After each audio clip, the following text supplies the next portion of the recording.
Heather McCarty and Jeff Kaufman, then Dan Martin, then Rebecca Skinner. Thank you, Mr. Chairman. Mr. Chairman, this is Heather. Good afternoon. Hi, good afternoon. Hi, we're both representing Central Bering Sea Fishermen's Association, and I'm going to start off. As the CDQ group for St. Paul, CBSFA is committed to developing a fishery-related economy that enhances the social and economic well-being of our community. CBSFA manages cod, pollock, crab, halibut, and groundfish CDQ allocations, as well as our acquisitions of additional quota shares and fishing vessels. All of these are important to CBSFA's business operations and to our ability to fund projects and programs that benefit St. Paul Island in furtherance of CDQ program objectives. We have four main requests of the Council, which we will speak to in more detail further down. Number one, regarding element 2, we ask that the Council retain and further analyze the various methods for treatment of vessels with sideboard cod history. Number 2, overall and in element 5, we encourage the Council to recognize and further analyze the potential cumulative impacts of this far-reaching rationalization program on other cod sectors and on Alaska communities. Number 3, we encourage the Council to more definitively identify bycatch reduction as a clear objective of this proposed action by adding that goal to the purpose and need statement, and also exploring additional options for bycatch management under element 3. And finally, number 4, we recommend the Council retain and further analyze gear flexibility, element 14. A little background, CBSFA's history in the non-CDQ trawl cod fishery goes back to 2004 through its ownership interest in 3 non-exempt AFA trawl vessels, the Fierce Allegiance, the Starwood, and the Starlight, that have cod sideboards and are members of the Unisea Fleet Cooperative and United Catcher Boats. The cod associated with these vessels has over the years been harvested in various ways by the vessels themselves, leased to other vessels that we own, and leased to vessels that we don't own.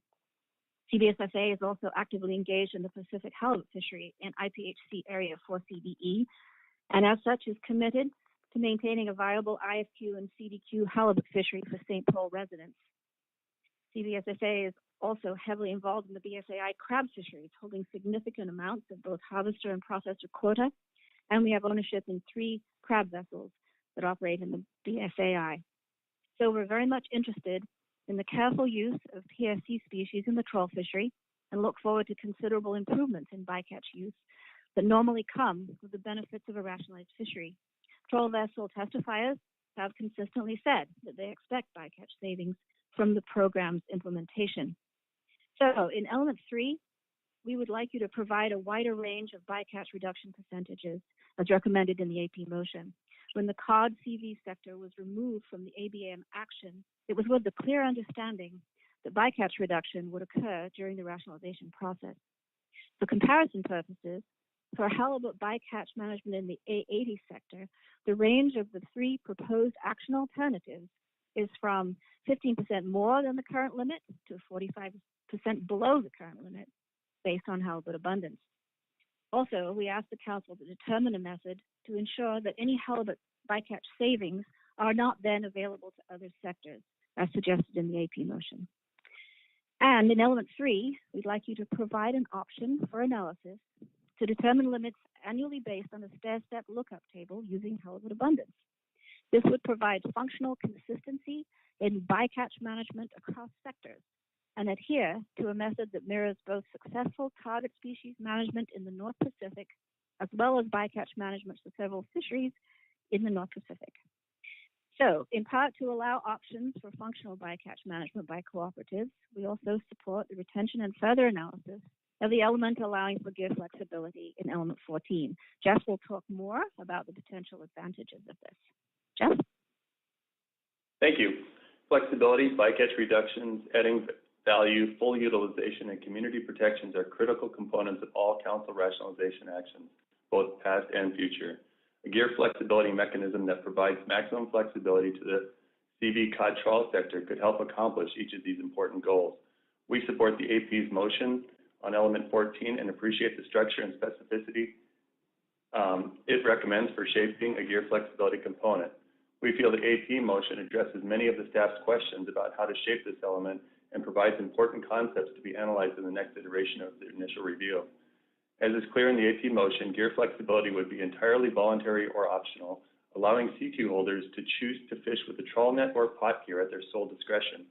The AP motion specifies that CQ holders opting to harvest with pots would be eligible for co-op membership and follow all co-op rules surrounding PFCUs, monitoring, and season dates. CBS Space supports restricting gear flexibility to only pot cod CV vessels for community protections and prevention of additional CQ being taken offshore. Element 14, as approved by the AP, will allow CQ holders the ability to maximize various cod allocations and access, creating efficiencies to accomplish the goals of LAP programs and the Council. This provision is intended to apply to trawl CV vessels that may wish to switch to pot gear, as well as new or existing pot CV vessels that a CQ holder might identify to harvest its quota shares. Gear flexibility should also be looked at from the vantage point of various national standards. National Standard 1 actions should seek optimum yield from the resource while considering ecological ecosystem issues.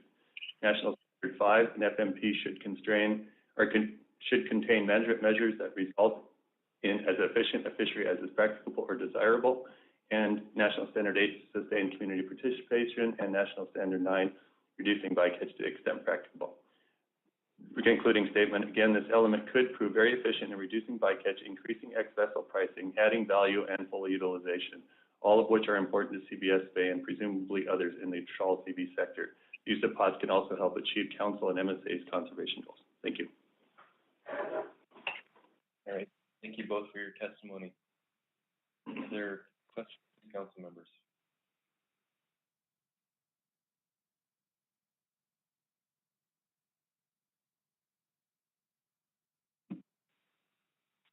Don't see any questions. Thanks again. Thank you, Matt. Thank you, Council. Right. Next up is Dan Martin. Yeah, good afternoon, Mr. Chairman. Do you hear me? Yes, we can. Good afternoon. Mr. Chairman, members of the council, thank you for the opportunity to testify on this agenda item. My name is Dan Martin. I'm the fleet manager of 9 AFA trawlers that operate in the Bering Sea, Aleutian Islands, and Gulf of Alaska. Included within these 9 is 1 vessel that is cod exempt. Much of the discussion and testimony in the last week has been about bycatch reduction, and in the interest of brevity, it's here that I would like to focus my testimony. The rationale used for amending the purpose and needs statement cited 2 programs that were able to realize significant bycatch reductions after implementation: the Gulf of Alaska Rockfish Program and the West Coast Whiting Fishery. Both went directly from open access fisheries without bycatch mitigation measures to fully rationalized fisheries with tools necessary to achieve those reductions. The catcher vessel cod trawl sector has worked hard to achieve and surpass those low-hanging fruit benchmarks used as examples in the rationale. As a matter of fact, we've been able to reduce halibut PSC by greater than 54% during the same time period, mostly through self-imposed harvest guidelines. I believe that further PSC reduction will come as a result of being given the tools through this lap, but to what extent is unclear. I urge the council to allow this program to go forward without unrealistic constraints before allowing our sector to see what the art of the possible is. There are 2 scenarios I can see that will result in lower PSC, but doubtfully 25 to 40%. 1, fishing during high cod aggregation. 2, reducing PSC mortality rates, possibly through deck sorting as in the Amendment 80 sector. I do not support sub-option 3.2.1 as it has already been decided upon by this council, and including the sub-option would inevitably delay final action. It's just basically rewrapping the same gift. I do not support gear conversion. I don't believe it's a viable option to prosecute any portion of the trawl fishery allocation with pot gear, considering the significant amount of crab bycatch related to that fishery. The catcher vessel trawl sector has a very small apportionment of crab PSC. I am a proponent of all vessels that receive quota share under this program also receive an AI endorsement. The AI catcher vessel Tall cod fishery has always had low halibut PSC, due primarily to large aggregations of cod. And I feel that this PSC reduction tool should be available to every participant in this program. Lastly, I urge the council to promote a schedule that can bring about implementation of this program by 2023 and end the race for fish. Thank you for your time, and be happy to answer any questions. Martin, are there any questions? Mr. Mesereau. Thank you for your testimony, sir. I'm just wondering, you mentioned the possibility maybe of looking at deck sorting as a way to reduce PSC in the future. Do you think that, at least for your 9 vessels, that they're capable of being adapted in such a way where you could participate in such a program, or do you think the space available on the catcher boats just makes it impossible? Through the chair, Mr. Mesereau, for the 9 vessels that I manage, and one of which I've operated for the last 20-something years, yes, I think that it's totally doable. You know, even the smaller boats that have some deck constraints as far as size, I think that, you know, with this being, if it could ultimately be an incentive for the program, you know, when there's a will, there's a way. You know, I would say, with the exception of a very few vessels, everybody already currently uses belts and such to sort the catch before bleeding the cod. So opportunistically, I think under the original regulations, and to remove these animals as quickly as possible, I think takes some collaboration, obviously, with the observer program to make sure that this is done efficiently and effectively. Thank you. Further questions for Mr. Martin?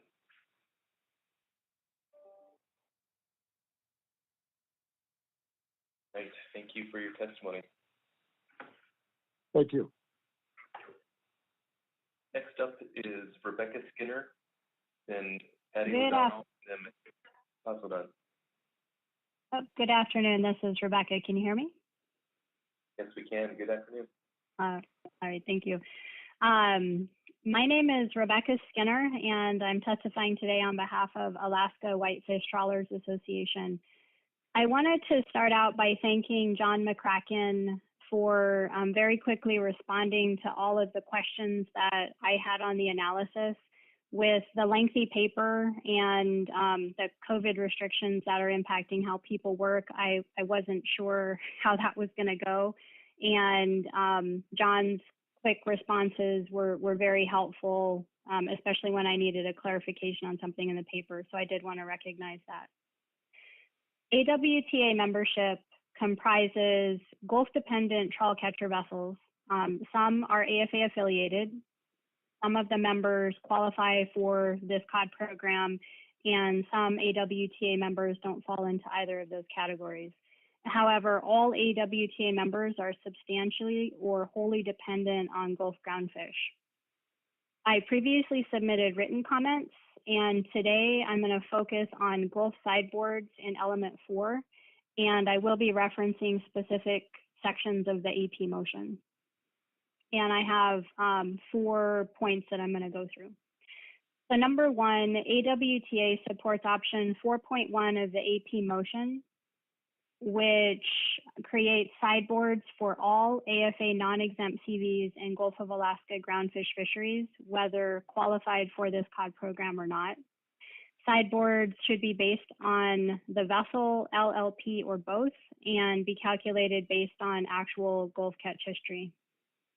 AWTA has previously told the council that existing AFA Gulf sideboards are ineffective because the sideboards are basically a pool of sideboard that anyone can access, and the sideboards are not tied to a vessel or LLP. The AFA sideboards as they currently exist will not function as a protection for Gulf fisheries in the future. The analysis shows that AFA non-exempt vessels have not harvested up to their sideboard limit over the time period reported. Instead, non-AFA participants have harvested that fish and have therefore established almost 20 years of dependence on being able to access that fish. You've heard today from AFA participants who want to preserve their ability to re-enter the Gulf groundfish fishery after 20 years of non-participation. If Gulf sideboards are not corrected during this action, the door is wide open for AFA non-exempt boats to come back into the Gulf and compete in the Gulf race for fish. The scale of Gulf groundfish is considerably smaller than the Bering Sea, and even 1 or 2 additional vessels make a significant difference. Sideboard limits will be calculated on actual harvest, so AFA non-exempt vessels with Gulf history should not be shut out of the fishery. And I also note the Council's recent action to combine pollock seasons in the Gulf of Alaska. During that action, AWTA noted its concern that combining the seasons would attract more vessels into the Gulf. Sideboarding all AFA non-exempt vessels or LLPs would help alleviate those concerns, and addressing those concerns during this action would be timely and efficient. Number 2, AWTA supports option 4.2 of the AP motion, treating AFA exempt and non-AFA participants the same for sideboard purposes and grouping all of them together. This would address confidentiality issues that make it impossible for the analyst to report on Gulf catch or the cod catch when there are too few CVs or LLPs in a group. AFA exempt and non-AFA vessels share similar characteristics, and it would not be inappropriate to group them together for analysis. AWTA supports, this is number 3, AWTA supports suboption 4.2.1 of the AP motion, assuming that the proposed exemption threshold amounts of 200, 400, or 600 metric tons are calculated as average catch of BSAI cod over the relevant qualifying periods. And number 4, at this point, AWTA does not support option 4.3 in the AP motion because staff has already said confidentiality rules prevent sharing the data for the group of non-AFA vessels because that group is just too small. With our membership, AWTA is balancing the protections that sideboards can bring to Gulf fisheries against the fairness for qualified vessels that rely on Gulf groundfish. The impact on both Gulf groundfish and the qualified vessels should be fully analyzed, and separating the non-AFA vessels into their own group will preclude a full analysis. That concludes my testimony, and I'm happy to take any questions. Thank you, Ms. Skinner. Are there any questions? Ms. Kimball. Thank you, Mr. Chair. Thank you, Ms. Skinner. In terms of your response or your testimony, I'm sorry, on option 4.3 under the AP motion, your suggestion is that that should be removed as a possibility and instead group the non-AFA CVs with the Gulf exempt boats in the previous 2 options. Did I capture that correctly? Yeah, thank you to the chair. That's correct. I think if it's left in, the analysts have already said because of confidentiality, they're not able to share the data or break the data down into a way that's helpful, particularly if you're looking at the thresholds for sideboard exemptions. And so my concern is that if it's left in, there's just not going to be enough data to really understand the impacts either on that group of boats, so the impacts on those non-AFA vessels, or from a Gulf perspective, we won't be able to understand the impact of Gulf groundfish catch made by those vessels because confidentiality just precludes sharing that data. So I think leaving it in the analysis, it's just not helpful because you're not going to be able to see the impacts of it. Thank you. Thanks, Mr. Chair. And the other part of my question is if it is removed because it's not helpful, it's imperative then that those vessels or licenses are picked up in the other 2 options. Is that your testimony? Yes. So the non-AFA vessels then would be grouped with the AFA exempt vessels, and they would be treated basically the same, or they'd all fall under one provision. And again, that's mostly because given the feedback from the analysts, there isn't a way to analyze those non-AFA vessels otherwise. And again, for the ones that are Gulf dependent, it would be a very big impact to them to be sideboarded out of the Gulf. And so I think you need to be able to see some analysis on that. And if you lump those two groups together, it creates a big enough pool that you're going to be able to see that break the catch, whether it's Gulf catch or cod catch, into the various tiers, whether it's the 200, 400, 600, or some other breakdown. Thank you. Mm-hmm. Thanks, Ms. Kimball. Ms. Baker. Thank you, Mr. Chair. Thank you, Ms. Skinner. I have a question about what you just referenced in sub-option 4.2.1, the threshold below which a vessel could lease their cod history and benefit from the sideboard exemption. The thresholds that you mentioned and that are in the AP motion, 3 options, 200 metric tons, 400 metric tons, or 600 metric tons. And I appreciate the AP adding specific recommendations for this sub-option. I have to admit, though, that looking at the analysis before I got the AP motion, I was kind of thinking of the threshold more in terms of a proportion of the qualified history rather than actual metric ton thresholds. And so I was specifically looking at tables 2-89, 2-90, and 2-91 in the analysis to sort of help thinking that would be a useful way to perhaps help the council request information to figure out what the threshold would be. Is it important, in your opinion, that those thresholds are in tonnage amounts, or could they potentially be a proportion, or does it really matter overall? You probably haven't had a chance to give that much thought, but I wanted to ask because you've obviously reviewed the analysis.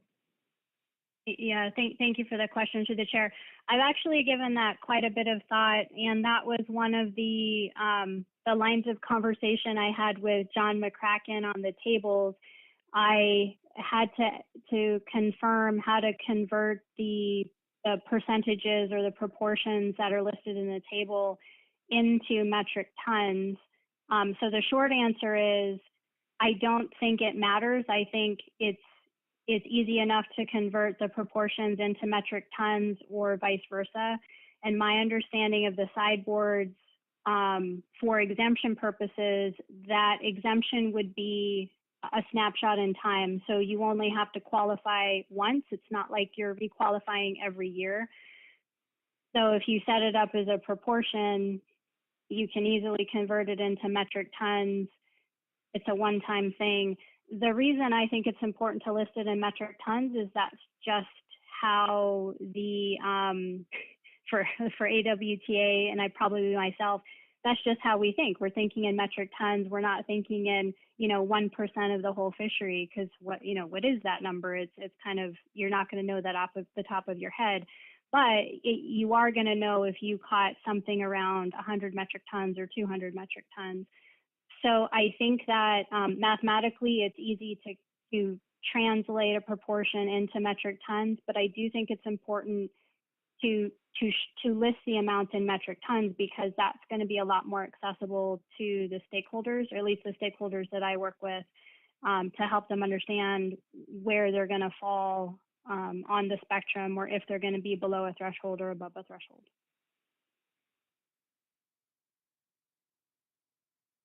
Thank you for that. I appreciate that. That's helpful. And then I apologize. There's a lot going on in this element. And so my next question has to do with whether sideboards would apply just to the LLP license or to LLP licenses and the vessel. And I know that you addressed that in your testimony, and I'm wondering if you could repeat your recommendation with respect to the AP motion, please.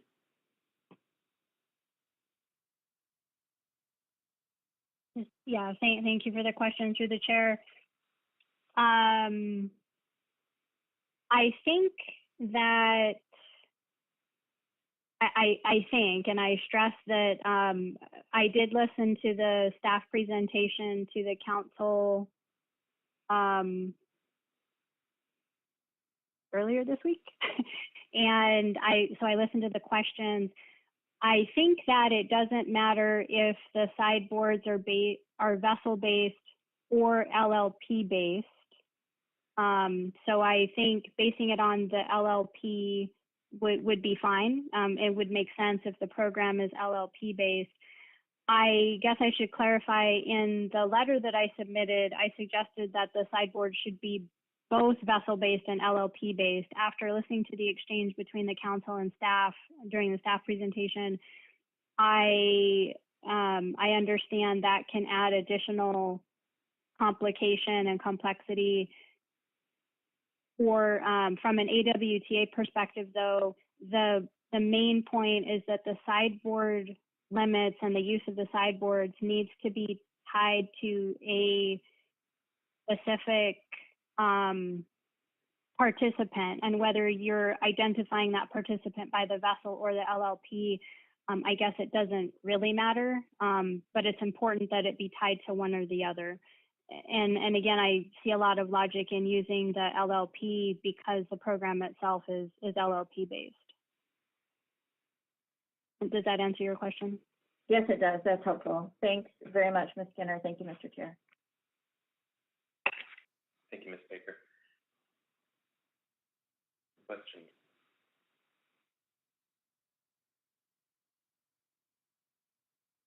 Thank you, Ms. Skinner. Thank you.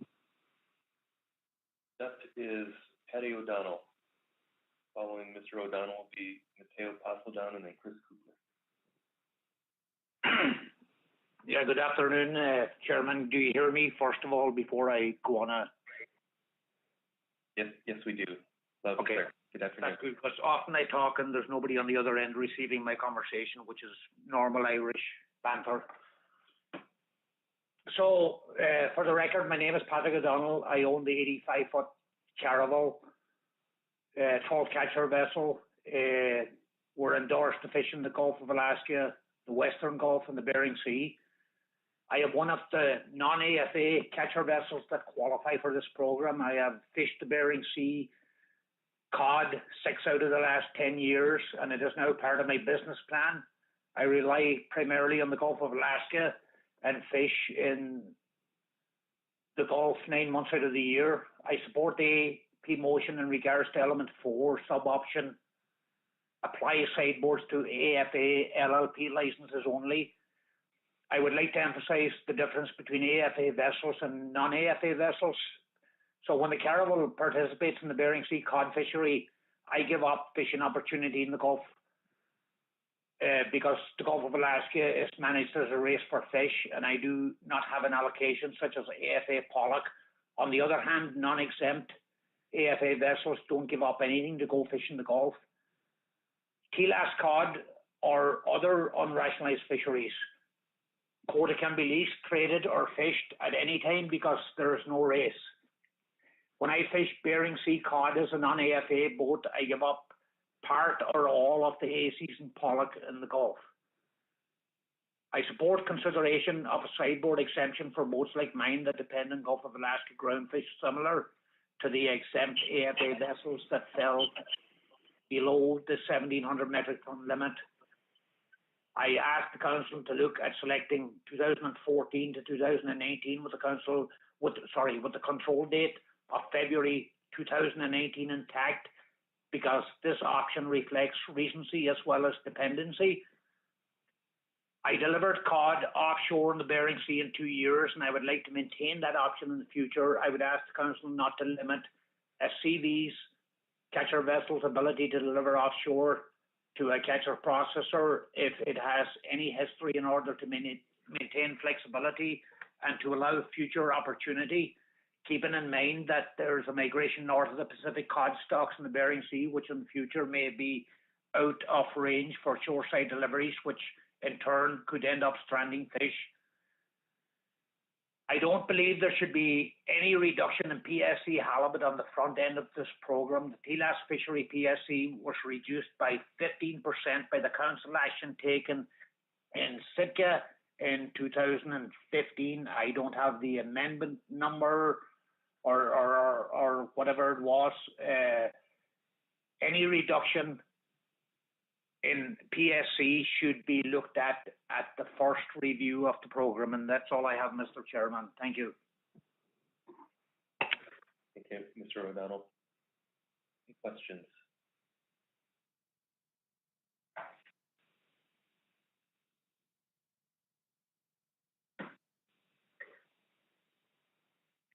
Thank you for your testimony.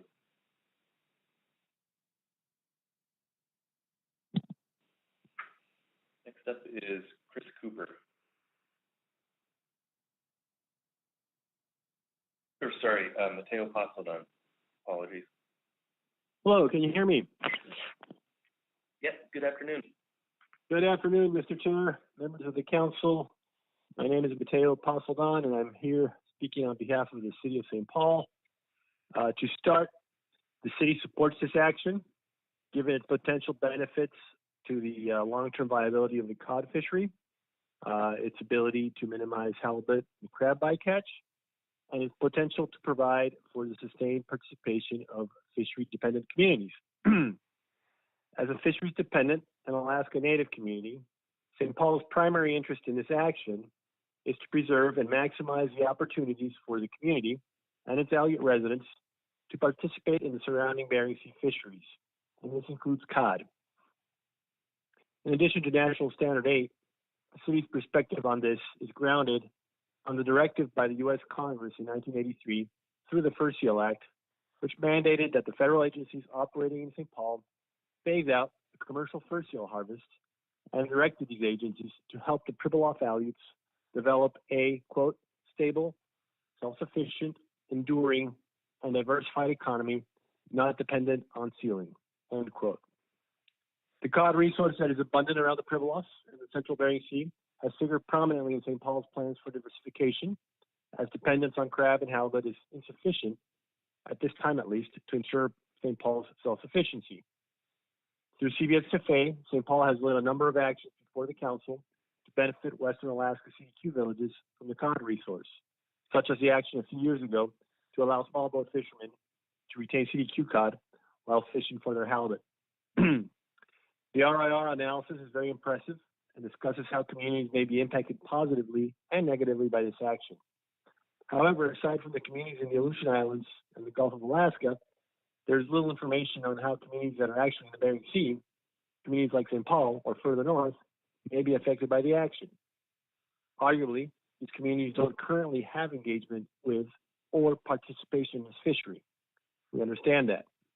But if we look at this action from 30,000 feet, it is clear that reductions of bycatch in other fisheries, such as halibut and crab, under Element 3, could make a difference for the sustained participation of halibut and or crab-dependent communities in the Bering Sea, such as St. Paul. And it could also help the council balance all the national standards involved in this action. Similarly, gear conversion or flexibility provisions in Element 14 could provide the cod TV fleet with additional tools to reduce bycatch. For these reasons, going forward, the city supports the changes recommended by the AP to Elements 3 and 14, and the city believes that future drafts of the RIR analysis would benefit from this information. The city also supports the inclusion in the purpose and needs statement of the language recommended by the AP regarding the reduction of bycatch. That's all for now. Thank you. Thanks, Mr. Pasadon. Any questions?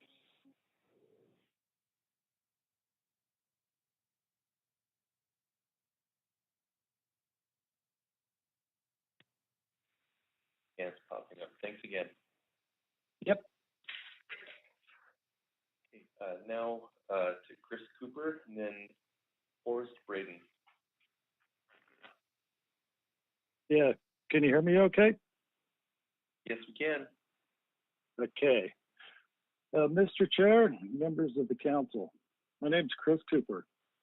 I'm an owner and operator here representing my family's AFA cod exempt vessels. This cod fishery is very important to our business.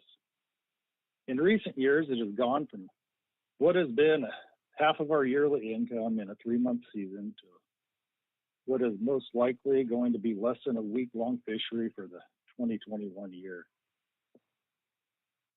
I believe it's very important to keep the momentum of this action moving forward and focus on the participants who are truly dependent on this trawl cod fishery. Let's not get distracted by others with their hands out looking for a piece of the pie. It's only going to slow down this process and prolong this dangerous fishery for those who are actively relying on it to make their business function. I support analysis of moving part of the C season quota to A season to help ease some of the pain of a lost fishery. I also support removing area-specific designations once the fishery becomes a catch share. If quota can travel across management lines, shouldn't the vessels also be able to follow it? I support a minimum threshold to be included into the program. I also support doing something for ADAC, but I don't think a processor should have special treatment, and helping them shouldn't come on the backs of an already struggling cod fishery. I do not support halibut ABM or analysis of up to 40% reduction. I think the fleet has done an excellent job already in lowering the halibut bycatch. I also don't believe permit holders should be awarded for exploiting a failed sideboard program. These sideboards have been traded like ITQs for way too long and are one of the main reasons this fishery has become such a disaster. And I don't believe catch history from 1997 should be considered for a few vessels that have not currently participated in the fishery. One of the last options I do not support is the gear conversion at this time. I'm worried it will negatively affect us and take opportunities away the same way it has done on the West Coast.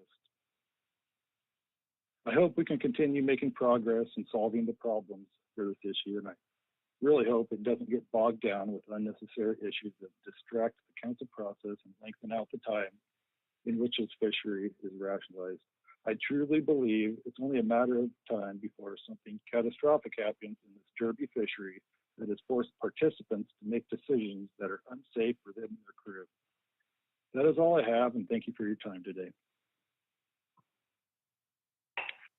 Thank you, Mr. Cooper. Ms. Campbell has a question. Thank you, Mr. Chair. Mr. Cooper, I'm wondering if you could explain how you would be negatively affected by a voluntary gear conversion provision. So I do understand the concerns about the West Coast program, although I'm not an expert in that program, but there is a difference in that situation where the gear conversion is being applied to a secondary species. But in this case, if it was just a totally voluntary choice for harvesters about whether they wanted to harvest their cod allocation using trawl gear or pot gear, can you explain your concern with that and how you would be negatively impacted? Yeah, well, for starters, I guess I'm opposed to having new entrants come into the fishery to harvest the trawl quota with pot, because if that happens, their overhead for their business may be lower than mine, and I know I'm going to rely on being able to lease additional fish to make my business whole again. We're going to take a loss with this. It always happens, and I'm worried about the same thing happened down here to my boat. I was told I would be able to lease additional quota, and we used to do different fisheries down on the West Coast, and once the fixed gear guys came in, they can operate at a lower margin and they get a little bit more for their fish, and the lease rate for additional quota got driven up so high I was unable to be profitable by leasing quota. So that option's been taken away from me, and I know that I'm going to need to lease quota and catch more than probably what I'm going to get in this program to make my business whole again, and I'm worried about losing that opportunity.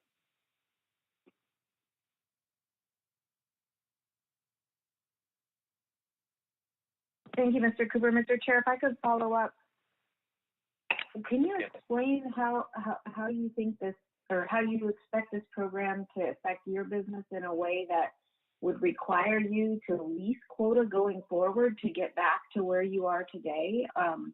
Does that have to do with the qualifying years, or can you just shed some light on how you expect this program to take away the opportunity that you have today? Well, I guess I'm hoping it actually improves on the opportunity I have today and gets me back to somewhere of the opportunity that I had in the past, because I don't believe this fishery today is, I believe, that's why we're here, because this fishery isn't right today. So I just, the way and experience that I've seen in rationalization in the past, I mean, you always end up lower than with what you think you should or where you have been, because, I could potentially lose fish to processor shares, and hopefully I could get that back, but that's not always the way that works. And it just, it gets divvied up between so many people that you don't end up, for a participant like me that participates every single year in this fishery, I think that we'll probably lose more than guys that are here some of the time and not here some of the time. So, just the whole pool gets watered down so much with all the participants, and that's another reason that I would like to look at a minimum threshold to be included into the program. Thank you for that explanation. Thank you, Mr. Chair. Thank you, Ms. Campbell. Further questions for Mr. Cooper?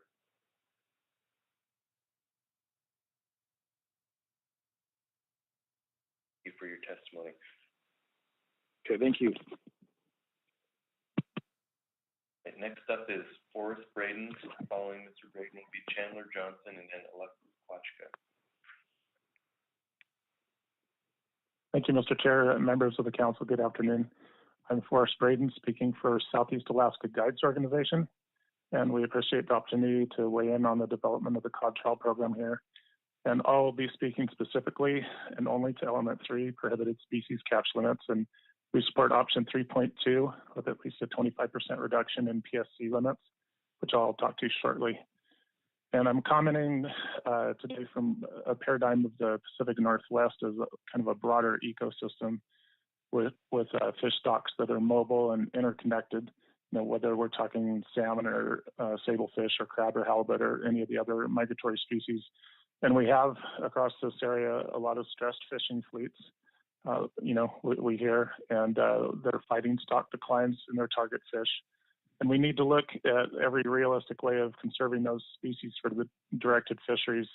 And so picking appropriate options here in this action addressing BSAI Pacific cod trial bycatch will help meet those goals. And I'm going to reference table 2-71 on page 156 of the analysis here, which shows PSC limits and reported halibut mortality for catcher vessels and catcher processors in the non-CDQ Pacific cod target fishery. And the analysis points out that since sector apportionment of PSC limits, which started in 2008, I think it was, the catcher vessel fleet, which uses most of the PSC, would have been constrained 4 out of the 12 years, assuming a 25% reduction of PSC limits relative to the recent 391 metric ton limit.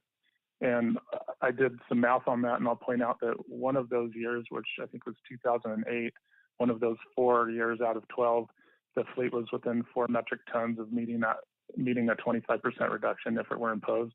And on another of those 4 years, it was within 22 metric tons of meeting that 25% reduction. And those numbers are small compared to when we're measuring PSC usage in hundreds of metric tons. So thinking about it in rationalizing the fishery, the fleet gains a lot of flexibility to implement tools and reduce bycatch. And we heard some of that in public testimony here recently. I think there's been a lot done, at least according to folks testifying, but at the same time, it seems like there's additional tools and the flexibility that you gain rationalizing a fishery leaves me wondering whether a 25% reduction in PSC limits where that lands in terms of asking the fleet to step up its game in bycatch avoidance. So during the staff presentations, we heard reference to bycatch, with reference to bycatch, that the cooperative fishing would likely provide flexibility to avoid periods of high bycatch rates, changes in gear configuration, and elimination of night fishing when halibut bycatches increased. And the analysis also references as was mentioned, the Central Gulf of Alaska Rockfish Program that reduced halibut bycatch rates for capture vessels by 90% and processors by 50% compared with pre-pilot program levels. And I understand that we're not exactly comparing apples to apples here, but just in terms of what fleets, when they're rationalized, are capable of. And those are big gains. And I want to be careful not to play armchair quarterback and, make judgments about what a fleet can or can't do in terms of minimizing PSC usage. But it does seem that the council could set expectations that stretch the cod trawl fleet sector a little and maybe, take it out of the comfort zone. And I'll mention here that reducing halibut bycatch was a stated goal of the Rockfish Program and other council programs that, of course, has been cited. It's not currently referenced in the purpose and need statement for this action. And I don't know how the council determined its content of this purpose and need statement, but my impression leaving meetings about a year ago is that the council signaled intent to address bycatch in the development of this program when it narrowed the scope of the ABM discussion just to the Amendment 80 fleet. And then finally, I'll point out that, in my opinion, that static PSC limits really are an extremely blunt tool. You have to pick a point that satisfies kind of both a high and a low PSC abundance scenario. And so you're left with too little accountability to reduce PSC usage in low abundance and potentially or oftentimes impractical constraint at high abundance. So I'm not sure, if we're early enough in this process to consider PSC limits that are sensitive to abundance, but I do believe that abundance-based limits provide a lot better mechanism for addressing non-directed mortality. So in closing, I'd encourage the council and the cod trawl fleet, who best knows their fishery, to consider PSC limits in the development of this program that do stretch the fleet a little and show faith that the fleet's capable of adapting, especially moving towards the flexibility that's really inherent in a rationalized fishery. I realize that sometimes the different sectors we have competing interests, but really in the end of the day, I think there's usually a workable solution to be found, and appreciate the time and opportunity to testify. Thank you. Thank you, Mr. Graves. Any questions from council members?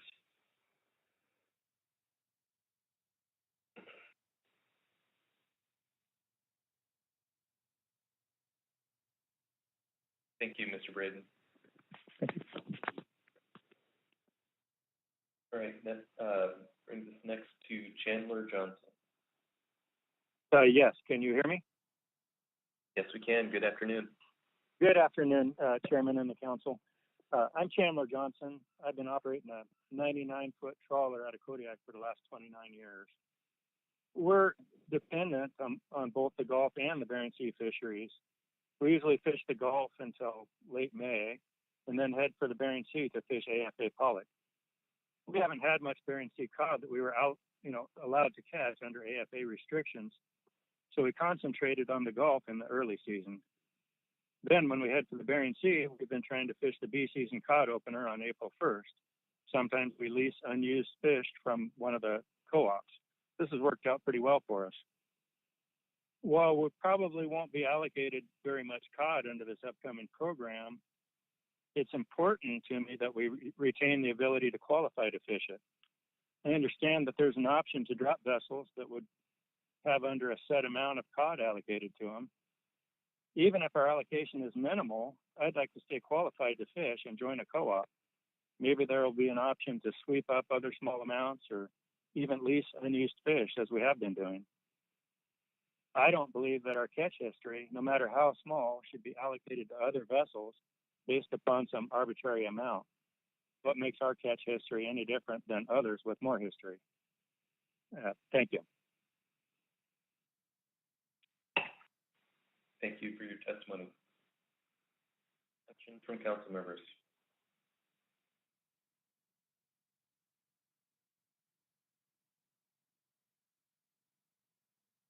Again, Mr. Johnson. Okay, next up is Alexis Kwachka. Mr. Chairman, can you hear me? Yes, you can. Good afternoon. Chairman Kaneen and members of the council, my name's Alexis Kwachka, and I'm speaking for Gulf Groundfish Fishermen's Association. It's a small group of vessels in Kodiak, all gear types. One of the things that really stood out to me in the presentation to you guys was the EDR data is lacking on skipper and crew. You know, we've been talking about this for over 20 years, and it's just amazing that every time we move into one of these programs, we're still making assumptions about skipper and crew. And we think that that's, you know, really relevant and really important and would highlight the fact that it's lacking. And how I tie that into this is that, you know, we've seen the 22% allocation for the trawl sector move and have flexibility because of the bycatch issues that they've had and other issues that they've had, whether it's economic or whatever. Now what we're seeing is a group of pop vessels that have taken advantage of that fish that's not being harvested. And what I can tell you from looking in this community is that economic advantage, you may call it, for that gear sector is relating into very huge things in this community. We're seeing those guys access salmon fisheries or buying permits. So the money, the economic portion of that is really manifesting out in the state of Alaska in a lot of ways that aren't captured. And I think it's way past time for you guys to take this seriously and have meaningful data that we can plug in so we can see how it affects the vessel, the crews, the communities, the processors, and everybody in play. And I think we have pieces of this, but it doesn't all tie together. I encourage you guys to get on board and get this taken care of because 20 years is way too long to be talking about this. Speaking about bycatch, you know, I think that there needs to be consistency in the ranges of whether you're looking at ABM. I think that you should have a range, whether it's, you know, 0 to 25% or 0 to 40% or whatever it is. It should be consistent in all the programs that you're moving forward with. And so I encourage you to expand the range. Halibut in the Bering Sea is a huge deal. As you know, it migrates, and we are all impacted on it. And the people in Kodiak and Southeast and lower 48 are impacted by the actions that you do. I think that there should be 100% observer coverage, regardless of the gear group that this fish gets allocated to, whether it's under 60, over 60, whatever. Everybody that this cod is associated with should have to be 100% observed. And I also think that you need to observe the halibut and the PSC associated with this. So if you're able to, in a cooperative structure, move that halibut around, I think that observer coverage should be stuck with whatever fish are tied up in the program and move with it so that you have full accountability and full transparency of what's happening with the fish. There's been a lot said about sideboards, and sideboards are complicated, and I don't even pretend to understand the full effects and how they work. But I can tell you that whatever you do has to be meaningful in the Gulf of Alaska because we are becoming the last race for fish, and I don't want an action in the Bering Sea to exacerbate how it affects the Gulf of Alaska. I've never been a supporter of rationalization programs, understanding their need, but every action, and I've said this to the council for years, Sir Isaac Newton, for every action there's a reaction, and you have to get it right. And so that comes to flexibility, which I've said to you guys for years and years. You know, these programs have to be flexible. Right now, you're seeing a gear group wanting to have 22% of their traditional take. Well, that tradition's changed, and that amount of quotas changed into different gear groups. You have to take that into consideration. We're dealing with extreme environmental situations. There's all kinds of moving pieces, and to lock fish into one gear group, I don't think is responsive for the future. And in closing, I can't stress enough, this is a public resource. And so please move carefully, thoughtfully, and have full transparency of wherever this program goes. And I really appreciate your time, and a very Merry Christmas. Thank you, Mr. Kwachka. Mr. Mesereau.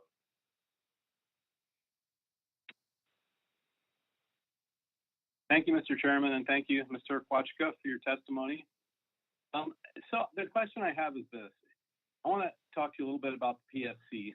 The previous testifier in the written comments indicated that saving halibut PSC in the Bering Sea was a conservation concern to all areas. You reiterated that in your oral comments, but when we had the ABM analysis, basically what the analysis said was we would be trading trawl caught PSC and reallocating it to directed fishers in the Bering Sea, so there was no real conservation benefit to the resource. If we do the same thing with this, whether we reallocate it to directed fisheries or it's rolled over for further use in other trawl fisheries, how is there a conservation benefit to cutting PSC unless we just leave the fish in the water? Well, Mr. Chairman, Mr. Mesereau, I think you need to leave the fish in the water. I don't think we should transfer that savings into another gear group. I think it needs to be fluid, that we're saving fish all the way around. I think that's been missed in a lot of this. And, the fish are moving, they're fluid, and I think that has to be fluid as well. I think that there needs to be a net savings for everybody. If that fish is being taken off the table, it has to remain off the table. Thank you, Alexis. And as former Chairman Hull said to me last night, happy holidays to the extent practicable.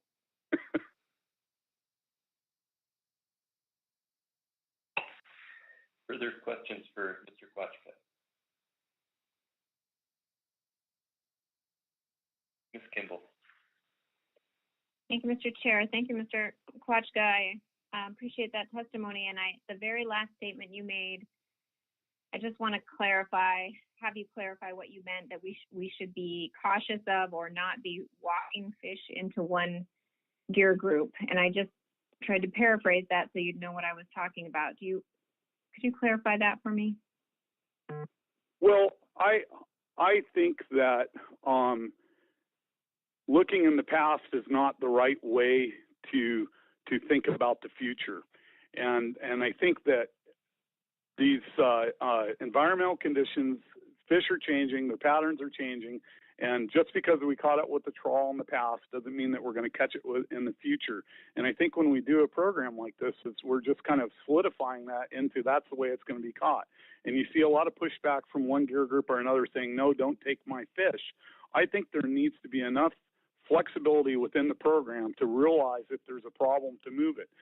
Something that's been highlighted to me is that, I look at the pollock fishery, and I'm not spending a lot of time analyzing this data, but it looks to me like there is a significant amount of fish, comparatively speaking, from years past left in the water. And we saw, and that exacerbated into catching more black cod because the pollock fleet went later to the year. So in the future we may be talking about how we're doing things differently. And I think that you have to keep these structures fluid enough that people don't scream dependency and need, that you can make meaningful changes. And from my experience at the council, I see when these programs get locked in, they're locked in, and it's very hard to shift that fish.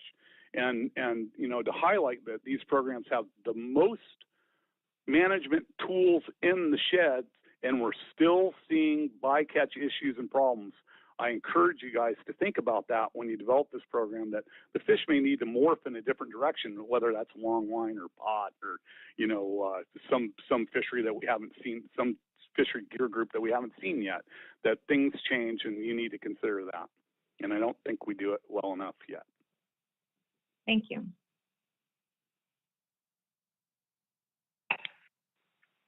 Further questions?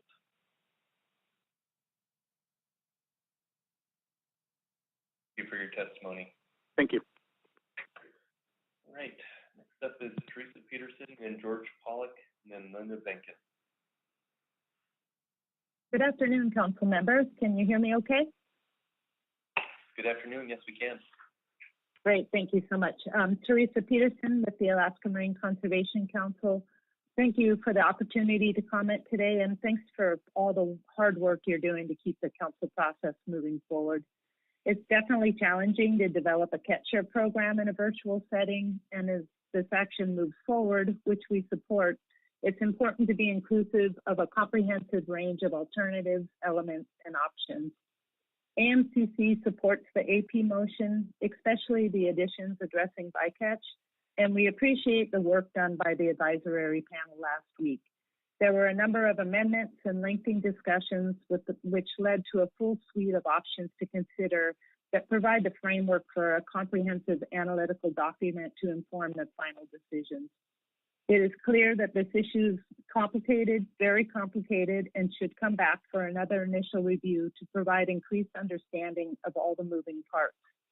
AMCC comments today are focused on the PSC reductions of halibut and crab and the need to emphasize this objective in the purpose and needs statement.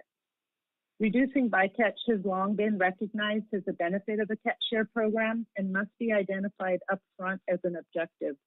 It is important to strengthen the language in the purpose and needs statement driving this action to include reduction of bycatch as a clear objective of this comprehensive catch share program. We do believe that bycatch reductions should be on par with identified objectives of the program, and balancing these objectives as equally important is common council procedure. We also believe it's important to identify bycatch reductions up front, not as a trailing action upon program review. The council may want to consider a staggered approach to PSC reductions over a period of years to provide the co-op time to develop best fishing practices, but they should be built in up front. With limited time, my comments today are primarily focused on halibut, but I support previous testimony and concerns highlighted by the Alaska Bering Sea crabbers. As currently proposed, the PCTC lacks bycatch reductions as an objective in the purpose and need, despite previous council comments and emphasis that this program would help address long-standing halibut bycatch concerns in the BSAI. Bycatch reductions are included as an element, which is good, but we need more confidence that the bycatch reductions are an integral component of this action as we move forward. Given the current status of the halibut and red king crab stocks in the region, this directive to minimize bycatch is even more compelling. The addition of reducing bycatch and bycatch mortality to the extent practicable in the AP motion captures language consistent with National Standard 9, and AMCC recommends the council amend the purpose and need to include this language. In order to inform stakeholder expectations of what the council is willing to consider for bycatch reductions in the analysis, a meaningful range must be included at this time. I realize meaningful and extent practicable are subject to interpretation and often result in great debate, but this is all part of the deliberative stakeholder process. To limit bycatch reductions for analytical review to 25% is not consistent with ranges under consideration in the ABM action or past ranges exploring halibut PSC reductions in the Gulf and the BSAI. To that end, AMCC supports the changes made to Element 3 in the AP motion. The council identified the PCTC program as an avenue to address halibut bycatch in the BSAI when it took action in February 2020 to limit analysis of an ABM approach to the Amendment 80 fleet. At the time, there was extensive discussion around the council table, recognizing that there was an action in the works to address halibut bycatch in the Pacific cod TLAS fishery. This fishery is currently responsible for 20% of halibut bycatch, a range consistent with what is being considered under the ABM approach, particularly during these times of low halibut abundance, is important at this time. Under the ABM approach, the range under consideration is 20 to 40%. This is a similar range considered in this reduction range considered in a fully rationalized fishery is an important example of what should be considered in a non-rationalized fishery under development. Discussions during this time also highlighted whether or not the approach to have one sector, the Amendment 80 sector, operate under an ABM approach, while another, the peacock trawl fishery, operates under a fixed amount is appropriate. Inclusion of both approaches address this concern. I realize the council is looking for a balance between optimal PSC reductions and successful cooperative management, and I believe expansion of the ranges in the next analysis will fully inform that decision point. The Gulf Rockfish Program has been cited several times as a good cooperative model, And when you look at page 161 of the analysis, it really points to the success of that program. And they've achieved reductions up to 90%, which is a reduction far greater than the 40% proposed for analysis. The development of the PCTC program is expected to reduce participants' use of halibut with the ability to select when and where and how to harvest their allocations, avoid fishing at night, and target cod when the fish are aggregated. I do realize some of these activities are underused by the trawl fleet now, but a comprehensive program will really provide the opportunity to explore more opportunities for bycatch reduction. Thank you for the opportunity to comment today. Thank you, Ms. Peterson. See if there's any questions.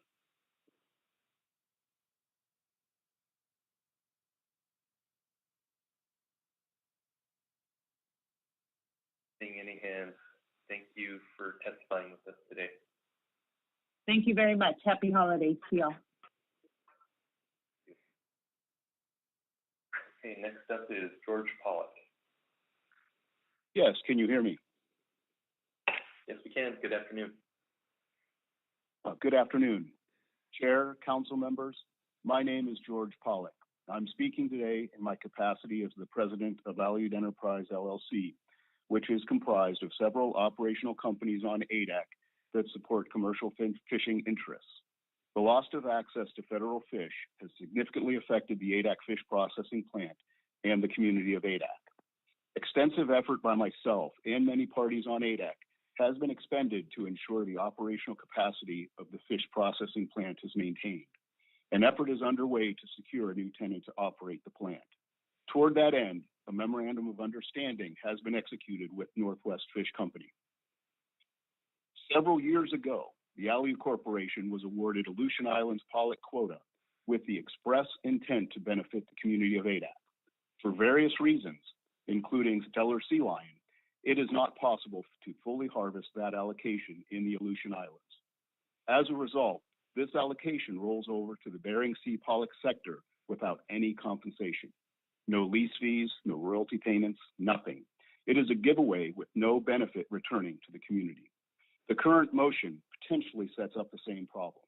If ADAC or ATCA cannot process their Western Aleutian Islands Pacific cod allocation, whether it is granted as a set-aside or a direct allocation, that allocation should not simply roll over to the catcher vessel fleet without benefit to the impacted stakeholders. I urge the council to pursue additional analysis to evaluate utilizing emergency relief provisions like those in the CRAB program to preserve the link between stakeholder investments and the use of their allocations. This program should do the same.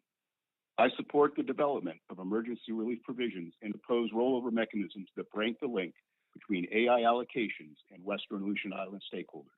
Thank you for your consideration. I'll answer any questions. Thanks, Mr. Pollock. Questions?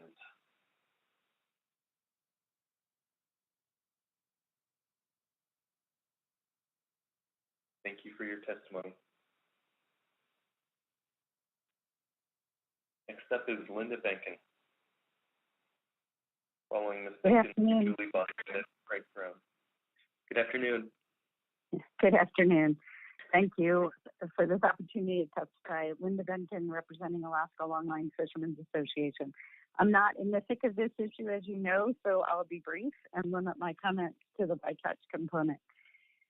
Our organization encourages the council to clearly identify bycatch reduction as an objective of this proposed action by adding a statement to that effect to the purpose and need statement, and also exploring additional options for bycatch management and reduction. We have long heard that it's difficult for fisheries that are not rationalized to reduce bycatch. Since this proposed action will rationalize the fisheries, bycatch reduction should be an integral component and one we've waited for some time. More specifically, in element 3, we ask that you provide a wider range of bycatch reduction percentages as recommended in the AP motion. Just to remind you, when the cod CV sector was removed from the ABM action, we understood that bycatch reduction would occur in this fishery during the rationalization process. For consistency, this action should mirror the range included in the ABM action, with the reduction of up to 45% analyzed. Also, we support the AP recommendation for the council to identify a method that prevents halibut bycatch savings from being transferred to other sectors, as well as an option that provides benefits of bycatch reduction to the directed fishery. Second, we recommend the council retain and further analyze gear flexibility, which is in element 14, allowing high bycatch fisheries to transition to lower bycatch gear. As others have said, it seems important to analyze this option and to consider the benefits as well as the impacts of maintaining this flexibility and allowing the gear switching as different bycatch issues are identified. That's all I have. Thank you for the opportunity to comment. Thank you, Ms. Bacon. Questions from council members? Mr. Down. Thank you, Linda. I'm struggling here with the purpose and need statement. I've asked this question of a couple other people. I think a representative of the crab industry and representative of the trawl industry. So I thought I'd ask you.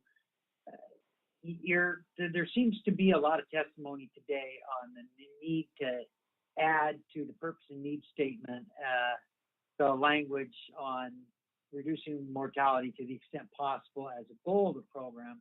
It's already in the purpose and need statement as a benefit of the program. That's already there, I think, pretty clearly.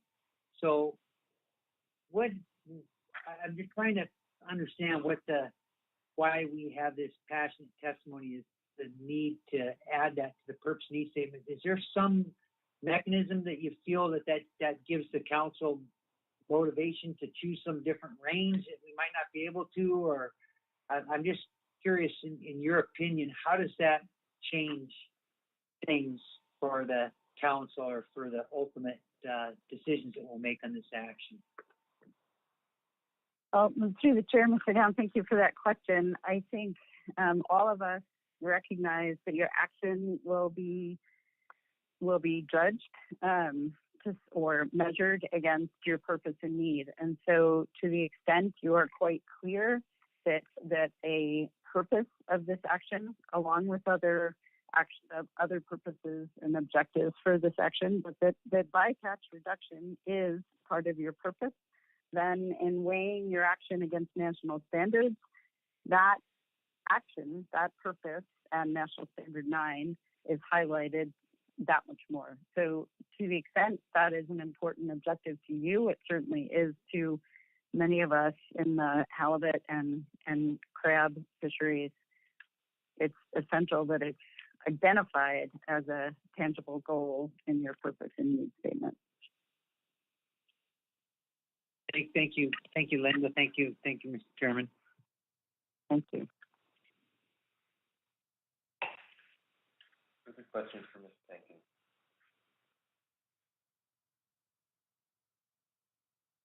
For your testimony.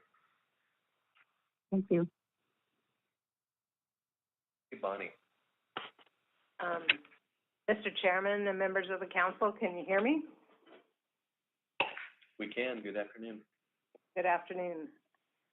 Mr. Chairman and council members, for the record, my name is Julie Bonney, and I own the business Alaska Groundfish Data Bank. AGDB represents Gulf-dependent trawl catcher vessels and Gulf shoreside processors. Many of our vessel members will qualify for the COD program in the Bering Sea. AGDB is also the cooperative manager for the 6 Central Gulf Rockfish Program cooperatives, one of the cooperative structures proposed for this action. So we may have some lessons learned that you might want to take from us. We submitted a detailed letter to you regarding many of the elements under consideration for this program. With our experience in the rockfish program, there are many lessons to learn. There I said it. As you know, the council has attempted to rationalize the Gulf of Alaska trawl fisheries on several occasions. Both these attempts were long and drawn out, and in the end were not successful. I personally am hopeful that this attempt will be. My biggest lesson learned was to move the process along on a reasoned pace versus getting bogged down on analyzing elements that will go nowhere in the end. I have some concern about the AP motion in that it seems to be a lot of new ideas for further analysis versus adding meaningful information for the next round. The AP was definitely in the Christmas spirit and decorated their Christmas tree. I find a couple of the concepts in the AP motion are conflicting and wondering what is your objective as a council. In particular, reallocating cod from the C season to the A and B season for the CV trawl sector, not allocating the C season and keeping it as a limited access trawl fishery to preserve sector rollovers to other sectors. And then finally, element 14, the gear flexibility. Personally, if you do the flexibility under element 14, the sector will catch its entire cod allocation, and there won't be any rollover to any other sectors. They'll either do it with their own platforms as trawlers, or they will do contracts with others to lease it out and catch it that way. I would ask that you add one additional sub-option that is not included in the AP motion that would go in element 2, which would award Aleutian Island endorsements to all cod qualified LLPs, UCB, MTC, and Alaska Groundfish Databank support analyzing this sub-option. The rationale for this sub-option is threefold. First, it treats all vessels the same and doesn't create a subset of Aleutian Island positive and Aleutian Island non-positive vessels in a catch share program. Second, if you adopt element 6.1, you're going to create some awful leverages for those vessels to meet those Aleutian Island delivery requirements for ADAC within the co-op for those because everybody is getting a Bering Sea and Aleutian Islands endorsement. Cod, even though it may have to be harvested in one area or the other. And then the final point would be that Aleutian Islands and cod quota will change over time. And so there's a possibility that in 10 or 20 years, the Aleutian Islands, the cod allocation could be really large and the Bering Sea could be very small. So I think it's more forward thinking to think about this and have it analyzed to understand what the effect would be. One of the things that I put in my letter it deals with coupon clippers in the rockfish program. And there's really two options that you could do to deal with that. One is the threshold concept that was added in the AP motion that would remove small holders. As you heard from some of the testifiers, they want to be in the program no matter how small it is so that they can have access to cod. The other would be to do some kind of severability and allow that fish to be severed off and garnished up by other participants. So, for example, in the rockfish program, about 15% of the holders have too small of an allocation to catch, and so they lease it every year. And they would, if it was severable, then other people could purchase that and bring it into their fishing plan.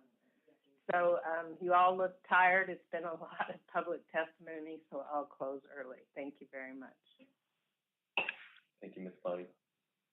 See if there's any questions.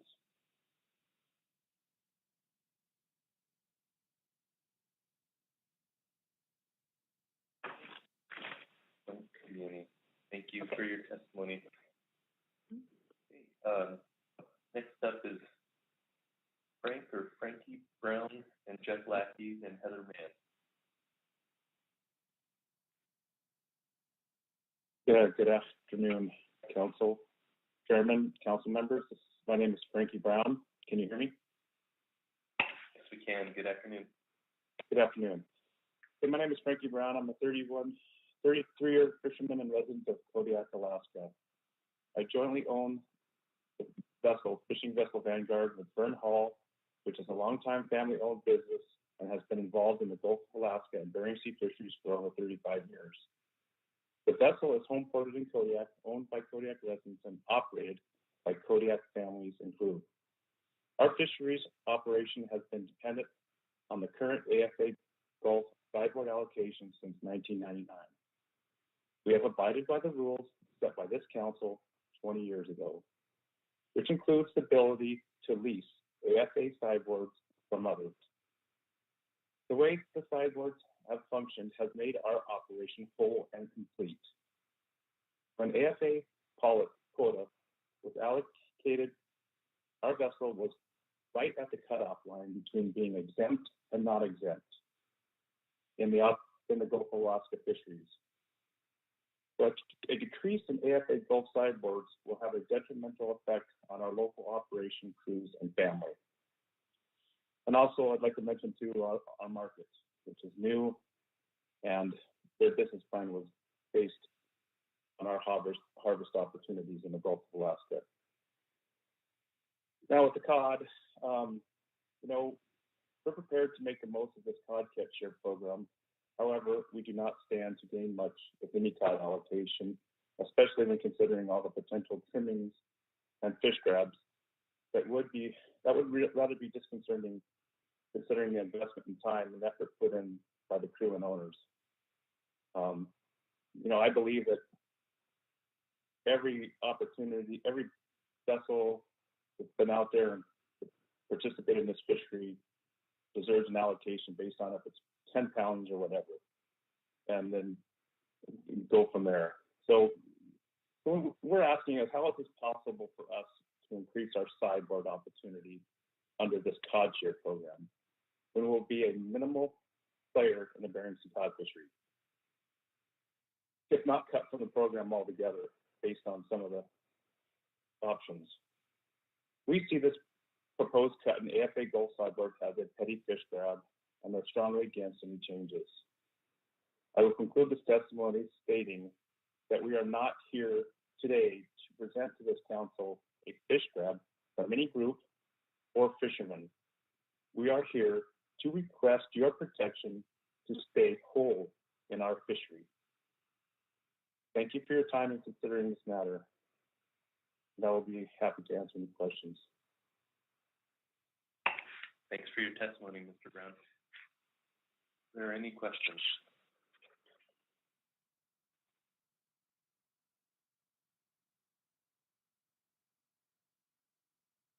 Okay, thanks again.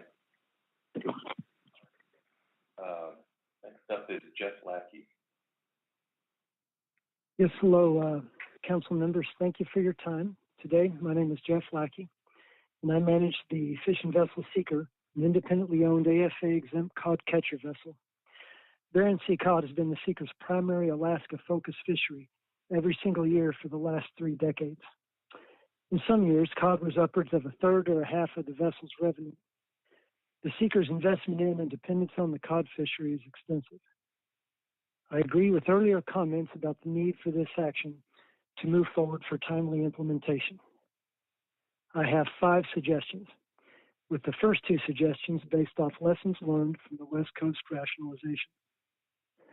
First suggestion is to make processing shares mutually beneficial to processors, communities, and catcher vessels by having the harvester shares issued to processors have 3 key elements. First, stay in the processing sector. Second, to be used within the co-op structure. And third, to be used pro rata to catcher vessel quota and deliveries with some small allowance for situations such as end-of-season cleanup of quota.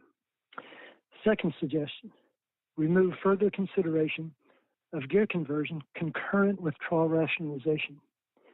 Gear conversion matched with rationalization was a disaster on the West Coast. Rationalization in itself is a big enough of a change to consider. Something so primary to fisheries like sector integrity should not be foundationally and forever changed as a secondary item on top of a big change like rationalization. We have a broken trawl fishery. We need to focus on fixing it for all involved and get on the other side of implementation to see what the fishery looks like before considering use of different gear in different sectors. Third suggestion, do not expand halibut PSC reduction range greater than 25%. In addition to previous testimony points about bycatch reduction already work that's already been done, it is important to not only look at the macro fleet level halibut bycatch, but also look at the micro level. That is, individual vessels and processors could be severely negatively impacted by less than 100% attainment PSC catch levels. Even 80% PSC attainment can be a constraining and cause inefficiencies. Forced scarcity could substantially hinder cooperation between participants. I echo previous comments to limit the forced initial PSC reduction and then reevaluate PSC post-implementation. Fourth suggestion is to make the sunrise provision available to all participating LLPs for the sake of fairness and efficiency. Fifth suggestion is to analyze the third and two-thirds reallocation of C season to A and B season so we have a robust analysis to look at. And that's all I have, and I'll be happy to take any questions. Okay, thank you for your testimony. Questions from council members?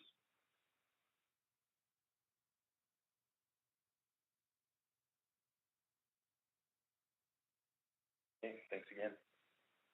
Thank you. Next up is Heather Mann, then Tara Hesberg, and then Shannon Carroll. Thank you, Mr. Chairman, council members. My name is Heather Mann, and I'm here on behalf of the Midwater Trawlers Cooperative. MTC represents 29 trawl catcher vessels, and we are directly impacted by this action. We represent AFA vessels, AFA cod exempt boats, and non-AFA vessels who fish in the Gulf and the Bering Sea. The majority of our CVs are independently owned, and many are operated by multi-generational fishing families. I want to take a moment and reflect on why we are developing this program. As you have aptly identified, the race for fish in the directed CV trawl cod fishery has resulted in an unsustainable, uncertain, and unsafe fishery. This cooperative program is aimed at ending that race for fish and providing tools to increase value, reduce bycatch, and provide more certainty to trawl industry participants. While the impacts to others outside of this fishery must be considered, this action is to benefit the trawl fishery. When elements are introduced that the trawl industry did not ask for or does not support, it undermines opportunities for the program to be successful at achieving its goals and objectives. Death by 1,000 cuts will not stabilize the CV trawl sector. Community allocations, preserving rollovers, addressing ADAC, considering harvesting shares to processors, CDQs, ICAs, all of these things combined with an increasing state cod fishery, that's a lot of takeaways from the current trawl cod sector. So specific to the elements, under element 1, MTC supports striking option 1.1 that streamlines the analytical process and eliminates the option for a limited access fishery, which would undermine the gains of cooperative management. Under element 2, we support analyzing a range for a minimum threshold for participation in the program. We support granting quota to long-term, historically dependent trawl vessels. We do not support setting up a program that fosters quote-unquote coupon clippers. Also under element 2, we support the AP motion to analyze reallocating a portion of the stranded C season trawl fish to the A and B season. This is trawl allocation, and the program should be structured to prioritize trawl harvest before other sectors receive what is left over. If the council intends to make more fish available to the under 60 fixed gear fleet, I believe it should be done through a separate process, like the one undertaken for Amendment 85. I understand the under 60s like to harvest rollover fish in the fall, but I don't believe that under this trawl program that rollover to fixed gear should be prioritized over the benefits to the trawl fleet of making the trawl allocation available to them as a priority. Under element 3, we do not support expanding the range of PSC reductions to anything above 25%. MSA requires that practicability be considered. Trawl catcher vessels have already reduced their halibut PSC by over 54% in the last decade, and this is clearly documented in the analysis. We've done this by using a variety of tools in the quasi-co-ops that already exist. Starting the program with a required reduction of any magnitude sets the program up to collapse, which may be the goal of some, but I would ask you to please reject unrealistic expectations that set the trawl fleet up for likely failure from the get-go. It's not as black and white as the fleet, quote, stepping up their game. The program is, in and of itself is how we address bycatch. Under Element 4, we support implementing sideboards that are tailored to the participants in the program and one which holds vessels to their historic harvest in the Gulf. We do not support rewriting existing sideboards or using sideboards as a way to eliminate competition in the Gulf of long-term participants who also fish in other oceans. Under Element 5, we support the range of harvest quota shares to be issued to processors for analysis. We believe it's key that this program support the important relationships that already exist between harvesters and processors. It may be most appropriate to either formally or informally bless a process where the impacted industry works together to come up with the right percentage of harvest shares. This is what was done on the West Coast in the whiting sector. Under Element 6, we support analyzing eliminating area endorsements. Julie spoke to this. If you're in the program, you're able to fish in either the Bering Sea or Aleutian Islands. In years where there is no processor operating, the co-op should be the arbiter of who fishes AI TAC. Again, this should be focused on the federal trawl CV sector first. Under Element 7, we support the Sunrise option if it includes all permits, not just AFA non-exempts. We'd also like to see severability analyzed in this package. For one, it could facilitate new entrants in a way that the current options don't allow. We support eliminating Element 14 completely. We don't support including a gear conversion component at this time. Our members have had direct negative experience with gear switching on the West Coast, where that voluntary program still did not turn out as expected. I'm not aware of any traditional trawlers who are supporting this component. If it is to be considered, it should only be done if the program is fully implemented and functioning, and the need for it is evidenced, perhaps through the 5-year review. Let the program get running, focus on the goals and objectives before introducing a component that will fundamentally alter the structure of the fishery. In closing, Mr. Chairman, by staying focused on creating a viable plan that provides a stable and safe fishery for trawl participants, the Council will be on the road to meeting the purpose and need for this action. Please reject politics and instead embrace the MSA national standards as you develop this desperately needed program for the cod trawl sector, for harvesters, for processors, and for trawl-dependent communities from Newport, Oregon, to Dutch Harbor, Alaska. Thanks for your consideration, and I'm happy to answer any questions. Thank you, Ms. Mann. Are there any questions?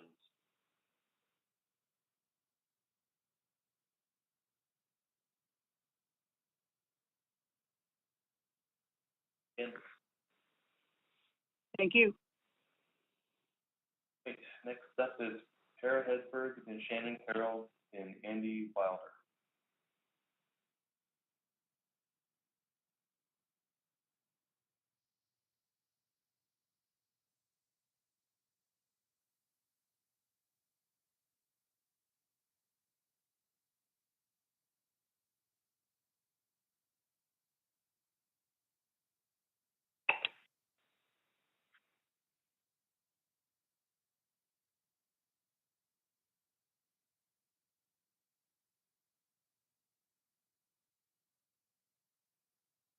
How about now? Can you guys hear me now?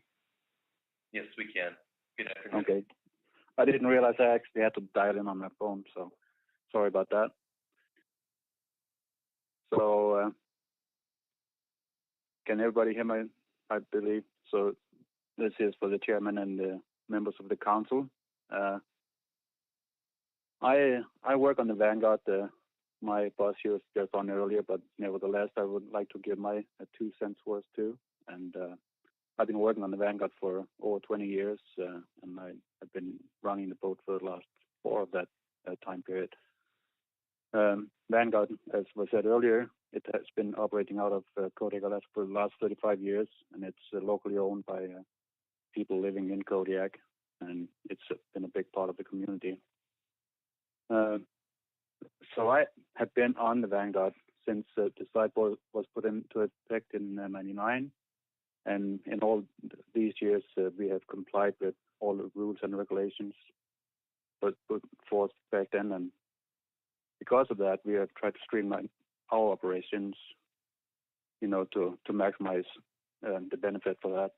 And Sorry, I have to check with my notes here. And because of that, we have had to depend on leasing some of the fish, to stay productive throughout the year, and have done it somewhat successful. So we've been able to actually have 2 crews on, and thereby we have employed more people than boats do normally at our size, which I think is a good thing. And if they start to change the rules and regulations, it might take away, quite a bit of our financial from the bottom line, which will not be good for a lot of families. Let me see here. We most likely have to go. I cannot even read my own letters here. Sorry about that. We will most likely have to let go of a good portion of our crew if our fishing opportunities in the Gulf of Alaska is diminished, and our participation in the Gulf of Alaska's fisheries has a minimal effect on the rest of the Kodak fleet. And if our fishing opportunity is reduced, then we most likely have to let go some of our crew. And I don't think that other boats will benefit a whole lot by taking away our chances. So with this said, I, of course, am against changing the sideboard regulations and personally would like it to stay the same as it has been in the past. So I'm sorry about this. I'm not used to speak in front of a big council, so a little nervous here, so bear with me. But that's the bottom line. We would like it to stay the same. Thank you. Thank you for your testimony. Let's see if there's any questions for you from council members.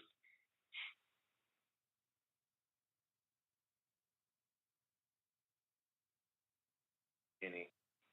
Thanks for your time today, Mr. Hesberg. Thank you.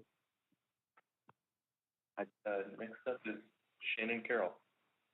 Mr. Chair, I'm going to pass. Thank you. Okay, thanks, Mr. Carroll. Andy Wilder. Following Mr. Wilder would be Ted Nogaki.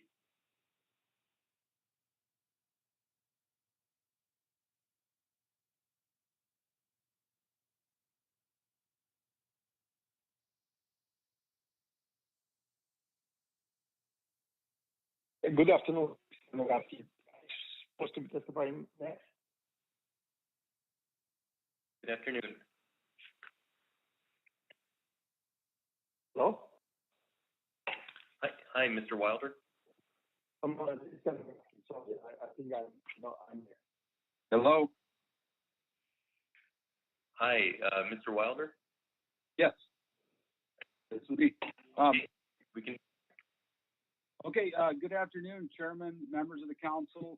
My name is Andy Wilder. I'm an Alaskan resident, owner of the 58-foot pot vessel Claire Oceana.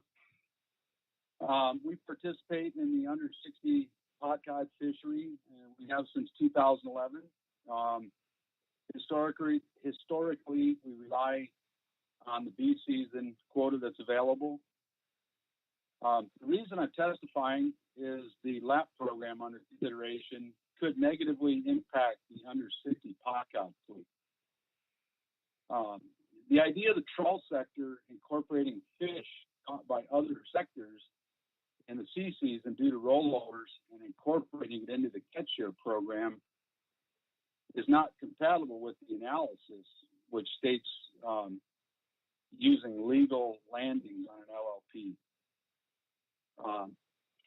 Quota shares should only be allocated for fish that was actually caught. Please don't allocate harvest shares to the trawl fleet that were harvested by the under 60 fleet. If the council adopts this action, the historical role of a percentage of catcher vessel trawl, DSAI, should be assigned to the under 60 fleet. I appreciate the chance to comment. Thanks.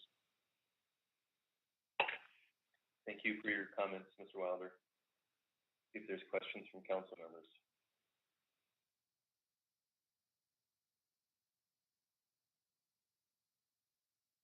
Any hands? Thanks again. Thank you. Okay, Ted Nogaki.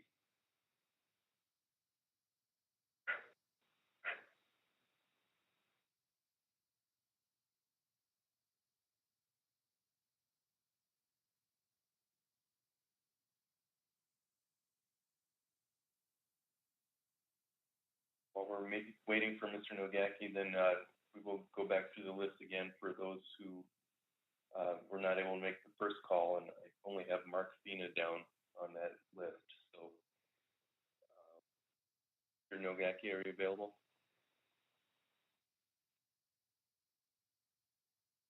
Okay, Dr. Fina?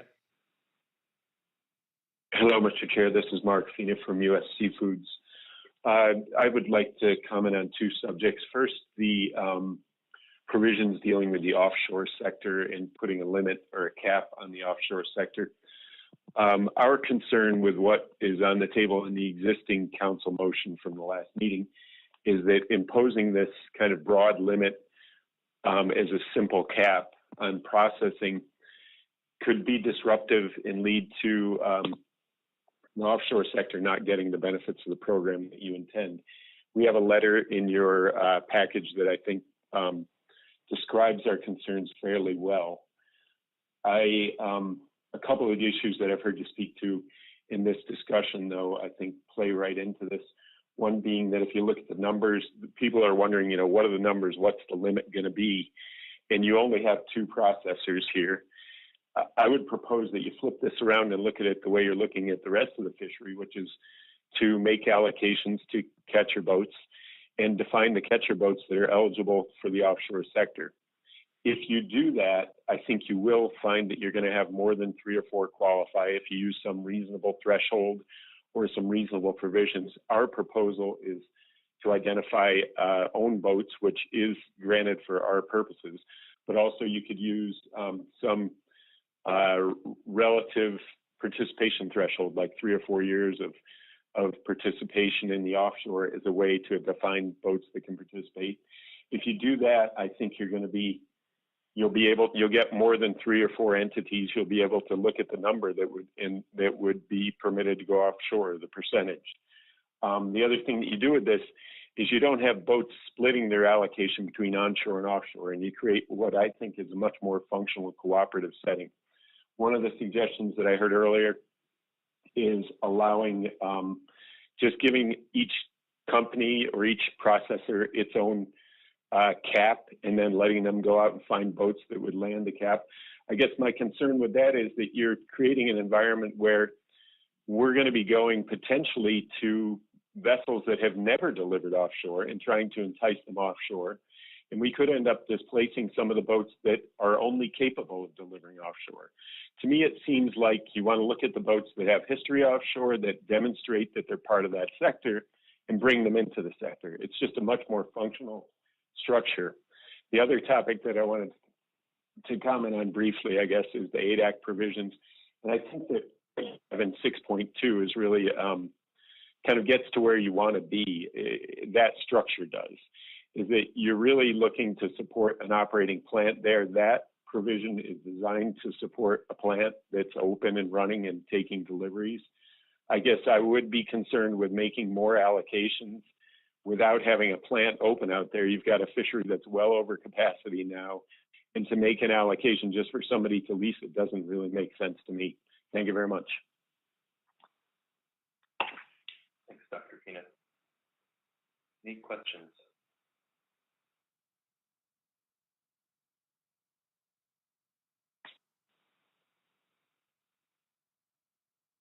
Okay, thanks again for your time today.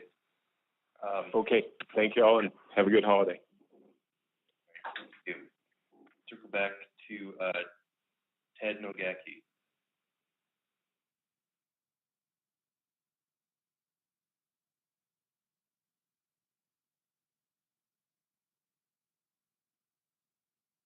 Okay.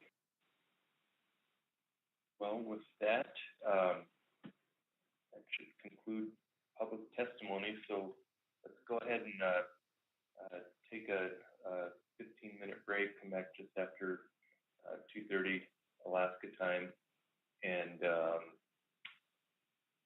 see if there's any additional council member questions.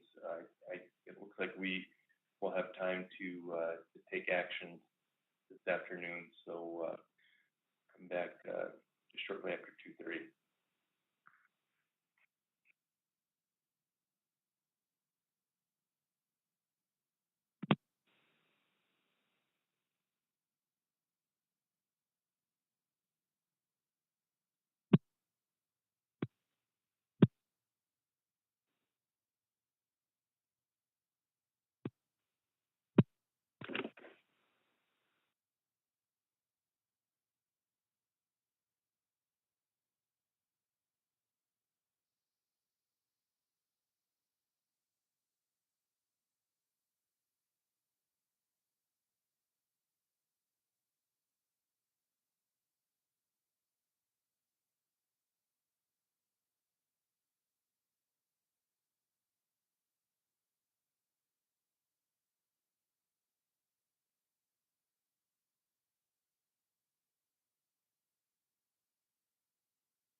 Please come back to order. Okay, we've taken our staff presentation, AT report, and public testimony. Are there, I understand there might be some questions for staff. Start there. Ms. Baker. Thank you, Mr. Chair. I did have at least a couple of questions. I'll just kind of walk through the motion. Primarily in response to testimony we heard today, so I'm sort of trying to process a lot of things, so I'll try to be as clear as I can. I appreciate your patience. So in element 2, 2.2, we heard some testimony today about the less than 60-foot catcher vessels that received or that have LLP licenses with an Aleutian Islands transferable endorsement. And there was some discussion about those particular vessels that have those LLP licenses and whether parallel fishery history that was used both to earn those endorsements and perhaps even since then was included in the catch history calculations for the analysis for purposes of determining allocations. And so there seemed to be a lack of clarity about whether parallel fishery history was included or not in this analysis. And so I wondered if Mr. McCracken could help clarify that for me.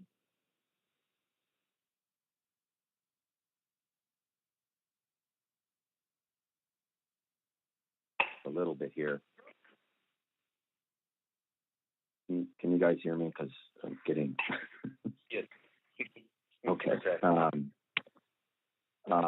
So the way it works is that the amendment 9282 was implemented in 2009, and that's when those LLP licenses were, or those transferable endorsements were initiated and utilized. So when that activity was on the LLP license, from what I understand, that catch in the parallel fishery was included for purposes of element 2.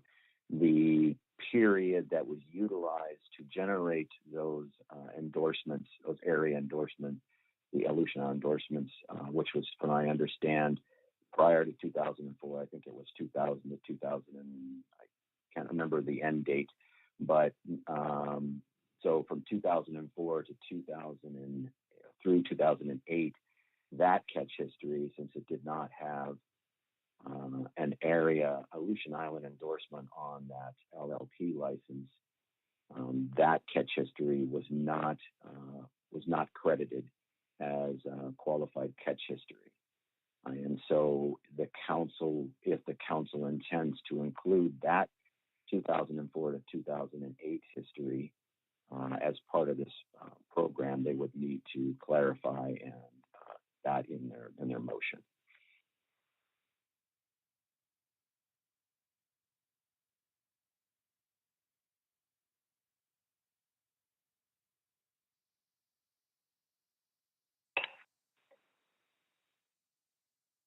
Baker.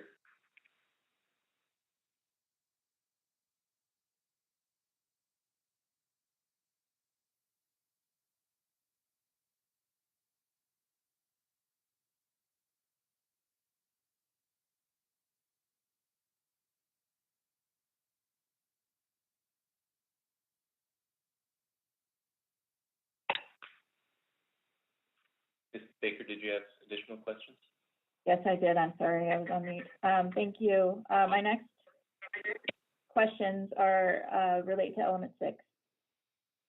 And I think that the staff assumption, I just wanted to again confirm this. My understanding was the staff assumption was that options 6.1 and 6.2 are mutually exclusive. Is that correct?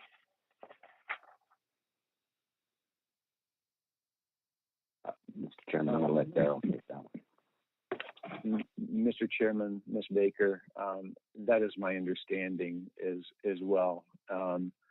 It's certainly up to the council to make that decision, and there's discussion of whether the elements under 6 are mutually exclusive with element 5.3 and element 6. But my understanding is that they would be mutually exclusive, the two element 6 options.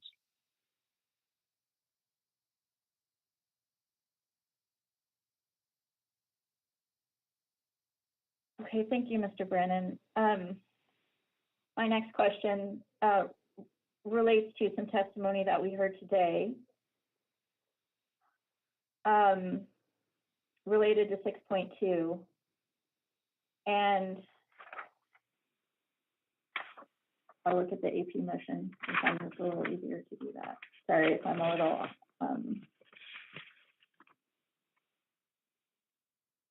And so we heard some testimony in 6.2. There is a paragraph that contemplates that in the event any Aleutian Islands community shore plant allocation is not harvested by March 21st, the unharvested allocation would expire. And then the way the language currently is, that expired allocation would be reissued to cooperatives, and specified here the holders of LLP licenses with Bering Sea and Aleutian Islands harvest history. And so we heard some testimony related to that, that might disadvantage the Aleutian Island shore plants that could be operating. And so my question is, it seems like, and this is what I'm struggling with, if in option 6.2, a shore plant files a notice of intent to process, that would be issued, but then we also heard testimony in favor of some sort of emergency relief provision that would involve withdrawing that notice of intent after it was filed. And so I'm trying to envision what would potentially happen after that with the quota, the unused quota, and so, or unharvested allocation. And so it seems to me that the council has a couple different options that I think we heard about in testimony. If there's 2 Aleutian Island shore plants operating and one Aleutian Island shore plant that filed a notice to operate, withdrew the notice to operate, the council could, in essence, if there's another Aleutian Island shore plant, the unharvested allocation could first go to the other Aleutian Island shore plant. And that seems like something we could consider, or the council could consider either after that, or if the first notice of intent is withdrawn, we could sort of default to what we have in front of us here, that the unharvested allocation would expire and the amount, the remaining amount would be distributed to all cooperatives. And so I'm wondering if, it seems to me, we also heard testimony, I realize this is long, but that paragraph with the March 21st date, I understood the testimony in terms of potentially perverse incentives to create a race for fish.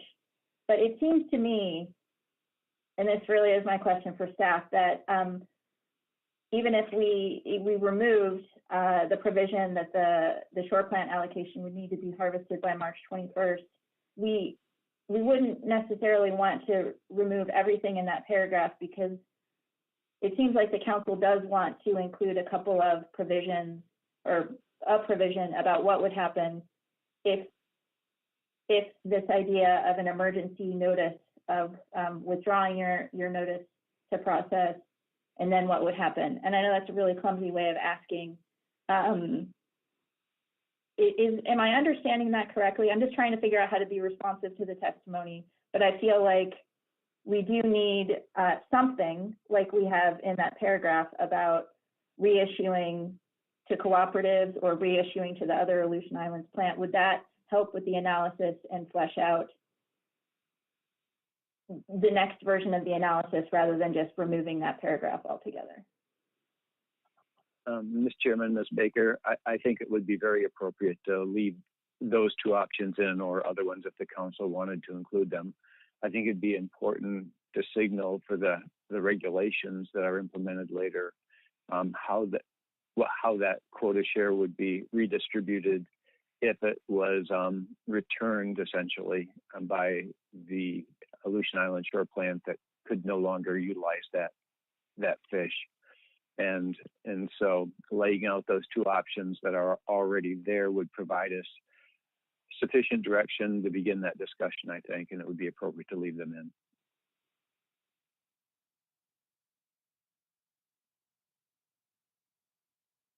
Okay, thank you. And if I may just add one more thing, the language was specific to, in the current motion, specific to individuals that had catch history in both the Aleutian Islands and the Bering Sea. You may wish to consider whether you would allow that to be expanded in that situation, since there would no longer be an active processor in the Aleutian Islands, at least a shore plant operator, whether you'd want to restrict that being reallocated to individuals that have history in the Aleutian Islands, or whether you would need that requirement anymore.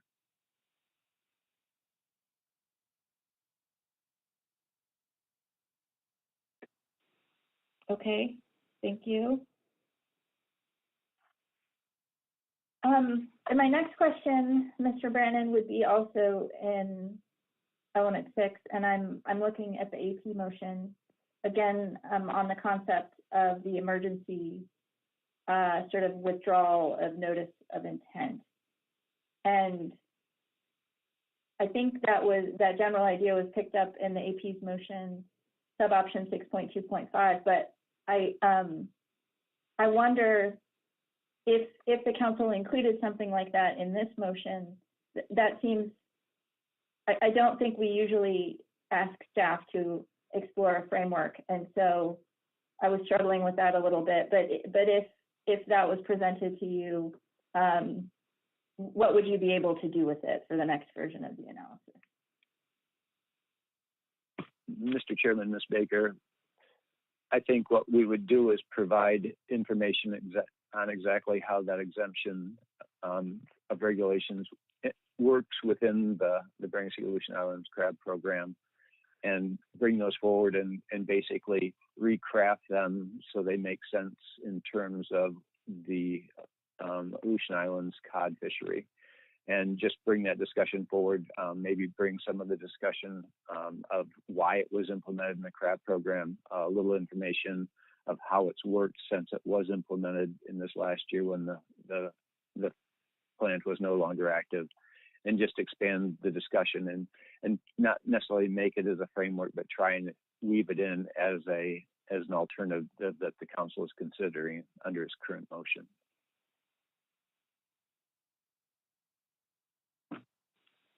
Thank you, Mr. Chair. Thanks very much, Mr. Brennan and Mr. McCracken. I'll stop there. Thanks. Thank you, Ms. Baker. Mr. Down. Thank you, Mr. Chairman. Thank you, Mr. McCracken. My question is going back to the answer that you gave to Ms. Baker on the parallel fishery issue. I think your answer was that in this case where you have a vessel fishing in the parallel waters in the Aleutian Islands, that we would have to specifically ask for that in a motion for that quota to be included. I think that was the conclusion of your answer. But the way I think about the parallel fishery, I'm thinking back to if a vessel operates in the parallel fishery, then they are in state waters, but that quota comes off of that quota would have come off the allocation of the catcher vessel trawl fleet.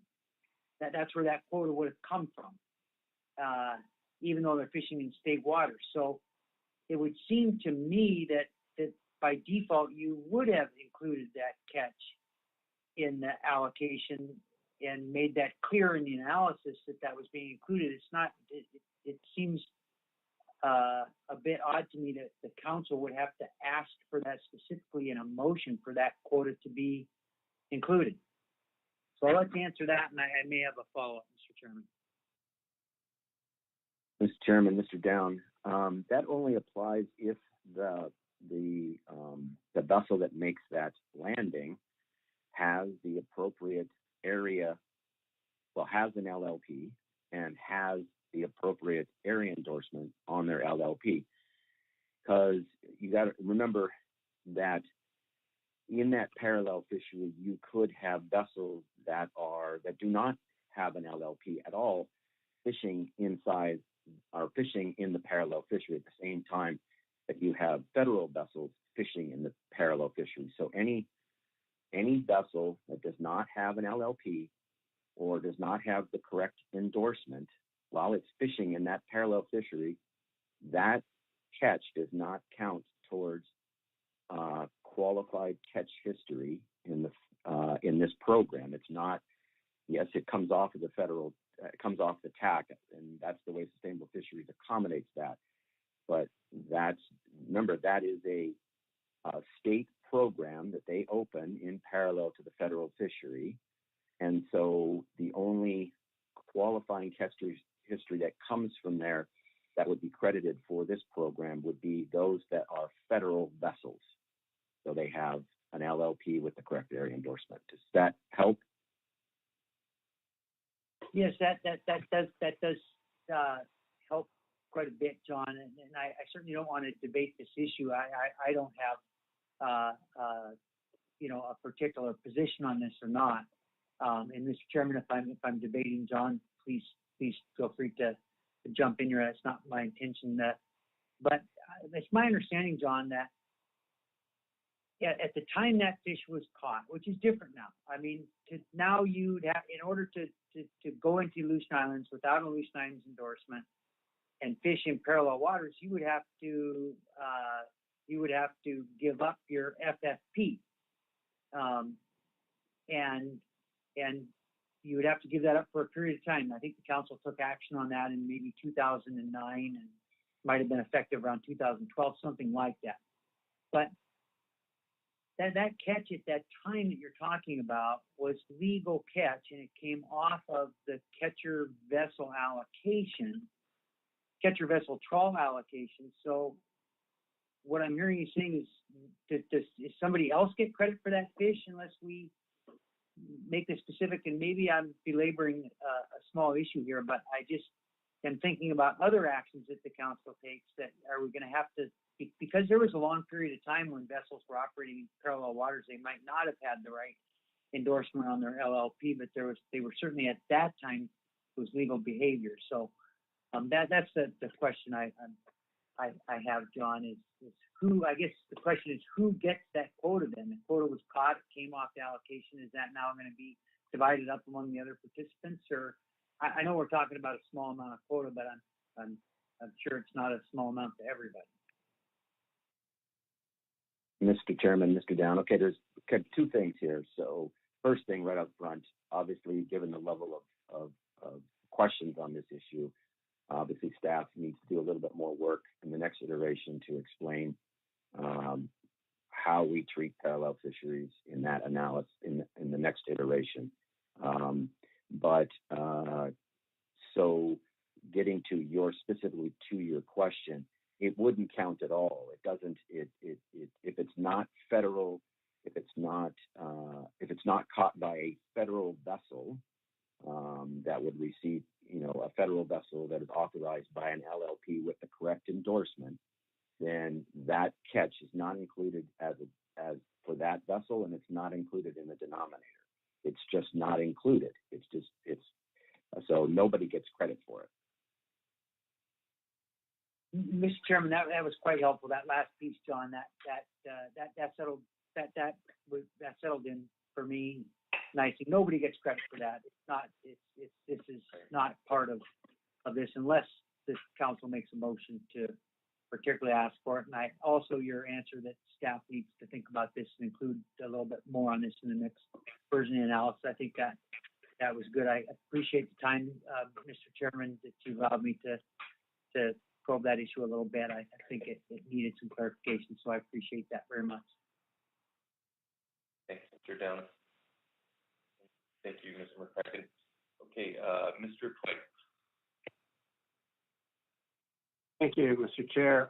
Mr. McCracken and Mr. Brannon, the language the AP added, the sub-option under element 7, introducing the 90-day time period, seems to me to get at a lot of the issues that I've been at least struggling with relative to how severability and then subsequent non-severability really how they work throughout this whole package. And I guess I'm mostly sort of curious to hear your sort of starting thoughts on how you're going to analyze this sub-option. Will your analysis on this sub-option give us a sense then of the amount of linkages that are really involved in the council's decisions about non-severability as the sort of the permanent state for the LLPs?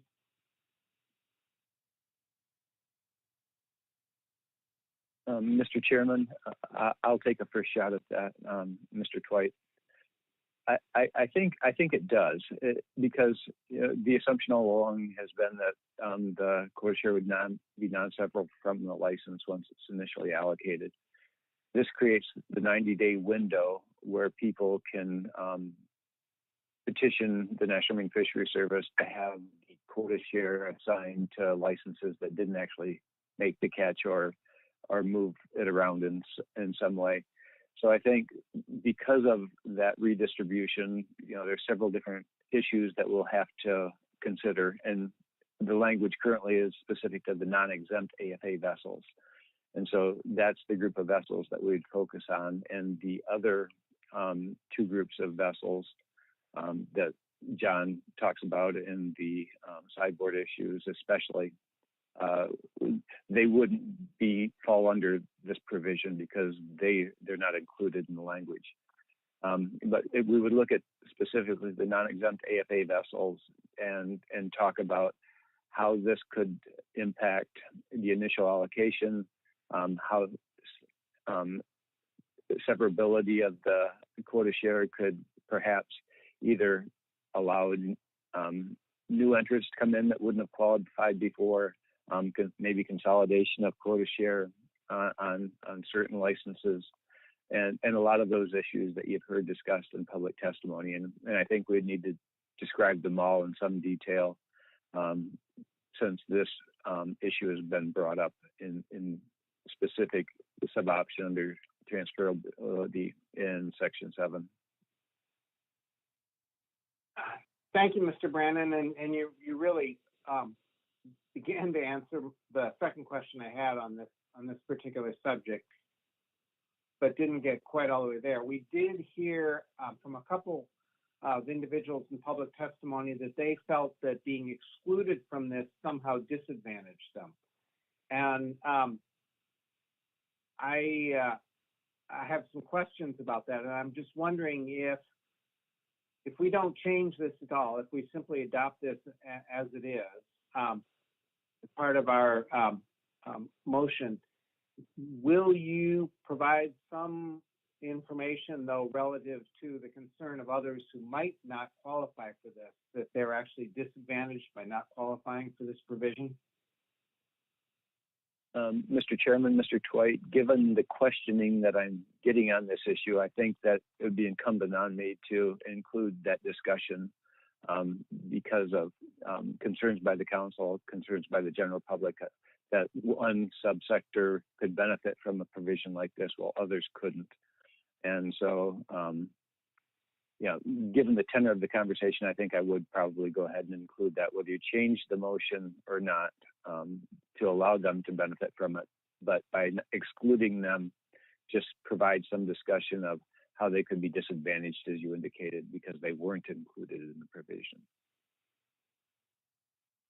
Thank you very much.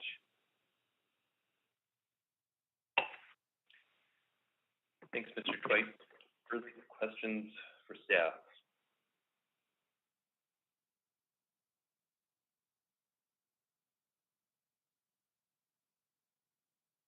Okay.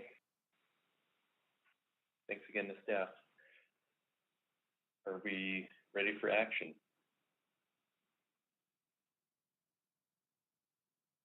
Ms. Baker.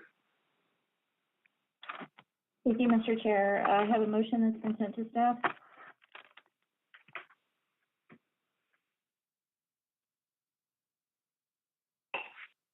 Okay, we can wait for it to come up and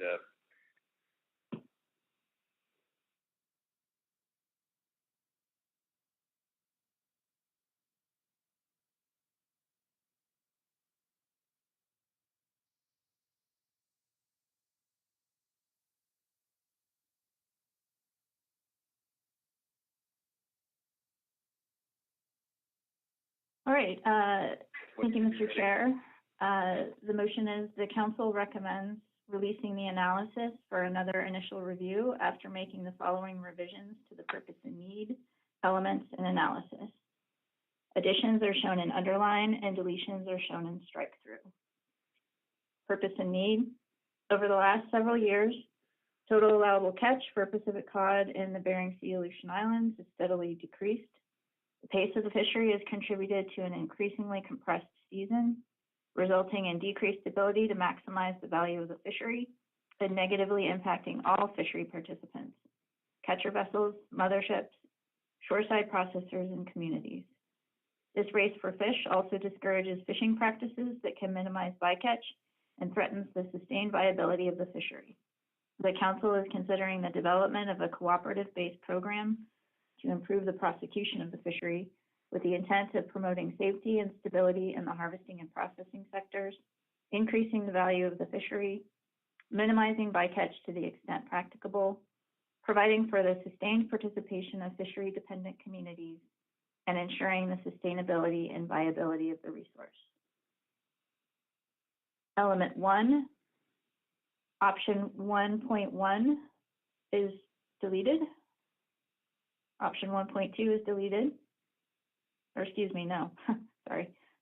So just right under element 1, voluntary harvester cooperatives with no minimum number of licenses required. Holders of qualified LLP licenses must join a cooperative annually in association with an eligible licensed processor FFP, or FPP to harvest allocations of Pacific cod. Harvesters may change cooperatives, and cooperative associations may change annually without penalty. No limitation on the number of LLP license holders or eligible catch history needed to form a cooperative. No limitation on the number of cooperatives that may form. Intercooperative formation is allowed. Option: a minimum of 3 unique LLP license holders are needed to form a cooperative using the 10% ownership rule.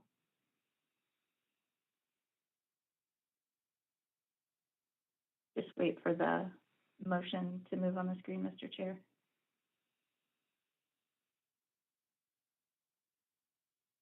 Element 2, allocation to LLP licenses. Catch history to determine allocations under this management action will not be considered beyond December 31st, 2019. 2.1, eligibility. Any LLP license assigned to a vessel that made legal landings of targeted trawl catcher vessel BSAI cod during the qualifying years, or an LLP license as of December 31st, 2019, assigned to an AFA trawl CB that had BSAI Pacific cod catch in 1997, is eligible to receive harvest shares. Option: establish a minimum threshold percentage range of 0.25% to 1% by LLP holder for eligibility to receive harvest shares. Does not apply to those 8 licenses with a transferable AI endorsement. Harvester allocations. Eligible LLP licenses must be assigned to a cooperative to receive annual Pacific cod quota. The sector's harvest shares will be allocated to an eligible LLP licenses or transferable AI endorsements, with each LLP licenses or transferable AI endorsements allocation based on the Pacific cod catch history, legal landings of targeted BSAI cod authorized by that LLP license or transferable AI endorsement during the following qualifying years. Option 2.2.1, 2014 to 2019. Option 2.2.2, 2009 to 2019. Option 2.2.3, 2004 to 2019. Option 2.2.4, allocations based on a blend of catch history and AFA sideboard history.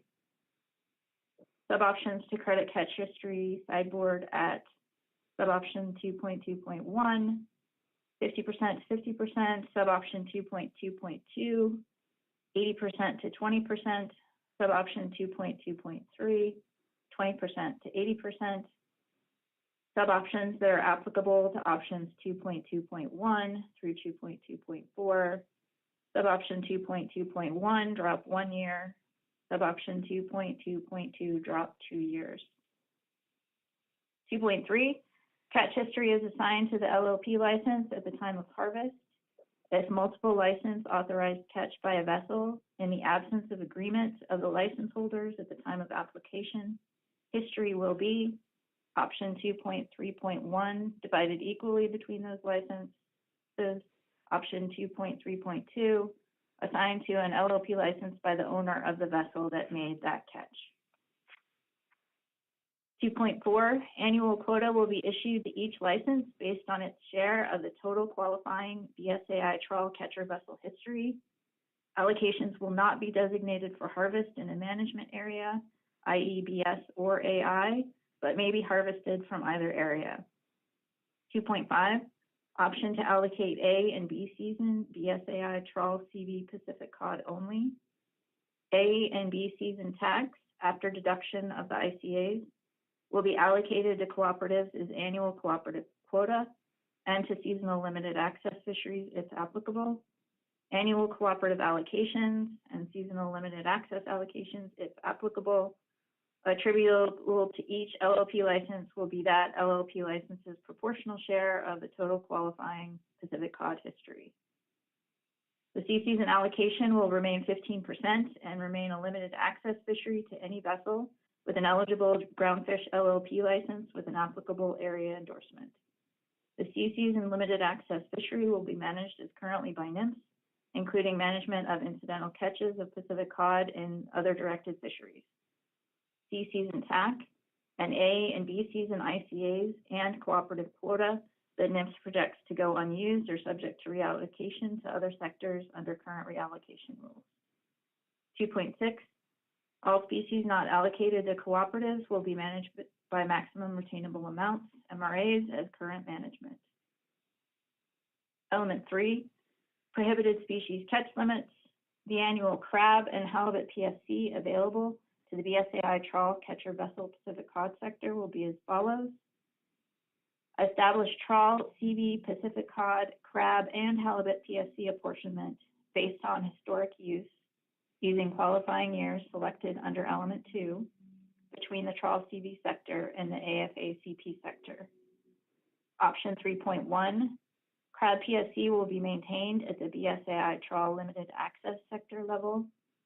Option 3.2, establish separate PSC limits for the BSAI trawl CV Pacific cod sector. Reduce suboption 1, halibut and crab PSC. Suboption 2, halibut PSC. Apportionment to BSAI trawl CV Pacific cod sector by 10 to 25%. Each cooperative will receive annual cooperative quota allocations of Pacific cod and apportionments of PSC based on members' qualifying catch histories and processing histories, if applicable, to be harvested in accordance with the Harvest Cooperative Agreement. The sector's PSC will be apportioned to cooperatives in proportion to their members' Pacific cod qualifying catch histories and processing histories, if applicable. Element 4, Gulf of Alaska sideboards.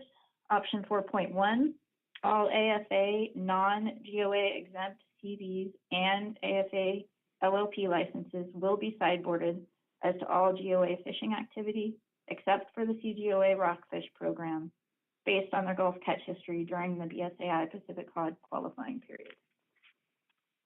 Option 4.2, AFA GOA exempt and non-AFA CVs and LLP licenses will not be permitted to lease their BSAI Pacific cod cooperative quota as a condition of benefiting from an AFA GOA sideboard exemption. Cooperatives will be required to monitor GOA, AFA, and non-AFA exempt vessels to ensure they do not lease their BSAI Pacific cod CQ and implement a penalty structure for violations. Cooperatives will be required to report leasing activities and penalties issued in the annual report. Suboption 4.2.1, AFA GOA exempt and non-AFA CVs with LLP licenses of less than 200 metric tons, 400 metric tons, or 600 metric tons of qualifying BSAI cod history may lease their BSAI cod history and benefit from the AFA GOA sideboard exemption. Element 5, 5.1, no closed class of processors. All processors with an eligible FPP or FFP are eligible to process. BSAI Pacific cod under this program, subject to eligibility requirements under the 2019 Council action to limit catcher processors acting as motherships. 5.2, limit sideboard on directed BSAI Pacific cod that can be delivered by trawl CVs to eligible CPs acting as motherships. The sideboard would be based on BSAI Pacific cod processing history by eligible CPs during qualifying years under Element 2. Option 5.2.1, each eligible CP acting as a mothership may process up to the higher of 1, the processor's history, percentage based on qualifying years selected in Element 2.2, or 2, the history, percentage based on qualifying years selected under Element 2.2, from LLP licenses that are owned in excess of 75% directly or indirectly by the owner of a catcher processor LLP eligible for the offshore sector of the target non-CDQ BSAI Pacific cod trawl CV fishery as of December 31st, 2019. 5.3, limit the number of trawl CVs in the directed BSAI Pacific cod fishery that can deliver to eligible CPs acting as motherships. Trawl CVs can qualify for the offshore sector in one of two ways. 1, an LLP license that is owned in excess of 75% directly or indirectly by the owner of a catcher processor LLP eligible for the offshore sector of the target non-CDQ BSAI Pacific cod fishery as of December 31st, 2019. Number 2, the council will develop other eligibility thresholds for LLPs on trawl catcher vessels. Only quota arising from the history of an LLP license qualifying for the offshore sector will be permitted to be delivered offshore. Only vessels that are assigned LLP licenses that qualify for the offshore will be permitted to make offshore deliveries. Vessels using LLP licenses that are permitted to deliver offshore may also deliver any or all of the quota derived from the LLP license to shore-based or floating processors. 5.4, allocation of harvest shares to processors. This option is only applicable to Bering Sea processors and eligible CPs if AI allocations are selected under Element 6. Onshore and offshore processors, subject to eligibility requirements under the April 2019 Council action to limit catcher processors acting as motherships that have a history of processing in the federal BSAI Pacific cod trawl CV fishery will be eligible to receive a percentage of total harvesting shares based on each onshore processor's and offshore processor's history. To be used, the processor's harvest shares would be transferred to the CV cooperative. Option: a cooperative cannot assign a greater proportion of the harvest shares allocated to a processor to a vessel owned by that processor than the vessel brought into the cooperative absent any processor-held shares. The cooperative will monitor this provision and include reporting on allocation of processor-held shares in their report to the council. Percent of harvest shares to be allocated to eligible processors. Option 5.4, 5%. Option 5.4.1 is 5%. Option 5.4.2 is 10%. Option 5.4.3 is 15%. Option 5.4.4 is 25%. Option 5.4.5 is 30%. Processing history years to receive harvest shares are the same as harvester years in Element 2. Element 6, Option 6.1 and 6.2 are mutually exclusive.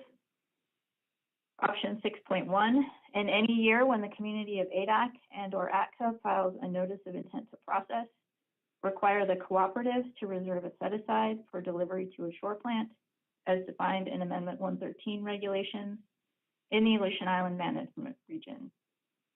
The amount of the set-aside will be 10 to 25% of the BSAI CV trawl directed A-season harvest amount. ADAC or ATCA may withdraw its intent to operate notice during the season if necessary. If so, the set-aside requirement is removed. Option 6.2, in any year when the community of ADAC and or ATCA files a notice of intent to process, annual harvest quota shall be issued to the plant operator designated in that notice of intent. In the event one community issues a notice, the lesser of 5,000 metric tons, or Option 1, 5.5%, Option 2, 10% of the total BSAI trawl catcher vessel Pacific cod quota prior to allocations based on harvesting or processing histories shall be issued to the plant. In the event both communities issue a notice, the allocation shall be divided equally between the two plants. ADAC or ATCA may withdraw its intent to operate notice during the season if necessary. In that case, the unharvested portion of the allocation will be reissued to the other AI shore plant if it is operating. Suboption 6.2.1, if no AI shore plants are operating, the amount of actual quota equivalent to unharvested portion will be reissued to cooperatives, holders of LLP licenses with Bering Sea and or Aleutian Islands harvest history in proportion to their annual allocation. Annual Aleutian Islands community shore plant allocations will be transferable to any cooperative and between cooperatives for harvest by member vessels that are assigned to an Aleutian Islands trawl CV LLP license eligible under this program. Quota shall be harvestable exclusively in the AI and landed in the AI management region. Suboption 6.2.2, if the community of ADAC and/or ACCA files a notice of intent to process, annual harvest quota should be issued to an entity representing the community designated in the notice of intent. Suboption 6.2.3, AI trawl vessels less than 60-foot LOP will be eligible under the program to receive the harvest. Option 1, 50%, option 2, 25%, or option 3, 10% of the annual Aleutian Islands Community Shore Plant allocation, of which must be harvested by these vessels. These vessels will be eligible to join a cooperative annually in association with the ADAC and/or ACCA plant, regardless of whether they otherwise qualify for the program. Element 7, catch histories are attached to LLP licenses and are non-severable from the LLP. Transfer of an LLP license eligible for this program results in the transfer of any program eligibility and catch history harvest shares associated with the LLP license. 7.2, allocations based on processing history are issued as separate permits, and the permit is only transferable to another processor. Permits issued to shoreside processors can only be transferred to other shoreside processors that hold an FPP. The history is non-severable from the permit, except in the case that transfer of the permit to another eligible processor would result in exceeding the use cap under option 8.3. In that case, the portion of the history over the cap is allowed to be severed from the permit and transferred to another eligible processor permit. 7.3, annual allocations of Pacific cod and PSC, whether derived from harvesting or processing histories, are transferable between cooperatives. 7.4, post-delivery transfers of cooperative quota are permitted, but must be completed by December 31st, i.e. prior to annual cooperative quota expiring. Element 8, 8.1, harvester issued cooperative shares. Processor issued cooperative shares do not count toward this use cap. No person may hold or use more than option 5 to 10% of the Pacific cod cooperative quota issued. Option 8.1.1, using the individual collective rule, or option 8.1.2, using 10% ownership threshold or management and control for assigning quota to a holder/entity's cap. Suboption 8.1, persons over the cap at the time of implementation are grandfathered. 8.2, no vessel may harvest more than option 3 to 5% of the annual Pacific cod cooperative quota issued in the fishery. Option 8.2.1, vessels over the cap at the time of implementation are grandfathered. 8.3, processor issued cooperative shares. No person may hold or use more than option 15 to 20% of the Pacific cod cooperative quota. Option 8.3.1, using the individual and collective rule, or option 8.3.2, using 10% ownership threshold or management and control for assigning quota to the holder/entity's cap. Suboption 8.3, persons over the cap at the time of implementation are grandfathered. 8.4, no processing facility may process more than 20 to 30% of the Pacific cod cooperative quota. Option 8.4.1, processing facilities over the cap are grandfathered. Element 9, annual cooperative allocations must be filed on or before November 1st of the preceding year. Cooperatives shall be formed by qualified LLP licenses with trawl CB Pacific cod history. Each LLP license is eligible to join one cooperative. A vessel assigned a qualified LLP license is a member of that LLP license's cooperative. A vessel may join a single cooperative. Vessels that are not designated on a trawl CB qualified LLP license are not eligible to join a cooperative. Cooperatives are intended only to conduct and coordinate harvest activities of members that are not Fishermen's Collective Bargaining Act cooperatives. Membership agreements will specify that processor-affiliated members cannot participate in any price-setting negotiations except as permitted by antitrust laws. Element 10, all allocations and allowances under this program are revocable privileges that 1, may be revoked, limited, or modified at any time. 2, shall not confer any right of compensation to the holder if they are revoked, limited, or modified. And 3, shall not create or be construed to create any right, title, or interest in or to any fish before the fish is harvested by the holder. The duration of all harvest shares and associated PSC apportionments is 10 years. These permits will be renewed before their expiration unless revoked, limited, or modified. Element 11, monitoring. All vessels in the program will be in the full coverage program, 100% observer or electronic monitoring coverage category if applicable. This element is not intended to modify the observer coverage exception provided for CVs delivering unsorted cod ends to motherships. NIPS will develop monitoring and enforcement provisions necessary to track quota, harvest, PSC, and use caps. The Council authorizes NIPS to report weekly vessel-level bycatch information as authorized under MSA Section 402B2A. Element 12, reporting and program review. Each cooperative shall annually produce a report for the Council describing its performance in the preceding year. Per the Magnuson-Stevens Act, a formal detailed review of the program shall be undertaken 5 years after implementation, with additional reviews at a minimum each 7 years thereafter. Element 13, cost recovery. A fee not to exceed 3% of the ex-vessel value will be charged on all program landings to cover the actual costs directly related to the management, data collection, and enforcement of the program. Element 14, gear conversion.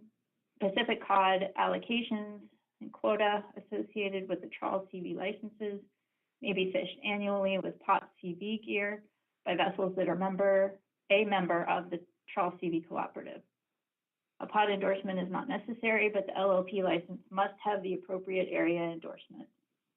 Harvest would continue to be deducted from the annual trawl cooperative quota account to which the LLP license is assigned and will not affect sector allocations. Quota derived from this program is not permanently designated as pot CV quota. If option 2.5 is selected, gear conversion only applies to the A and B seasons based on the start and end dates for the trawl fishery. PSC use would be deducted from the PSC allocated to the cooperative. NIPS will develop monitoring and enforcement provisions necessary to track quota, harvest, PSC, and use caps. In addition to the motion changes above, the Council requests the following in the next analysis. Provide quantification and analysis of the history of reallocations from trawl CV to other sectors, specifically data on amounts transferred, percentage of sector's final allocation, transfer timing, and season origination of the reallocation, A, B, or C. Include secondary reallocations. Include a description of how reallocation decisions are made, including factors that result in unharvested quota, which influence timing and determine reallocation recipient. That's the motion, Mr. Chair, and with the second, I'll speak to it. Second, Mr. Chairman. Right. All right. Thank you, Mr. Cross.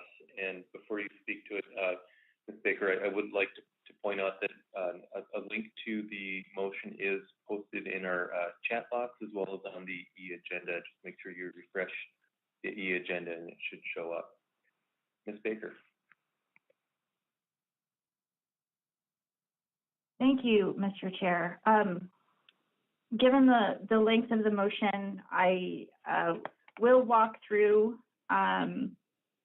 each element and try to limit my description to the changes to the ones that I would like to call the Council's attention to. For the most part, I'll just preface it by saying a fair number of the changes to the current motion that you're seeing I'm proposing in this motion are really addressing requests of staff for clarification of specific issues. And so perhaps some of those minor details I won't take the time to describe, but of course, if council members have questions, I'd be happy to talk about those.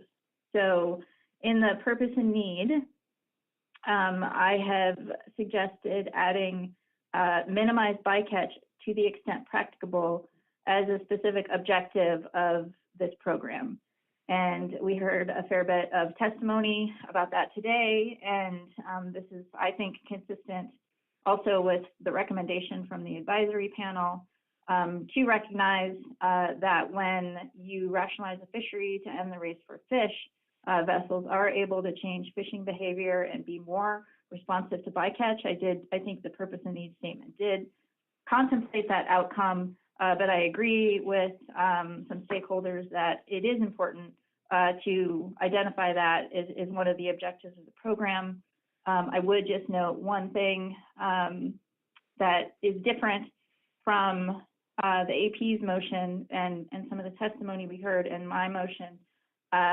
They suggested reducing bycatch to the extent practicable, and we heard in testimony that it was said that that was consistent with National Standard 9, and I guess I would just make the slight change as proposed in my motion that the wording in National Standard 9 is actually minimizing bycatch to the extent practicable, and so that is the reason for my proposed change here is for consistency with National Standard 9.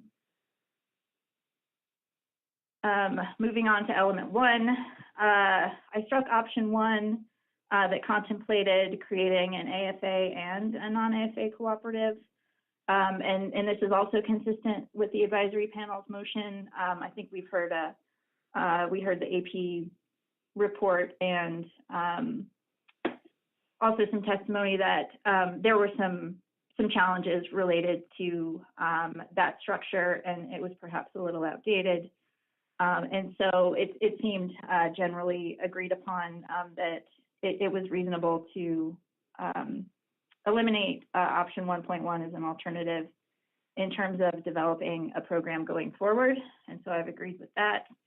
I think this is a couple of important staff points to bring to the council's attention. I also clarified in element 1 that cooperatives must associate with eligible licensed processors, and that eligible processors are those that have an SFP, and that's motherships and catcher processors, or an SPP, which is shore-based processors and stationary floating processors, as suggested by staff. And another just slight structural change is I've removed inter-cooperative formation as a sub-option and simply stated that inter-cooperative formation is allowed. Finally, I've amended what was formerly sub-option 1.2.1 to be an option under cooperative formation and clarified that a minimum of 3 unique LLP license holders are needed to form a cooperative using the 10% ownership rule. I would note both the AP motion did not recommend that we include unique LLP licenses to form a cooperative, and we heard some testimony about that as well. Mr. Chair, I think, though, that it is important for the council going forward, since we're at the first initial review, to continue to look at the possibility of requiring unique LLP licenses. I think there are some issues. I mean, I think the primary issue that I can think of associated with this is if you didn't have 3 unique LLP license holders and you had 3 affiliated LLP licenses held in one cooperative, it could in essence be an IFQ, and that is not consistent with the general approach that the council has taken for a cooperative program here. And so I also understood some of the concerns about cooperative functioning created by requiring 3 unique LLP licenses. But again, I think at this stage in the analysis, it is important to keep this as an option for now. And I think the analysis can point out some of those issues for us. In element 2, I've clarified that catch history used to determine allocations in this program include fishing activity through the end of 2019.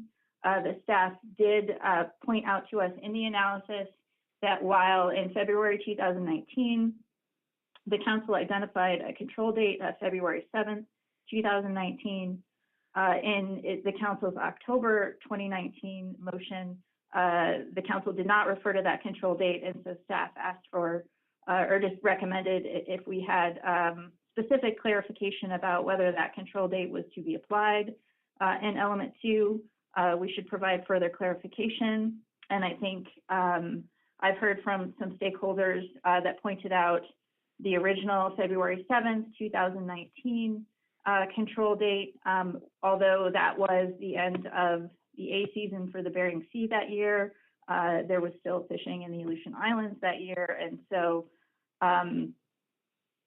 it seemed reasonable also when I checked with staff, and I think we talked about it in the staff presentation, that the catch history used to prepare the analysis in front of us also used the full year of 2019 catch history.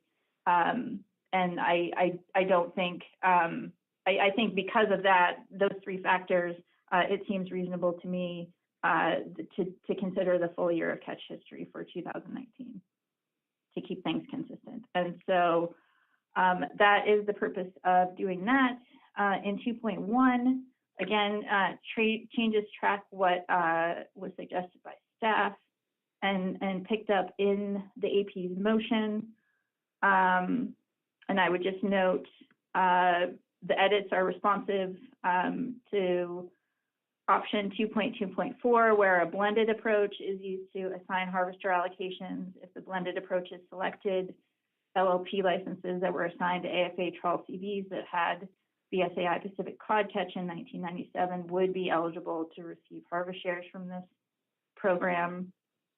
The new option that's under 2.1, I also am moving forward the AP suggestion to establish a minimum threshold percentage for LLP license holders for eligibility to receive harvest shares.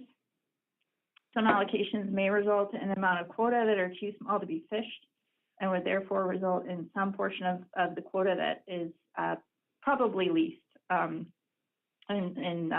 We heard in public testimony some suggestions for that range.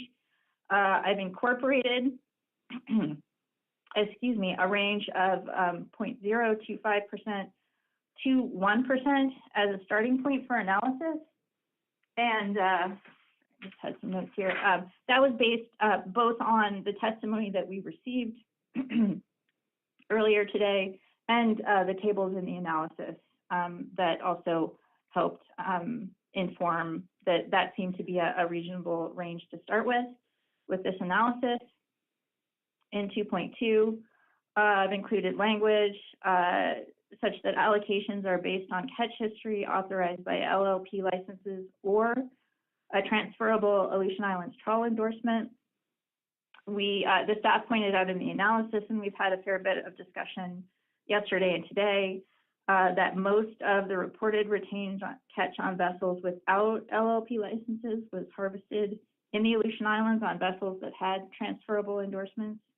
And so I have explicitly included those transferable AI endorsements in the motion to be included in the allocations at whatever level the transferable AI endorsement had catch history under the options we're considering. Option 2.5, again, I've picked up the staff suggestion to include any unharvested cooperative quota in the amount of CCs and TAC that can be reallocated if NMFS projects it will go unused. Element 3, in the revisions to the council's motion for this element, I struck the option to maintain the status quo methodology to propose establishing separate apportionments of crab and halibut PSC for the trawl CV Pacific cod and AFACP sectors using the same qualifying years that are under element 2. And that was really prompted from our discussion during the staff presentation yesterday. I think, and also based on some comment letters I read from trawl CV participants supporting apportionment of PSC between the Trawl CV sector and the AFA-CP sector. In option 3.1, I've included an option to maintain crab PSC at the BSAI trawl limited access sector level. If we learn through further analysis that creating a separate apportionment between the trawl CV sector and the AFA-CP sectors is unworkable. And the reason that I sort of wanted to put that in there as potentially future to think about is the tables in the analysis 2-72 to 2-75 really illustrate really low crab bycatch in the trawl CV sector and over both sectors generally.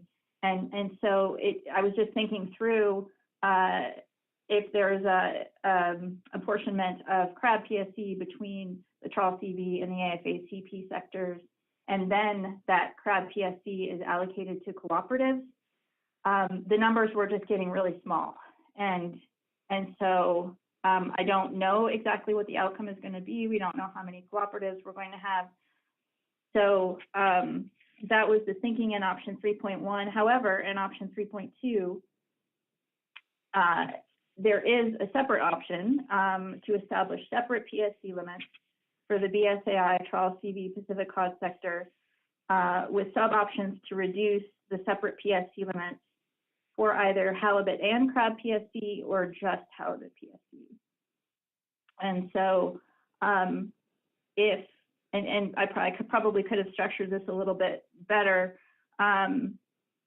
So if the council selects option 3.2 in this instance to establish separate halibut and crab PSC limits for the trawl CV sector, then we could reduce both of those halibut and crab PSC limits. Or if under option 3.1, we determine we want to maintain crab PSC at the BSAI trawl limited access sector level, then sub-option 2 would be the default choice under option 3.2 to just reduce halibut PSC. And I'm happy to answer questions about that. I did not pick up the AP suggested language. And I guess I should speak to, I didn't pick up the AP suggestion and what we heard in testimony to expand the range of PSC reductions from 10 to 40%.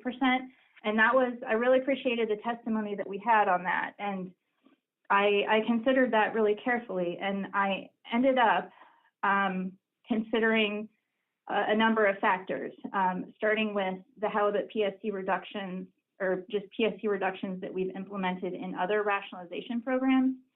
And I looked back, and the most recent new program that we implemented was the rockfish program. And when the pilot program was replaced, the council implemented a 12.5% halibut PSC reduction, is my recollection. And so this range that's in my motion would reduce up to 25% PSC, whether it's halibut or halibut and crab. And so that's about twice the amount of reduction as we've done in the most recent program. And I also was thinking during the testimony that we received that actually used the rockfish program as a comparison for the potential of bycatch reduction under rationalization programs. And it occurred to me when I was thinking of the rockfish program reduction that the council had implemented,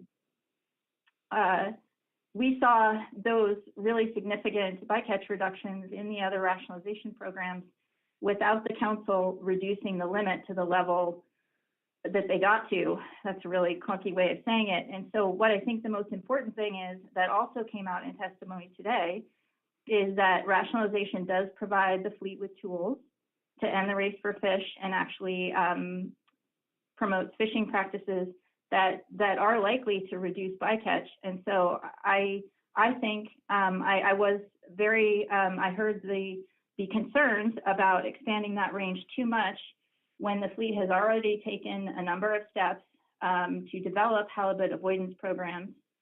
They can build on those steps when the rationalization program would be implemented.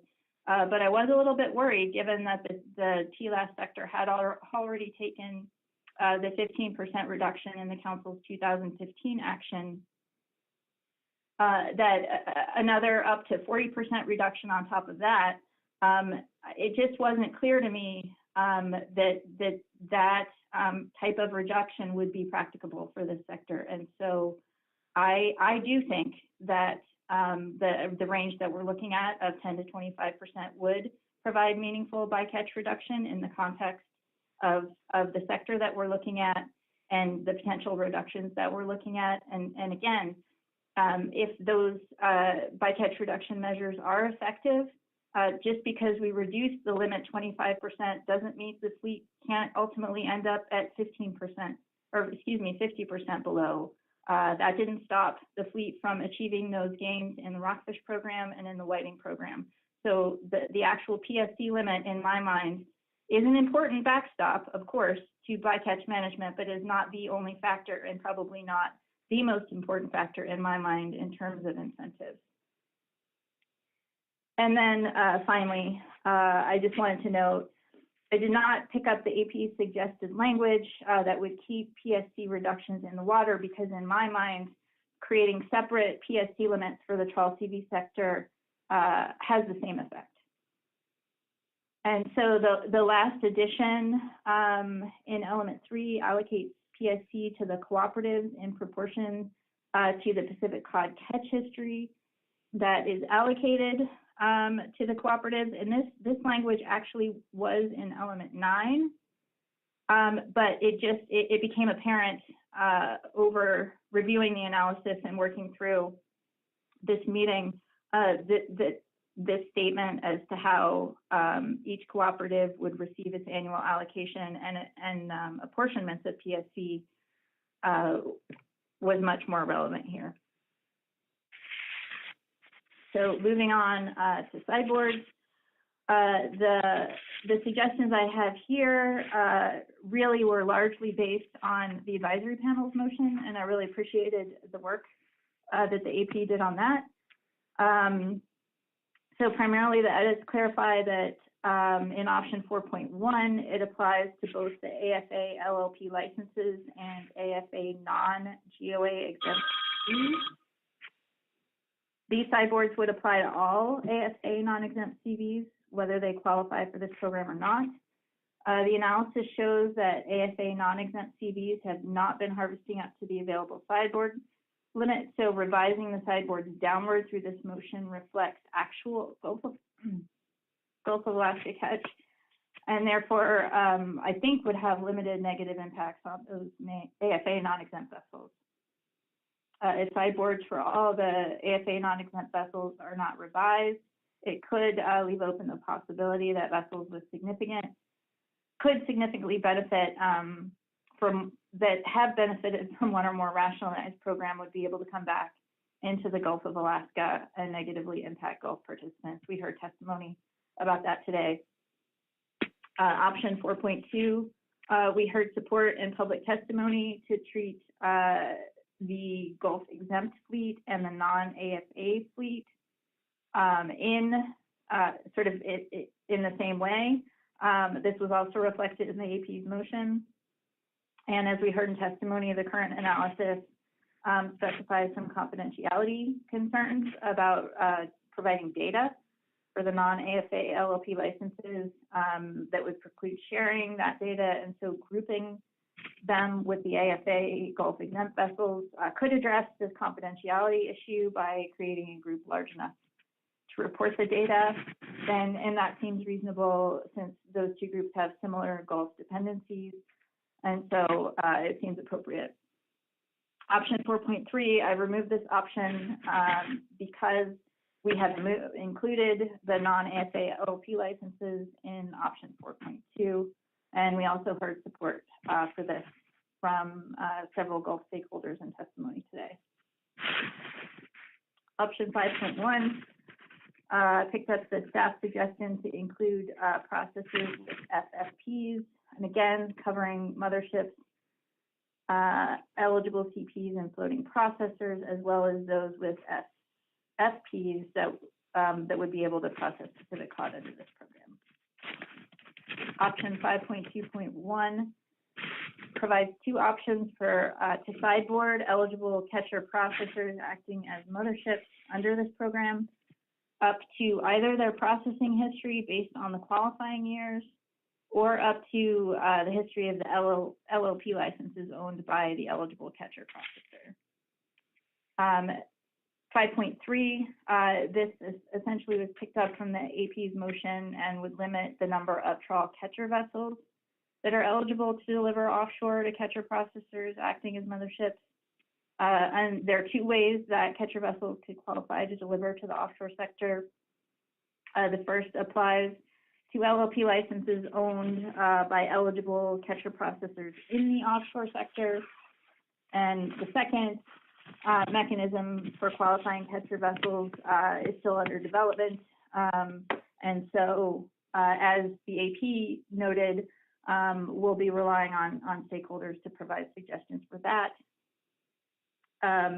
And also, as noted by the AP, qualifying just a few vessels to be able to deliver to CPs could allow for the offshore sector to form a cooperative and provide some stability for those boats.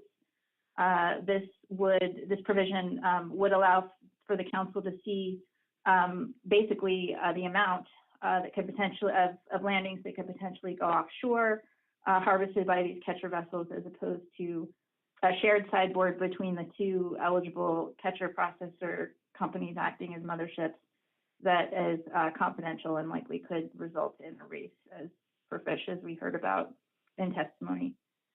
The last section in 5.3 clarifies that vessels that are assigned LLP licenses that qualify for the offshore sector cannot deliver more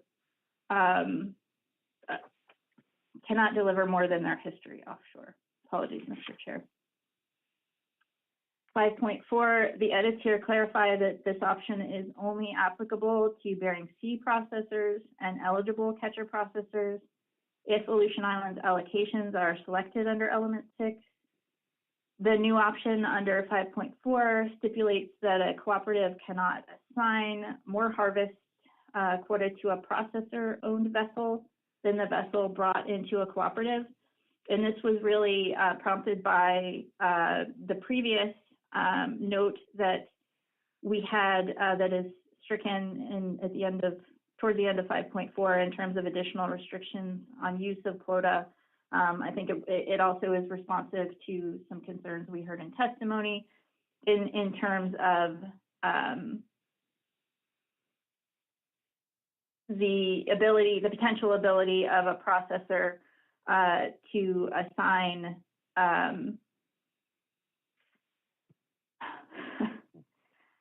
the quota that a processor receives to essentially disadvantage catcher vessels by assigning, by somehow displacing the quota that the catcher vessel brings to the cooperative.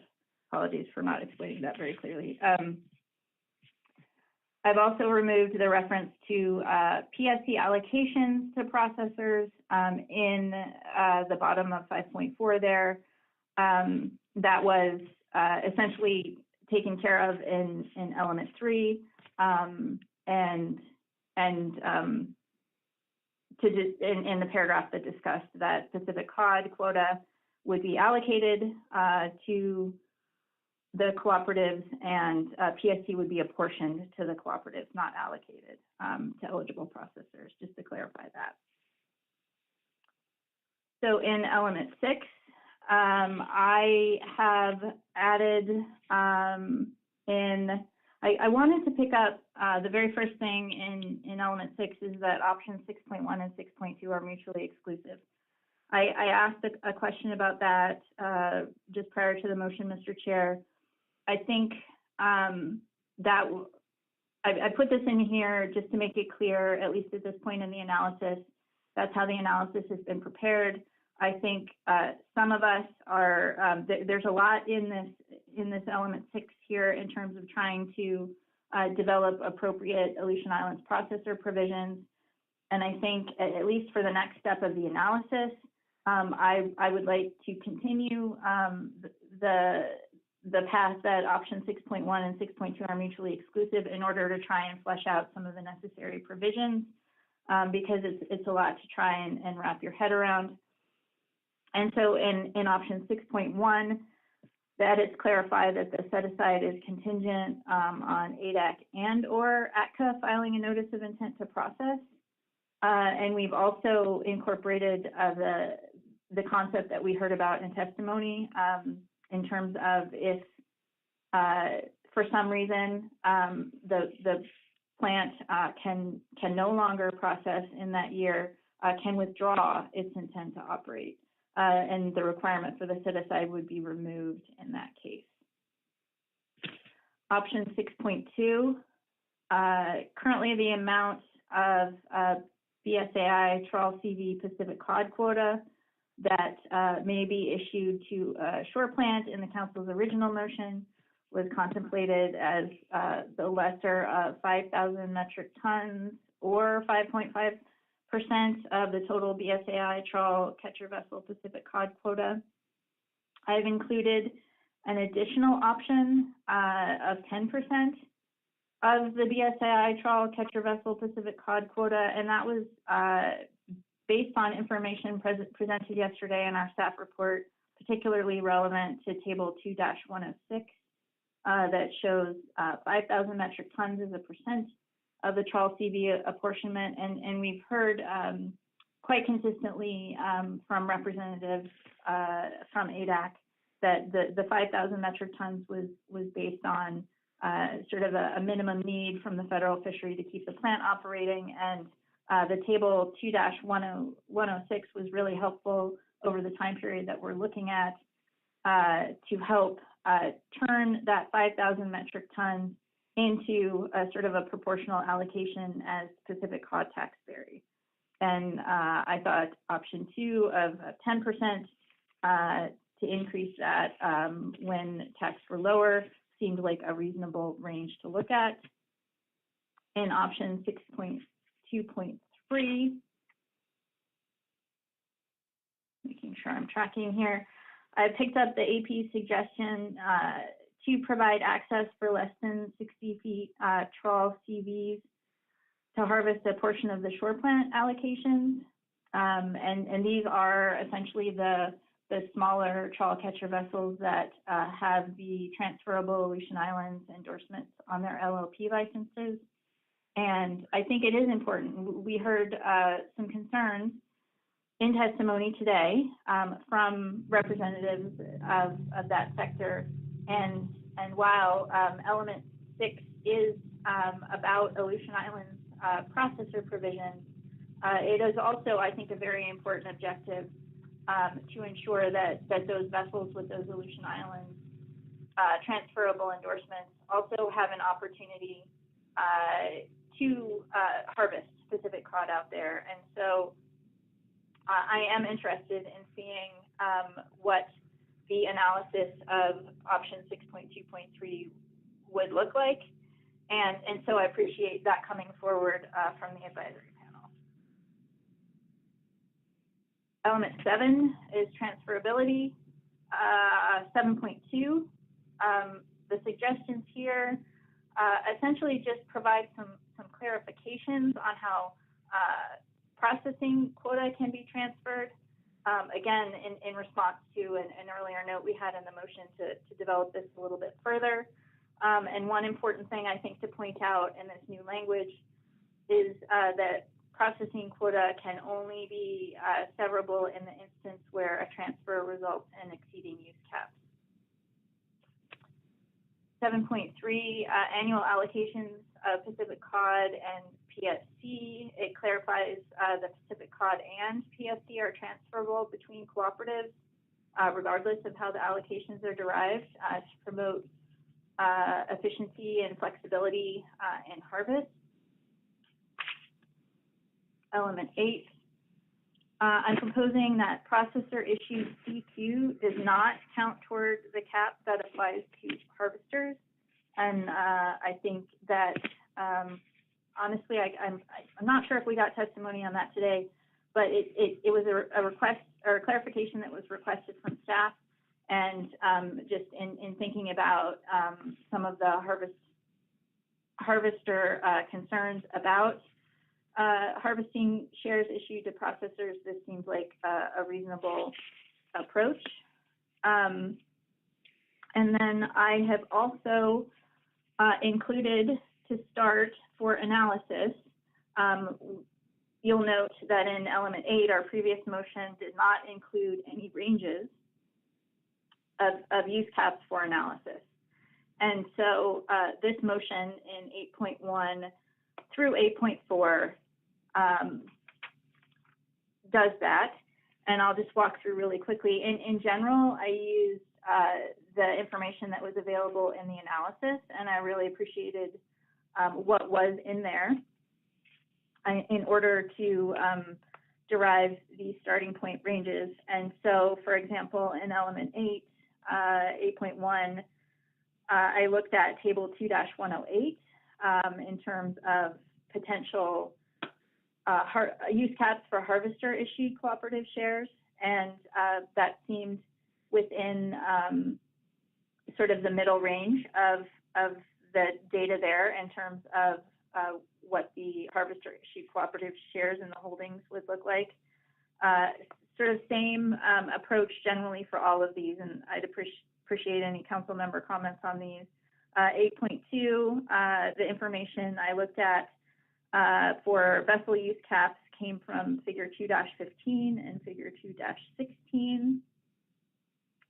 An important addition in 8.2.1 that staff asked us to include is that vessels over the cap at time of implementation are grandfathered. In section 8.3, processor issued cooperative shares, the range that I've identified for analysis is 15 to 20%, coming from the information in table 2-110. And 8.4, processing use caps, no facility may process more than 20 to 30%. And again, we already had the option in there for processing facilities over the cap are grandfathered. Element 9, primarily just some relatively minor clarifications. Well, yeah, and some important ones. So the first change is really adding the deadline of November 1st for annual cooperative allocations. That was a recommendation from the National Marine Fisheries Service. In the second paragraph, this is a clarification that was in response to a fair bit of testimony that we received. Vessels that are not designated on a trawl CV qualified LLP licenses are not eligible to join a cooperative. And so we talked about this during the staff presentation, that the staff assumption, since the council did not explicitly make this statement, was that essentially any trawl CV would be eligible to join a cooperative. And we heard some of the concerns about that approach from LLP license holders that are expected to qualify for this program in terms of what that does to negotiations and leverage within a cooperative. If you're essentially negotiating with someone who has little to no history in the fishery, you may not get the maximum benefits from cooperative formation than you would if you limited the eligible cooperative members to LLP license holders that are eligible for this program. At the bottom of element 9, the text that's crossed out is the text that I referred to earlier that was moved to element 3. No changes to element 10. Element 11 is clarification that the exemption for observer coverage from catcher vessels delivering unsorted cod ends to motherships would not be modified by this program. I wanted to clarify that. I believe we received a comment letter in response to that. No changes to element 12, element 13, and with respect to element 14, I also was trying to carry through some of the clarifications that were made to element 9 in terms of eligibility to join a Trawl CV cooperative. I have to admit that I've struggled with the gear conversion concept a little bit, and I did try to listen to the AP on that, and I realized that I have not picked up the AP's motion in that regard. And so I'm interested in hearing more about that, but what I've done here in this motion essentially is carried forward the concept that I mentioned earlier, that Pacific cod allocations and quota associated with trawl CV licenses may be fished annually with POT CV gear, but only vessels that are member of the trawl CV cooperative. And so that necessarily means in this motion, vessels that qualified for this program. And so again, that was to try to be consistent with the approach in element 9. And so that is truly more of a gear conversion approach than maybe I've since learned that the AP was trying to provide opportunity for in its motion. And then the end of element 14 is really just some additional clarification about that I think staff had questions when we went through the gear conversion portion of the staff presentation to really provide some more details on how the gear conversion would work in terms of quota derived not being permanently designated as POT CV quota, things like that, gear conversion only applying to A and B seasons, start and end dates for the trawl fishery, things like that. And so, and then just finally, Mr. Chair, after the end of the motion, we did, consistent with some of the AP requests, additional analytical requests, I have picked up the request that relates specifically to quantifying and analyzing reallocations from the trawl CV sector to other sectors. We've heard a fair bit of testimony about that. And there's already some information included in the analysis, in this version of the analysis, but I think we received some very good suggestions for more detailed information in the next version that could really help us sort through that issue and determine the impacts of this rationalization program on other sectors. Thank you very much, Mr. Chair. I'll be happy to take any questions. Thank you, Ms. Baker, for your thorough motion and speaking to it. Let's go to questions. Mr. Cross.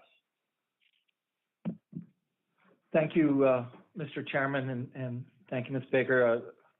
A lot of work obviously went into this motion, and very responsive to a lot of testimony. So I have just a couple of clarifications.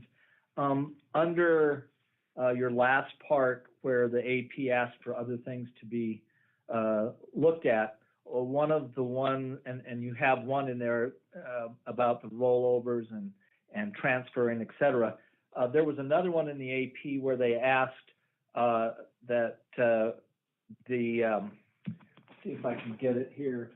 The analysis should consider impacts to TLAS fishery participants if trawl CVs who secure quota in the cod fishery increase their participation in the TLAS fishery, and whether sideboards are necessary to protect the other participants of the TLAS fishery. And I bring that up only because there was a couple of testimony by a couple of the catcher vessels that said, depending on how much cod they get, they would, maybe have to lease it and look for other opportunities. So along with your last one there about, how this affects the rollover and some of the others, I was wondering if why you didn't include that, and if not, could it be included? Thank you. That's the first one. I have one other one, Mr. Chairman. Thank you, Mr. Chair, and thank you, Mr. Cross, for that question. I did listen to the testimony today about that particular issue, and I think we also received testimony saying that wasn't necessary, and so to look at potentially the impacts on the TLAS sector. And so while I am not opposed to considering it, I just hadn't had time to process the testimony enough, quite frankly, to include it specifically in my motion to feel strongly about including it. So that's where I ended up, Mr. Cross. Thank you very much. And just a clarification under, sorry, I have to get to it. Under 5.3, when we're talking about, if I can get to it, hold on. So under 5.3, we have the LLPs and what's going to be delivered. I guess the staff will clarify those LLPs if they delivered a portion offshore and a portion onshore, how that would be how it would be derived for 5.3. I guess I'm just clarifying that we would hope that the staff would look at that under 5.3.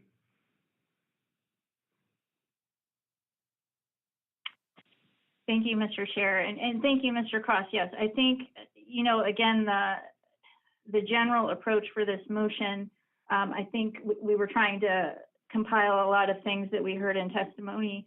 In 5.2, we stuck with the council's initial, at least in the October 2019 motion, initial approach to essentially sideboard the trawl CPs that are acting as motherships. At this meeting, we heard the concept that perhaps it would be better to limit the number of trawl CVs that can deliver to the eligible catcher processors acting as motherships due to some of the issues that you've pointed out. Some of the trawl catcher vessels that delivered to eligible CPs acting as motherships also delivered onshore over the qualifying years that we're considering. So yes, that's a long way of saying I would agree with you, Mr. Cross. I think I would hope that the next version of the analysis could help us dig into that history a little bit more to the degree we can look at it with respect to confidentiality and get a little more information on that history over time. Thank you very much. That's all my questions, Mr. Chairman. Thank you. Thanks, Mr. Cross. Mr. White. Thank you, Mr. Chair. Thank you, Ms. Baker, for your motion. Several questions, but first I'll start with a thought relative to the question that you just discussed with Mr. Cross. I would also hope that staff would, in taking a look at how that will work functionally in terms of both a quota that's designated for offshore only, or for offshore versus quota that's designated for inshore only. Whether or not how the co-ops will handle in the event that there ends up being vessels with mixed quota, where some of theirs is one category and some of theirs is another. Don't need your response on that, just to maybe save your voice a little bit, but just wanted to bookmark that as a thought. For 5.2.1, you've included an option that we understand we probably won't ever be able to really see the results of that, and that's the processor's history option, or at least that was my understanding of the discussion. And so I appreciate the inclusion. I'm just wondering what your thoughts are about what we will learn in order to make a informed choice about whether or not that's workable.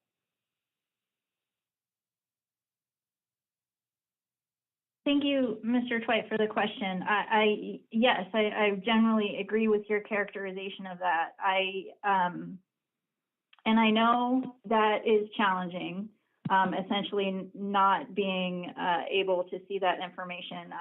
I was reminded that we do have other sideboards. I'm failing to remember what specific programs they are for, but that involve fewer than 3 participants for which the sideboard can't be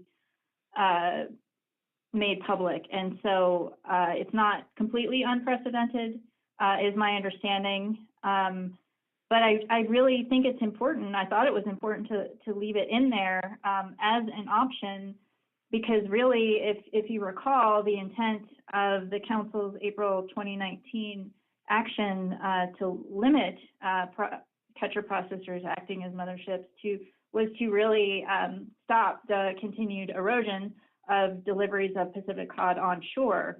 And given what sort of happened in terms of development of CPs acting as motherships, and even though, yes, we've limited the eligible CPs who are able to do that, I think there is just real concern, both from representatives of the shoreside sector and also among, of course, this important to the state of Alaska is ensuring that we have a way, an option at least, to look at preventing that from happening under this program.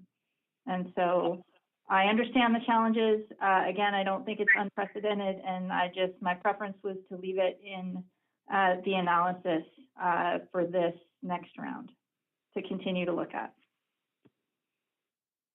Thanks.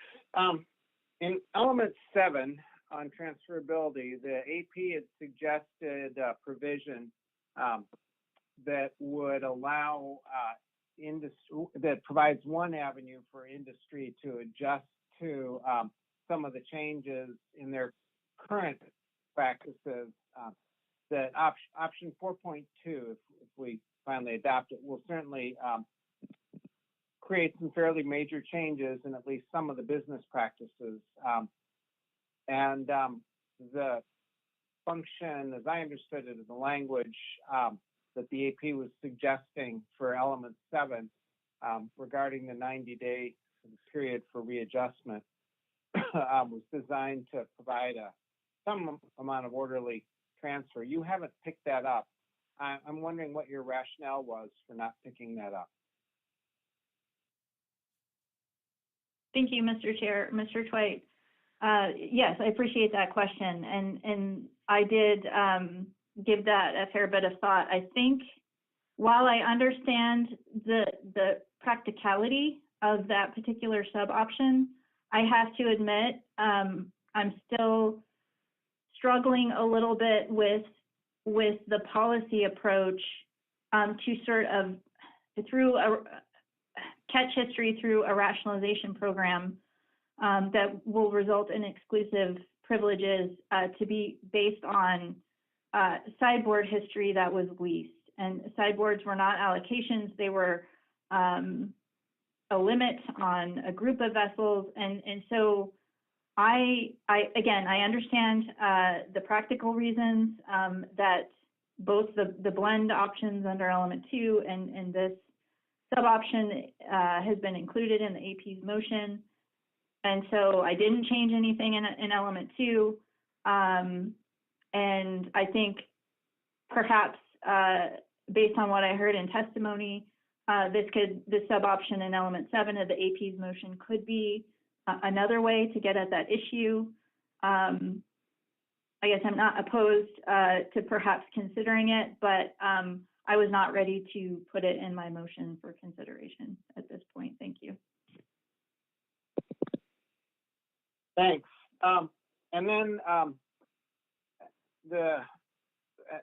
relative to the issue of sideboards, we've gotten a suggestion from staff, and I think a couple of stakeholders have picked it up too, that we have an opportunity here, if we chose to take it up, to maybe look at the sideboards in a broader perspective than just this issue, and maybe provide a much more simplified approach to sideboards in general as part of this action. I don't see you as having expressed any interest in incorporating that as part of this action, and I have my own thoughts about whether or not it'd be desirable, but I'm wondering what yours are. Thank you, Mr. Chair. Thanks, Mr. Twite, for that question. I'm in agreement with you there. You're right. I did not capture anything in this motion with respect to that, because I felt like any of the options that we talked about were fairly general, and I feel like I heard in the staff presentation that there were maybe some other ideas out there, but I just wasn't familiar yet with what those were. I would be very interested in ways to simplify or streamline the sideboard element. But really my main objective with this motion, given where we are with this action, was really to try and address the staff clarifications that they requested and try and really move forward as much as we could to get the next version of the analysis fully more robust and just really help us make decisions. I'm not opposed to, if people are already thinking about those kind of simplifications, to certainly consider those in the future. I just didn't have enough specificity at this point to include those suggestions in my motion. Thank you very much, Ms. Baker. That's my questions. All right, thank you, Mr. Twite. Go to Mr. Down. Thank you, Ms. Baker, for the motion. Thank you, Mr. Chairman. Mr. Chair, I suppose my first question would maybe be directed to you as to our process here, just so I can kind of brace myself and pace myself here as well. It appears that what we're doing is we're taking questions on anything on the document, and then will there be a time when we'll end? Are we going to do amendments section by section by section? And then my other question, and again, just to kind of brace myself and pace myself, is it our intention to finish this agenda item this evening, or that would be helpful to me to understand the kinds of questions that I would try to fit in there and oblige your desire for how we're going to move this forward, and so I guess that's a clarification would be helpful to me. I don't know if it's helpful to other council members, but it sure would be to me. Yeah, thanks, Mr. Down. Right, so for now, we're just doing questions, and then, your suggestion of perhaps going through stepwise, I think that would be good after we go through questions to go through each element and look for amendment element by element. And then, yes, it's my intent to finish this evening. Does that answer your question? That answers my questions. I think with that, I will ask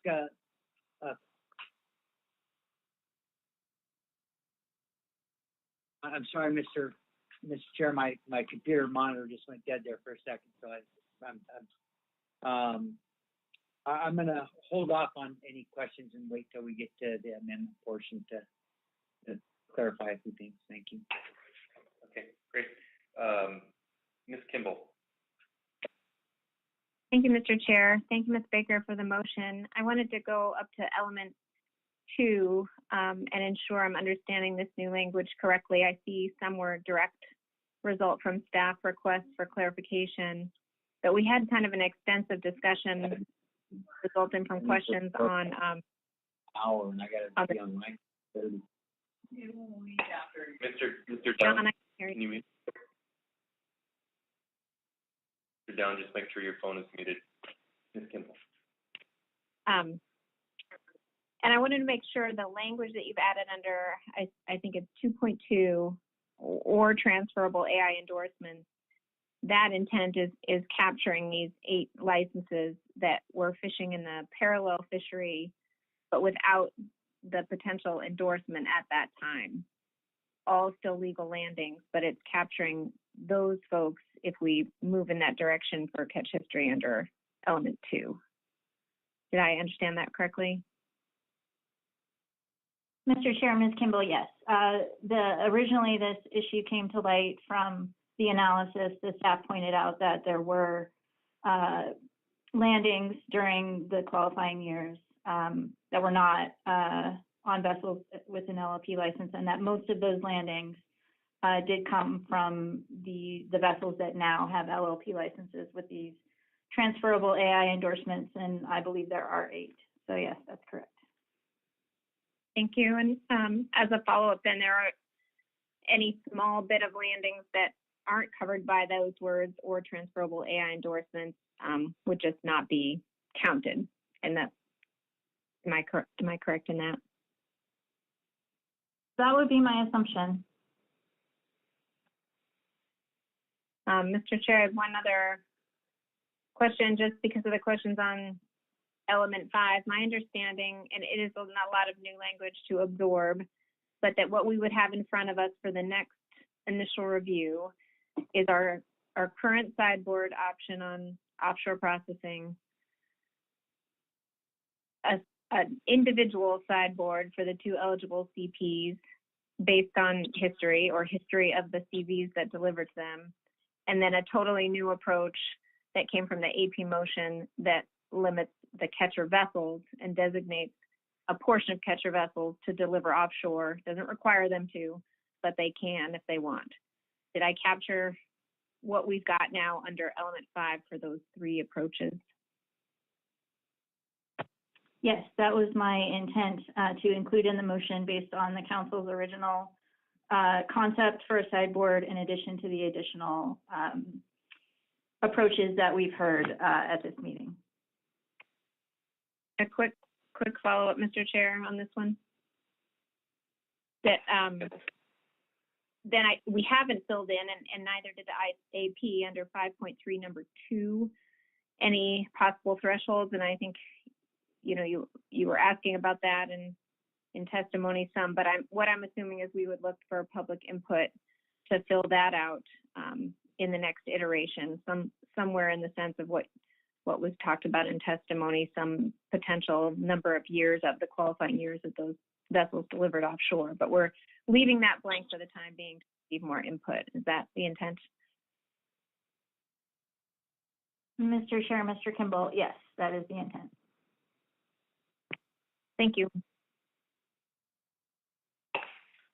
Thanks, Ms. Kimball. Ms. Miller. Thank you, Mr. Chairman. Ms. Baker, I have a simple clarification, I hope, under element 6.1, the new addition of the language referring to, I believe it's the AI shore plant as defined in Amendment 113 regulations.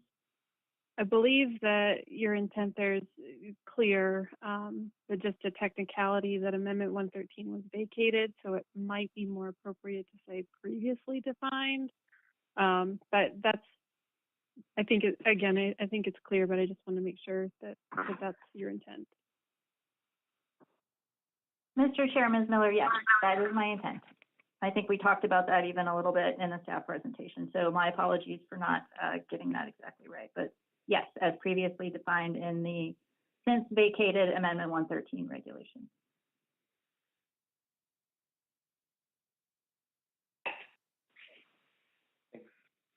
Miller. Ms. Kimball, did you have another question? I do, if no one else is in the queue. Kimball. Thanks, Mr. Chair. Under element 3, the AP had included some language about any PSC reductions, if selected, would be left in the water. And I thought about that and how the structure of the PSC apportionments work in the specs process. And so I'm focused on the line under option 3.2 that says establish separate PSC limits for the BSAI trawl CV Pacific Cod sector. Am I correct in that the intent in doing that means that any reduction to that amount gets left in the water and is not able to be allocated to another sector? And I suppose that would come out in the analysis, but I wanted to see if that was capturing the intent of the AP's motion as well.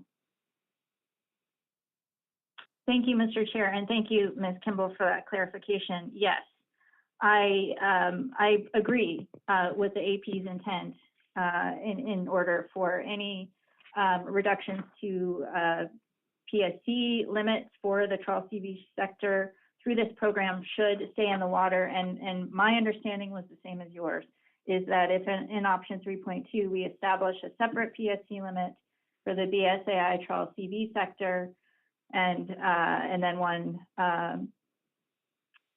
for the AFACP sector, that any reductions for the BSAI trawl CV sector would stay in the water and would not be available to the other sectors.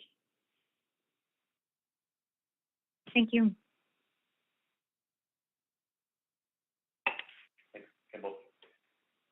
further questions on the motion for Ms. Baker?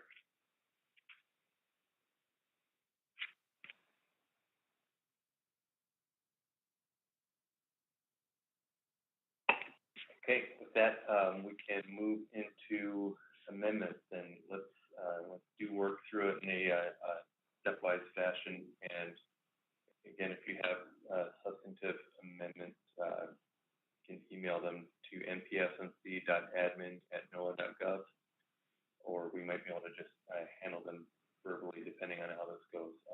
But let's start with the purpose and need.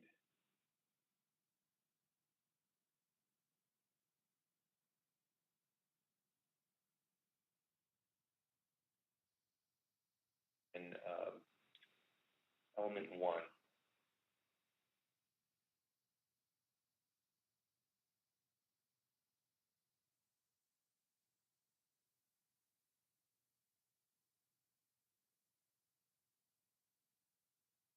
Element 2.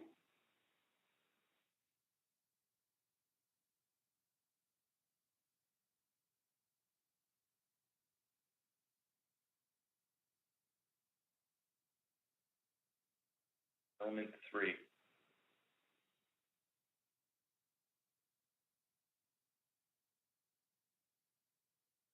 Mr. Down.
We're tight on time, Mr. Chairman, so I appreciate that.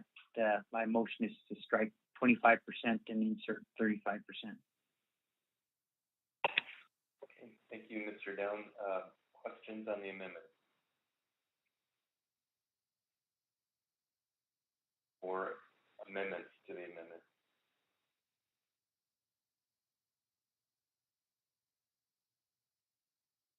to comments on the amendment.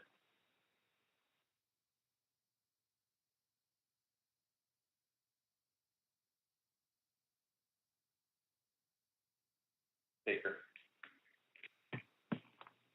Thank you, Mr. Chair, and thank you, Mr. Down, for your motion. I appreciate the testimony that you referenced us to in terms of support for a broader range of PSC limit reductions. And I would just note, we also received testimony from participants in the trawl CV fishery about the measures they already have in place to avoid halibut, for example. And as I also mentioned in my comments, just as recently as 2016, that sector did have a halibut PSC limit reduction. And so I want to focus on something else that you mentioned in your rationale. I didn't say in my initial comments 25% was within the range of the reductions we've done in the previous programs. I said it was twice the range we've done in previous programs. And so that, in my mind, that was meaningful because it is my expectation, as the council has done with the Amendment 80 program, for example, continually after rationalization programs are implemented, we see sort of what types of bycatch reduction measures or improvements in bycatch management are possible under a rationalization program. And we will continue to be responsive to that. I guess I would point out, again, I know that a lot of the people in support of expanding the range of PSC limit reductions to 40% noted the reductions realized in the rockfish pilot program, in the whiting program. But as I mentioned earlier, those reductions were achieved without the limit being the key factor. And it's a very difficult decision for the council to set the limit at exactly the right place. And that is the balancing act that we're trying to do here. With that said, I hear you on being responsive to testimony.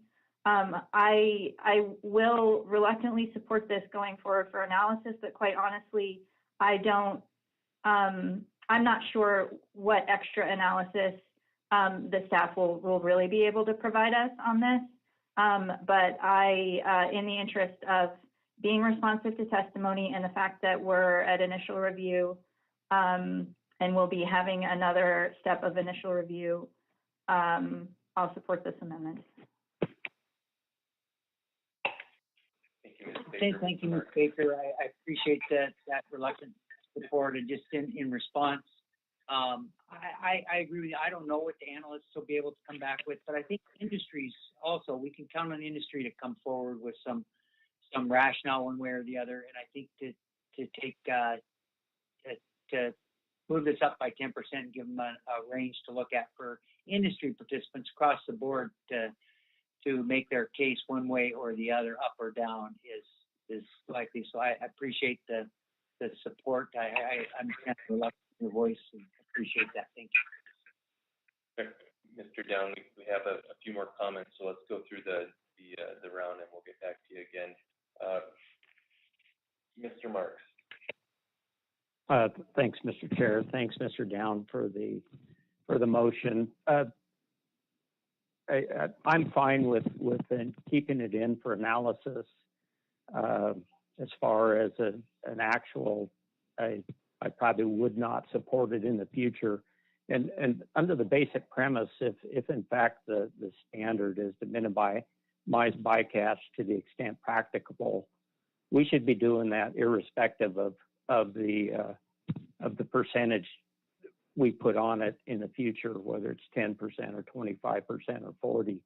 I'm not sure in my mind, if we're managing correctly, we're going to save the same amount of fish. I do think it's important that these cooperatives and the fishermen have the latitude to maximize. They could have in maybe a situation like the rockfish program, where they were actually able to do much better than the performance standard because they had latitude. So I'm real worried about really pinching folks down where they can't,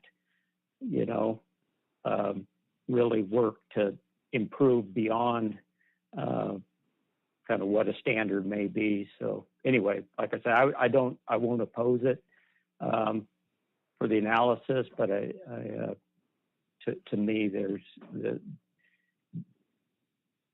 the emphasis is really on the standard itself by minimizing bycatch to the extent practical and the best practices that would go with that to achieve that standard. Thanks. Thanks, Mr. Marks. Mr. Mesereau? Thank you, Mr. Chairman. Thank you, Mr. Downs, for the motion. I think your motion is responsive to some of the public comments. I'll support it at this point, but I also think that there's probably a sweet spot that we can land at that will reduce bycatch to the extent practicable for now, and then let the fishermen fish and let the program mature. And when we do a review, it looks like we missed the mark by a little bit, we can always go back and take a second cut. I would be reluctant to take a cut that the analysis shows that constrains the fleet dramatically. When we just start a program, that's not really any good way to start it. But on the other hand, there are over 50 comments in there, most of them from people we haven't heard before.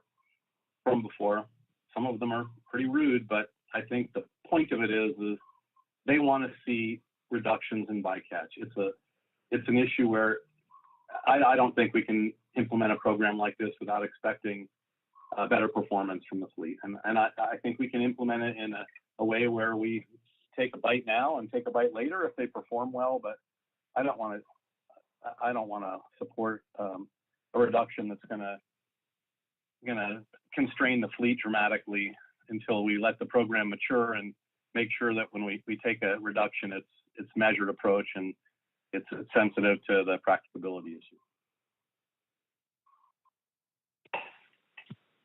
Thanks, Mr. Mesereau. Mr. Cross? Yeah, thank you, Mr. Chairman. Thank you, Mr. Down, for your motion. I won't support it. I find it to not only be punitive, but discourages the fleet from even supporting programs like this. So they've already taken many cuts in their halibut. They are doing everything they can, and I think a 25% cut is, that's at the top. Even I think that's punitive, but was willing to use it as an upper bound. So understand where you're headed. I just disagree with it and disagree with being punitive at a time like this and keeping it reasonable to a level where we can come back later at a different one. Once we see how the savings work or don't work and how it affects the fleet, we can come back and add more later, as we have done in other programs. So I won't support it. Thank you, Mr. Cross. Mr. Twight? Thank you, Mr. Chair. We did get a lot of public comment on this issue, and a lot of it seemed to be predicated on an understanding or an assumption that hard caps were the only way to manage bycatch. And I think it is incumbent on us as a council to inform stakeholders that hard caps are best used in rationalized fisheries as a backstop. And that if you actually try to use a hard cap as your operative way of managing bycatch, you simply establish a race to the hard cap. And you do not ever achieve the actual types of bycatch reduction, the much more significant types of bycatch reduction that you can achieve through setting a hard cap as a backstop and then encouraging the fleet to use incentives to provide much better returns in terms of bycatch management. So if we're going to do this, and I'm not sure it's well advised to simply respond to public testimony that's based on a mistaken assumption, but if we're going to do this, then I would hope that we collectively as a council use it as an opportunity to educate a lot of stakeholders about the kinds of bycatch management that this council's been able to do that have by far and away exceeded what we could do with hard caps, which when you turn them into a race, you guarantee that people will fish up to the hard cap, and you guarantee that you'll basically damage, if not permanently damage the co-op structure. Thank you, Mr. White. Okay, and Mr. Down, there's still 3 hands up. Mr. Down, did you have another comment? Yes, just before we vote, I just wanted to state in response to Mr. Cross's comments, this is in no way punitive. This is analysis. This isn't meant to be a punitive action. This is meant to give a voice to people that have asked for this to be analyzed, for them to come back to the council at initial review with their own testimony and their own evidence as to why they think this is a practical number. It may very well not be. It may be a very high impractical number based on what we've done in the past. But this is analysis only. I just wanted to state that, and I'm recalling something Mr. Cross said to me one time, which is that if you have the votes, quit talking. And I don't know that I got the votes here, but I think that I'll go by my rule, which is when you're testing the chairman's patience, quit talking. So I'm going to quit talking with that. Thank you very much. Thank you, Mr. Down. I've got all sorts of time, but we'll just keep moving through it. Mr. Cross, did you have another comment? Not, we'll go to. No, sorry. Okay, Ms. Kimball. Thank you, Mr. Chair. I mean, I am torn on this. I think this is going to be a big benefit of this program is a reduction in Hallett PSC, but for all of the reasons Ms. Baker put on the table, I was reluctant to create a range that was more than double what we looked at in reducing a limit in previous programs. I think if we say for analysis, we're responsive to stakeholders, but I don't know what we expect to get back in an analysis that helps us. So I think we might want to lower our expectations on what staff can do to try to determine what's practicable. We usually rely on stakeholder testimony for that.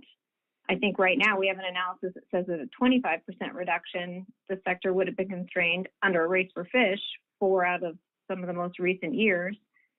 And so we'll probably get back at a 35% reduction. They'd be constrained, double that amount of years. It's still going to be up to us to determine what's practicable. So I'm torn on this because I think this is a real benefit out of this program, but we're going beyond what's practicable right now. Thanks. Thank you, Ms. Kimball. Further comments on the amendment? Not. We have heard of some objections, so I'm going to go to Mr. Witherell to call the roll. Thank you, Mr. Chairman. Calling the roll on element 3, striking 25%, replacing with 35%. Ms. Campbell? Yes. Mr. Cross? No. Mr. Down? Yes. Mr. Jensen? Yes. Ms. Kimball? Yes. Mr. Marks? Yes. Ezro? Yes. Mr. Twite? Yes. Ms. Miller? Yes. Ms. Baker? Yes. Mr. Kineen? Yes.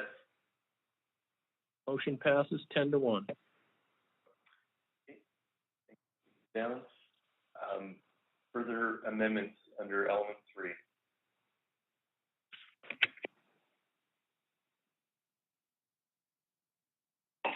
Okay, moving to element 4.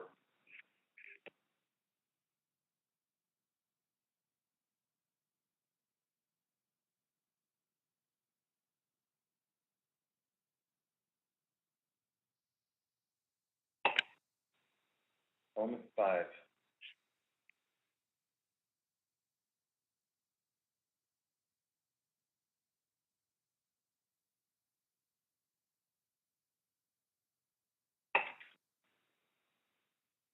Element 6.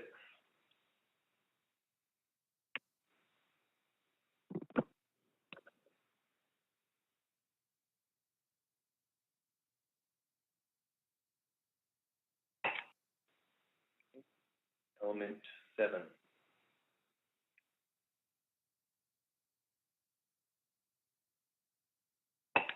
Mr. Twite. Thank you, Mr. Chair.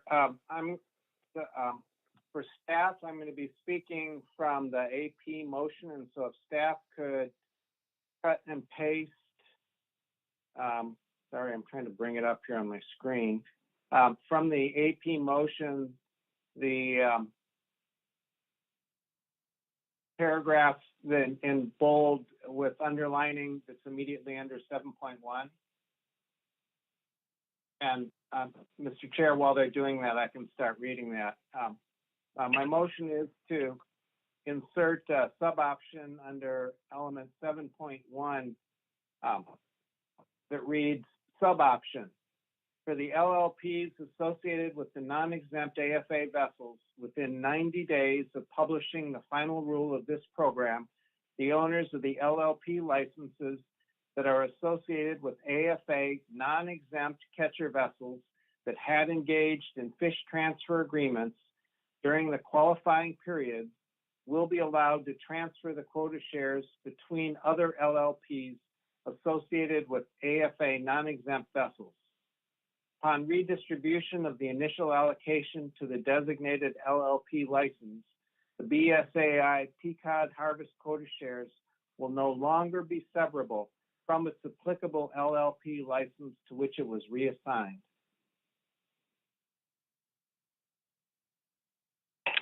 And for clarity, what staff has just put up there is indeed the language I was referring to. So with a second, I can speak to my amendment.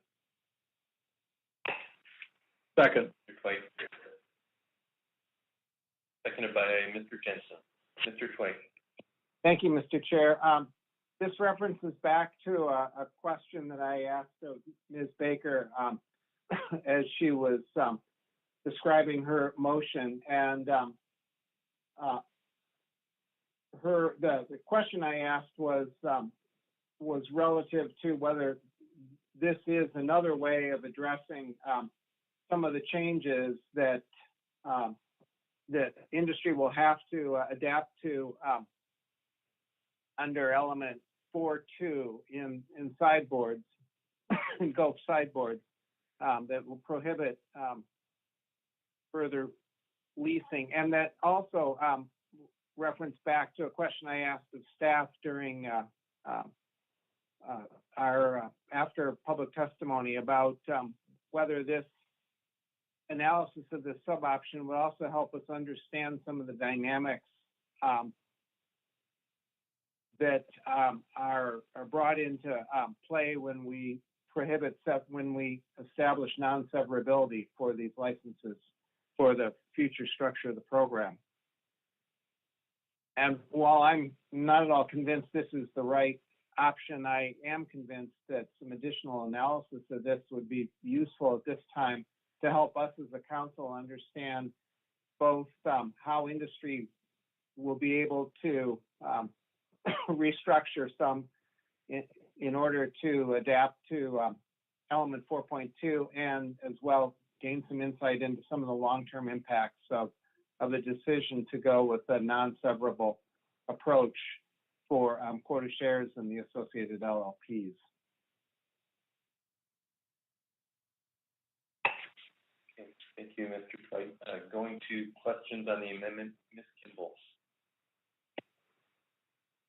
Thank you, Mr. Chair. Thank you, Mr. Twite. I was wondering, we did hear some testimony, I think a bit of testimony on if this was picked up, not limiting it to the non-exempt AFA vessels, that there wasn't a great rationale for not providing this opportunity to any vessel or any license that had situations such as this. So I wonder why you kept it limited to the non-exempt AFA vessels. Thanks, Mr. Chair. Ms. Kimball, the AP thought it was appropriate to keep it limited, and I did not want to substitute my judgment for theirs. I did ask staff whether, if this were included in the motion that we adopt, whether they would look at how this might disadvantage some of those vessels that were excluded. So I'm putting this forward entirely for analytical reasons at this point. And I think the analysis will give us a pretty good sense of what it means to only include these and what it means for the other vessels to not be included, what some of the ramifications are to the other vessels for not being included. And at that point, we could make a choice about if we thought this was a desirable approach, whether to broaden it. Thanks. Further questions on the amendment?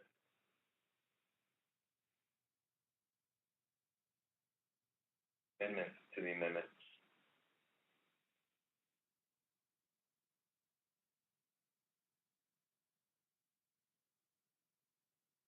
Comments?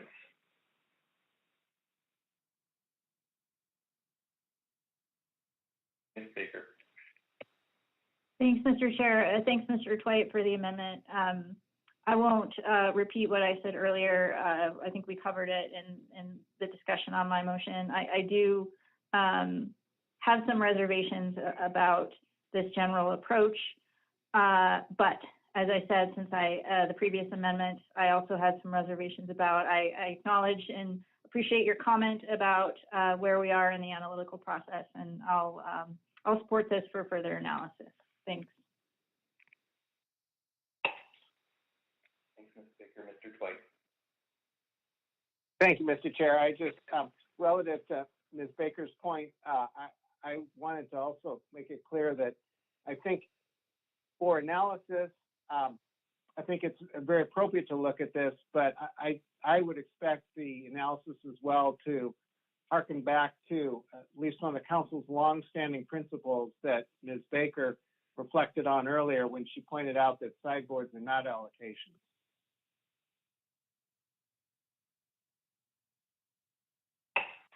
Thank you, Mr. Twite. Further comments on the motion?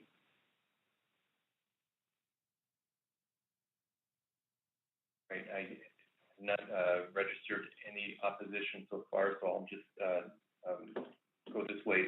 Is there any opposition to the motion? And if there is, then we'll go through the roll.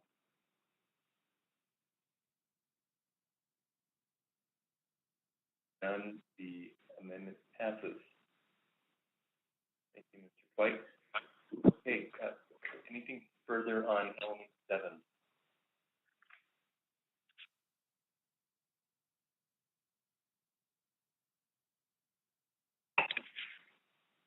Moving to element 8.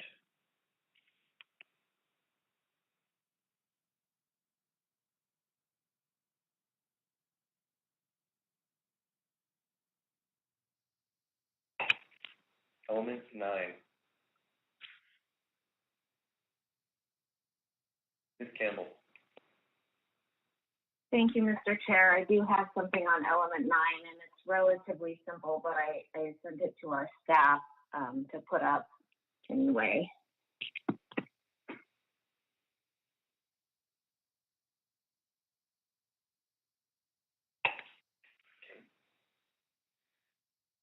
Bye for a second. And I guess while we're waiting for that, there was some new language in the second paragraph in Ms. Baker's motion that we hadn't had before. And the last sentence of that second paragraph says vessels that are not designated on a Trawl CV qualified LLP license are not eligible to join a cooperative. And I'm proposing that we add right after that, unless participating under element 14.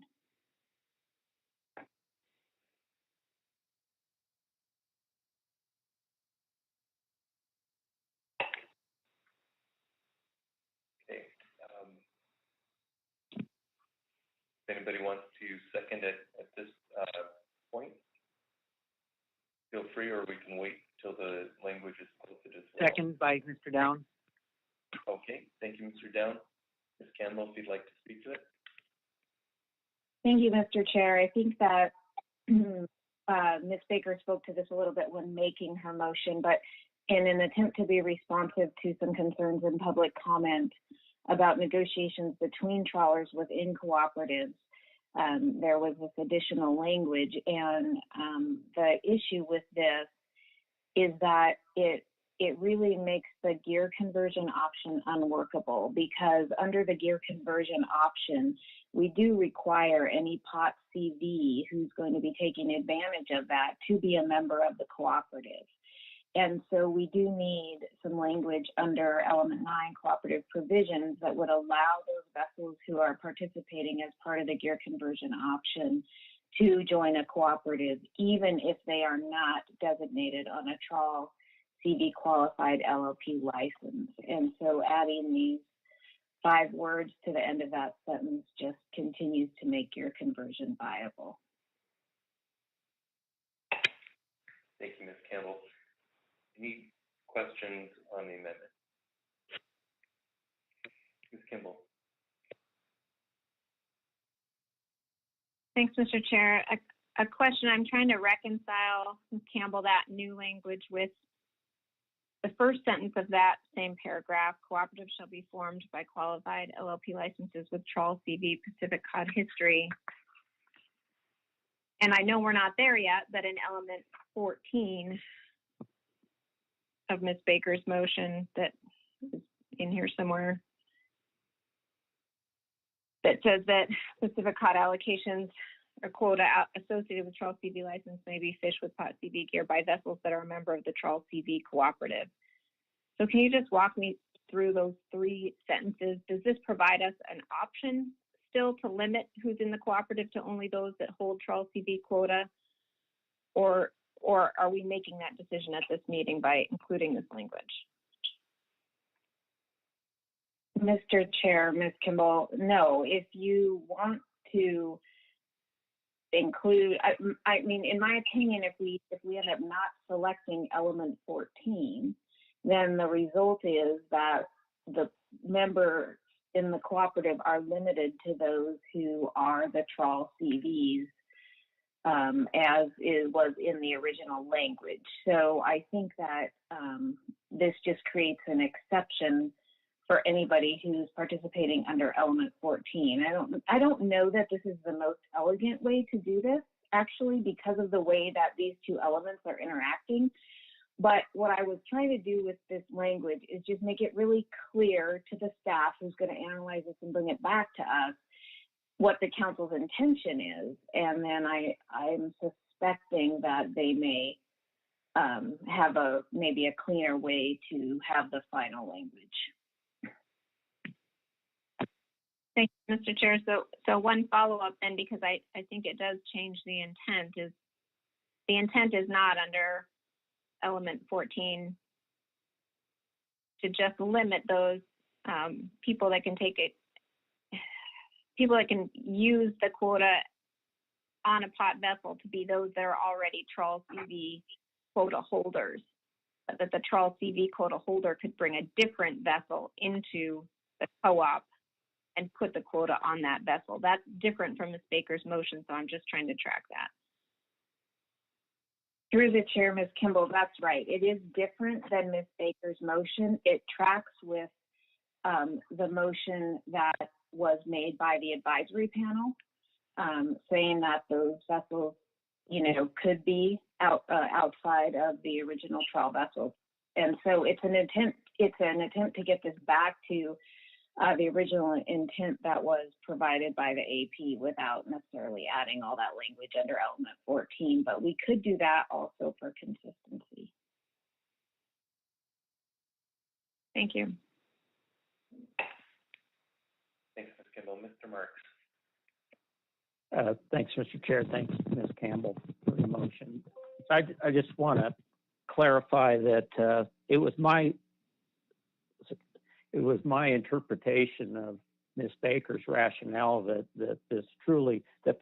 element 14 truly was a gear conversion and not necessarily an allowance for pot vessel from another sector to come in.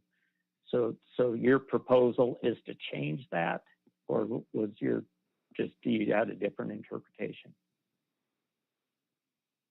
Mr. I think I'm not going to speak to Ms. Baker's intent. She can do that.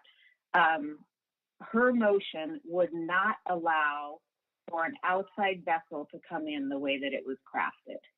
Our advisory panel recommended that we do allow outside vessels to come in.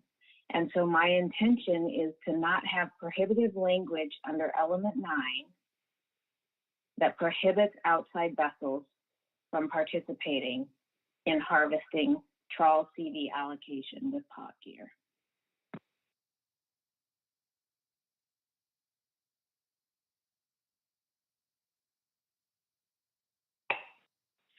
Mr. Marks? Yeah, thanks. Thanks for the clarification. Right. Mr. Cross? Thank you, Mr. Chairman, and sorry, Ms. Campbell, I'm not following it as well as I should. So if an outside boat wanted to come in, how is it brought in? Does the co-op have to agree to it? Does it could just come in if another boat wants it to come in? Or is it a boat of the co-op? How is that in conjunction with the processor? How does that happen? Through the chair, Mr. Cross, the language in the AP motion is how I would envision that it works, but that language is under element 14 and it doesn't really belong here under element 9. But it basically says that the vessel would be identified, it would be specified by the quota holder, and it would be eligible for cooperative membership on an annual basis.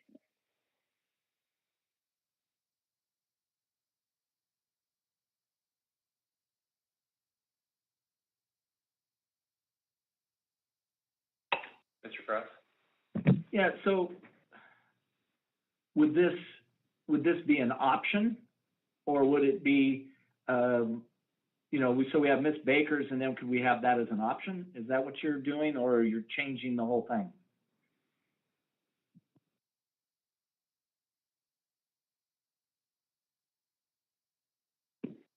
Are you, through the chair, Mr. Cross, are you asking whether we could have the option of not allowing these vessels fishing under element 14 to join a cooperative while also selecting element 14?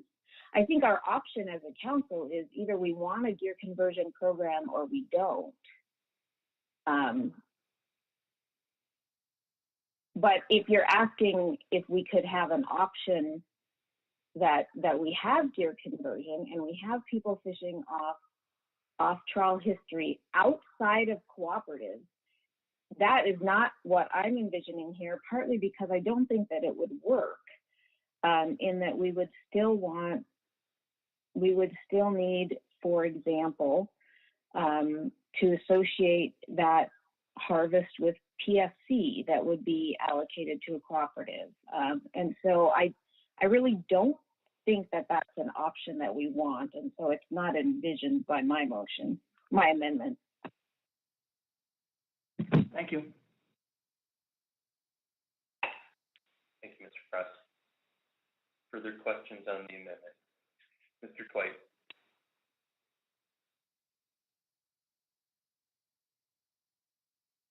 Thanks, Mr. Chair. I am going to support this because I think it's going to help us understand the interplay between these two better. But I have to admit, I read element 14 as being the directive element here, and that gear conversion could only happen on vessels that are members of the cooperative. And so this obviously changes that by broadening who can be in the cooperative. And I think ultimately the council will be able to make a choice about the steel associated with gear conversion. And in a way, adding this language makes that clear that we have a choice about just how much steel we're encompassing in the gear conversion world. So I think it's probably useful for us to have this language just to help us figure that out. But I'll confess to sort of the same as what I think Mr. Cross is expressing. This does cause me to look at this completely differently, but that's probably good.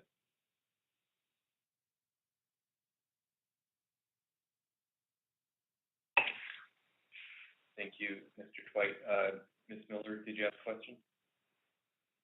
Oh, are we on questions or I have a comment? Yeah, we're still on questions, and then after this, we'll go to amendments.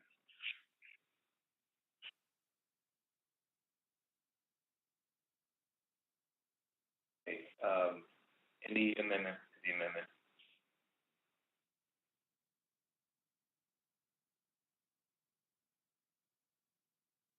Right, comments on the amendment, Ms. Miller. Thank you, Mr. Chair. Sorry for raising my hand out of turn. I guess I'll keep it short and sweet. And I appreciate the conversation around the table about this gear conversion element and the comments about the various other amendments to the motion.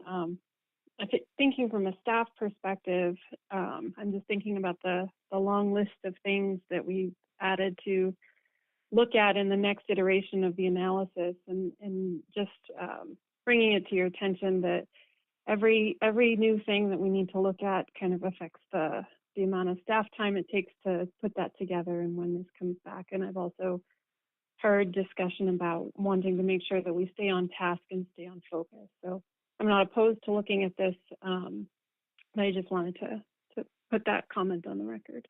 Thanks. Thank you, Ms. Miller. Further comments?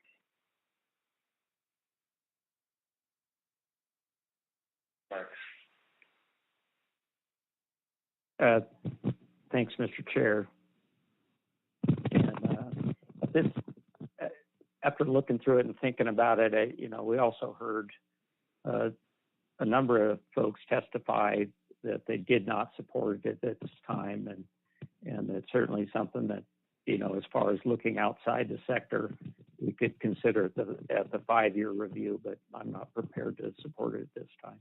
Thanks. Thank you, Mr. Mark. Ms. Baker. Thank you, Mr. Chair. Thank you, Ms. Campbell, for the amendment. Since the intent of my motion has been a topic of discussion, I'll just say Mr. Twite kind of captured the way that I was thinking about element 14 in gear conversion originally, in terms of a trawl CV qualified LLP license holder converting to pot gear and to harvest their quota. And so I think, yes, we had testimony on both sides of this issue.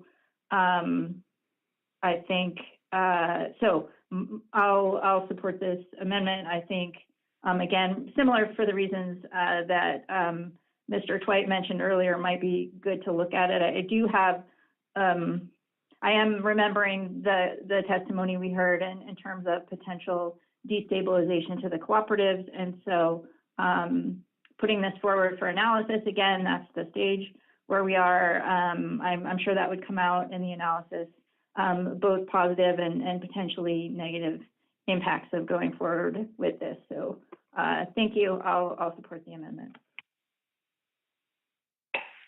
Ms. Baker. Further comments on the amendment? Okay, I think we are ready to vote. Mr. Witherall. Calling the roll on the amendment to add the phrase "unless participating under element 14" after the end of the sentence in the second paragraph of the motion. Mr. Cross. No. Mr. Down. Yes. Mr. Jensen. Yes. Ms. Kimball. Yeah. Mr. Marks. No. Mr. Mesereau. Yes. Mr. Twite. Yes. Ms. Miller, Yes. Ms. Baker, Yes. Campbell, Yes. Mr. Canine, Yes. and passes 9-2. Further on, and thank you, Ms. Campbell. Any further amendments to element 9?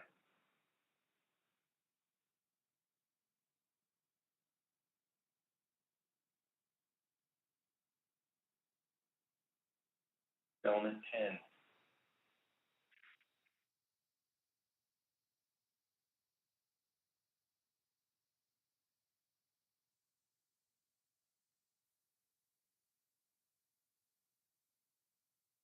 Element 11.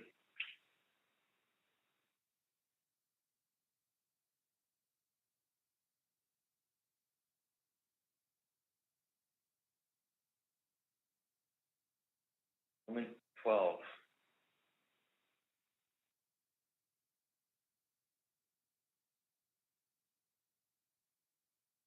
Element 13.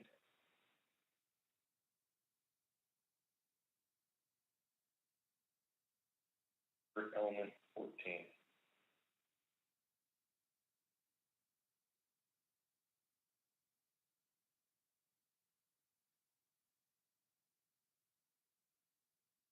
Okay, any amendments to any other portion of the motion? Mr. Cross. Yeah, unfortunately, after Ms. Miller's statement, I have to be last with all the other ones, so it's additive. But if the staff could bring that up. I have a motion.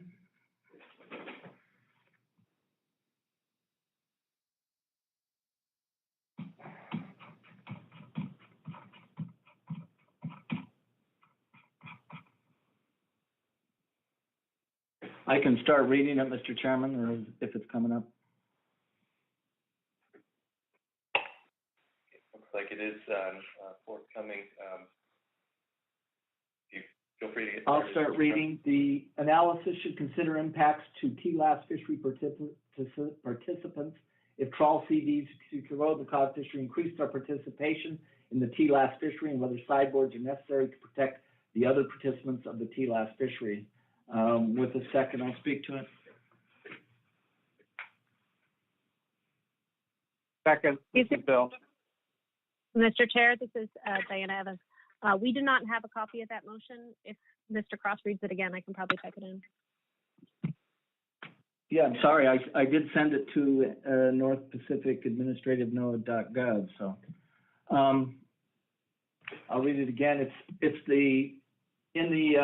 on page 10 of the AP motion. It says the analysis should consider impacts to TLAS fishery participants if trawl CVs who secure quota in the cod fishery increase their participation in the TLAS fishery and whether sideboards are necessary to protect the other participants of the TLAS fishery.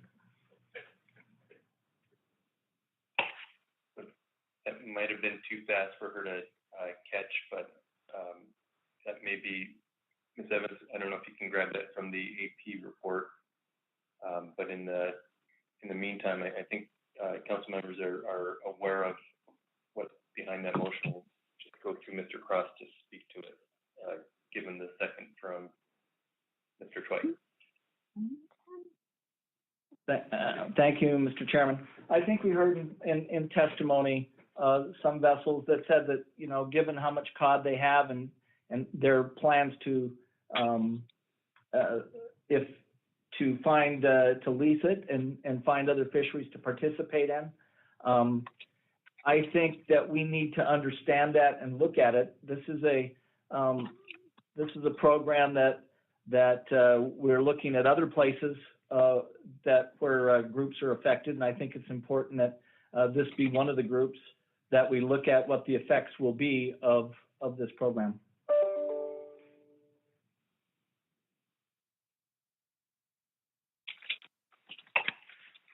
you, Mr. Cross. We can go to questions. Ms. Baker. Thank you, Mr. Chair, and thank you, Mr. Cross, for the amendment.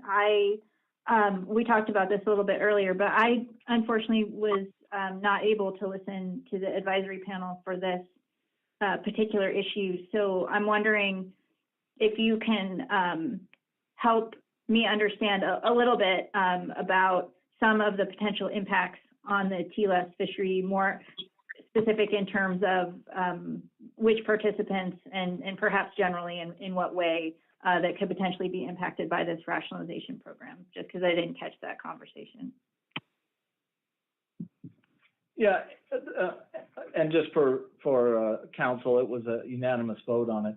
And I would say that the way it was described is there are going to be vessels in this program that had small amounts of cod and were fishing it, that will lease it and now be free to go into the TLAS fishery, fish yellowfin sole, et cetera. So I think that we need to understand how many that's going to be. And I don't think it's going to take a lot of staff analysis.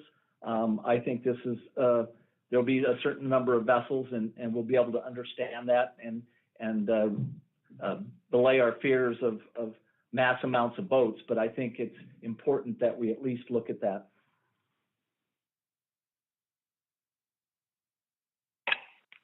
Thank you for that, Mr. Cross. Thank you, Mr. Chair. Thank you, Ms. Baker. Ms. Kimball. Thanks, Mr. Chair. I think Mr. Cross mentioned this, but what he's looking for exactly would be helpful to know what we're adding on to staff load. So it's just another discussion. We're not asking for a particular data set, but some discussion in the sideboard section that is right now limited to Gulf of Alaska participants. It could be under this.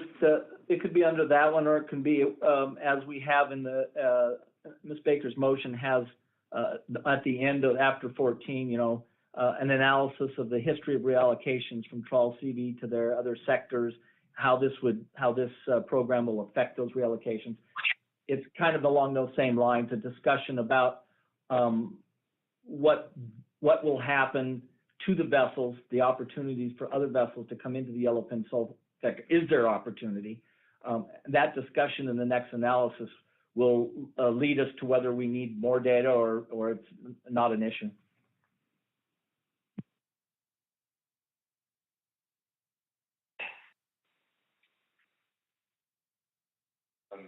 Further questions? Ms. Miller? Thank you, Mr. Chairman. Mr. Cross, I'm told I should probably ask you if you mean specific TLAS fishery or all TLAS fisheries in your motion. Ask that question again. Do you mean a specific, to look at a specific TLAS fishery or all TLAS fisheries? We have, outside of cod, there's specific. We have rockfish, cod, Atka mackerel, pollock. Some of those aren't going to be affected because of AFA and so forth. But I'm particularly thinking of yellowfin sole.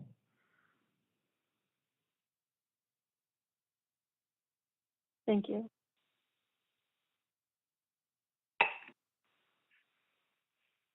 Further questions for Mr. Cross?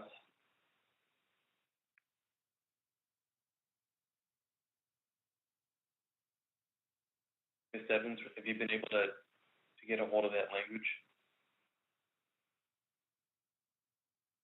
Mr. Chair, I think I have it typed. There was an additional sentence in the AP motion, but am I correct in thinking that Mr. Cross did not say that, or did he add that language, the additional sentence? No, it was without that last sentence. Okay, so I believe that the language should be correct, if Mr. Cross can confirm.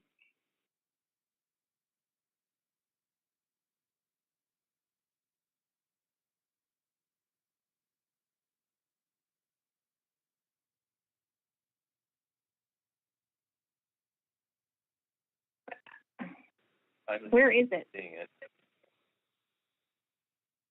Mr. Chair, I don't know if Diana Evans thinks we can see it on the screen, maybe. Yeah, I think that I do. That's the problem. What do you see on the screen? I can see it on the screen. Try scrolling back up on your, you've got a sidebar on your amendments box. Okay. Yep, we've got the option to scroll ourselves. I didn't catch that at first. Okay. Thank you. Apologies. Okay. Not your fault. I was technically challenged. Okay. So if that looks correct to Mr. Cross, council members have that available. Ms. Kimball, do you have another question? Well, I do. I just don't think that's what Mr. Cross read. I don't mean to be nitpicky, but that's not what I heard him say. I did not hear him say if trawl CVs who secure quota in the cod fishery increase their participation in the TLAS fishery, and I didn't hear him say that. Maybe he could just confirm what his motion is. That is the motion. I probably said it too fast. That is the motion that is up there is the motion that I have.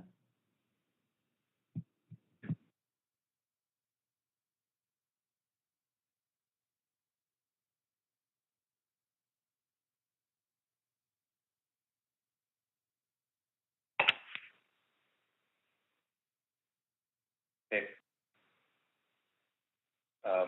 So with that, we can go to amendments to the amendment.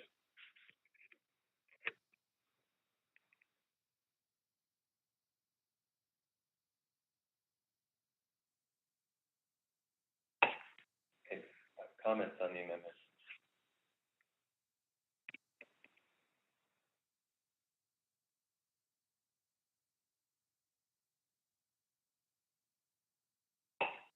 Okay. We can vote. All right. Is there any opposition to the amendment?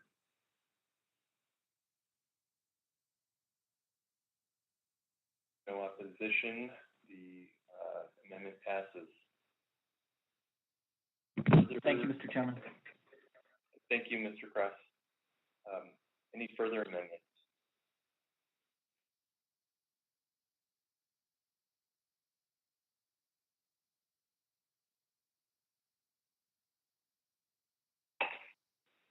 Okay.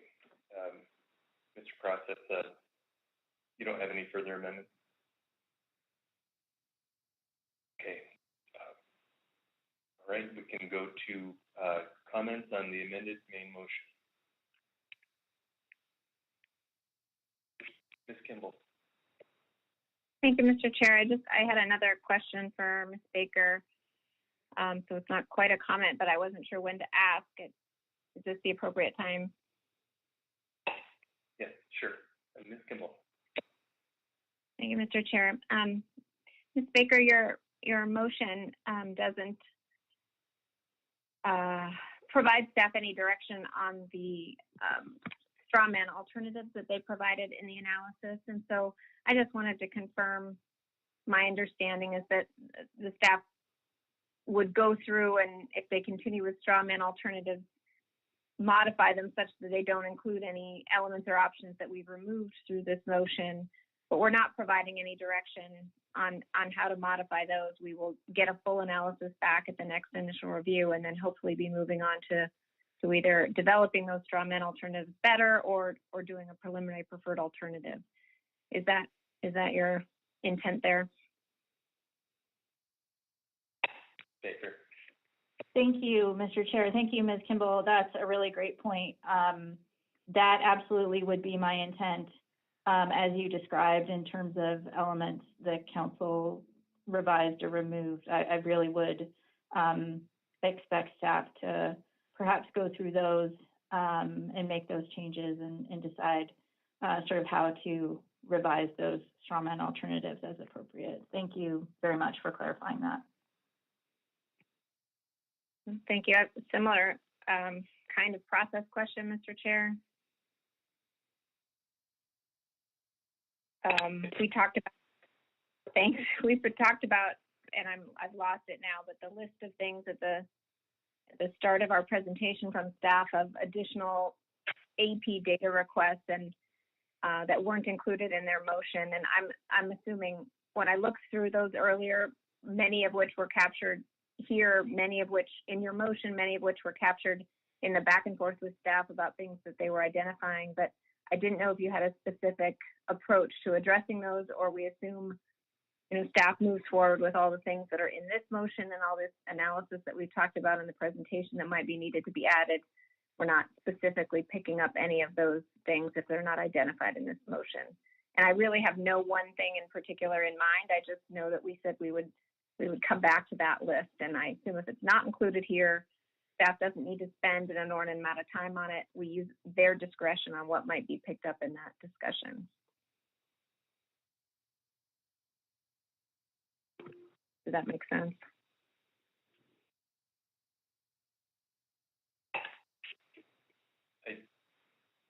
I think that made sense. Were you asking the question to Ms. Baker?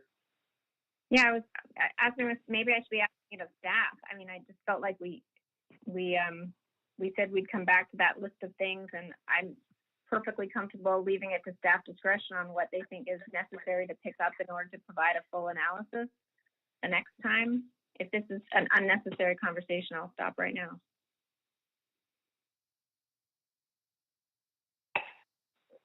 I'm happy to turn the floor to Ms. Baker if she wants to respond. I think you're right. At this point, staff would be using their judgment on whether to incorporate something, and if there's a huge analytical burden involved with it that the council has not specifically said to move forward with it, that we wouldn't expect them to pick it up without giving us giving that explicit direction. But that's just my sense of it. I appreciate that. Mr. Chair, thank you for trying to address that. I don't want to just leave it too open-ended because this is already such a big package. So thank you for that direction.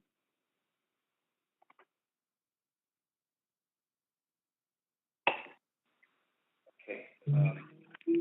Mr. White. Thanks, Mr. Chair. Just a couple of comments before we vote. First, Ms. Baker, you put in a tremendous amount of work on this, and I just really appreciate that.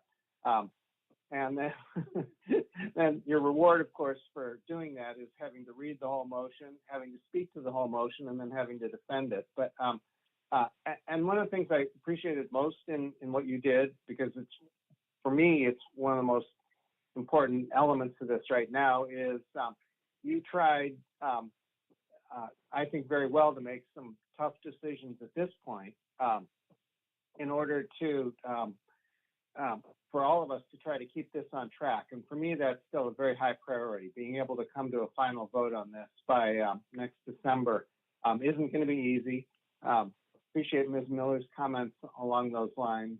And even though your fellow council members did try to make it more complicated and more difficult, you produced a really, I think, a package that was as streamlined as much as it could be at this point, given our current sort of state of understanding of this.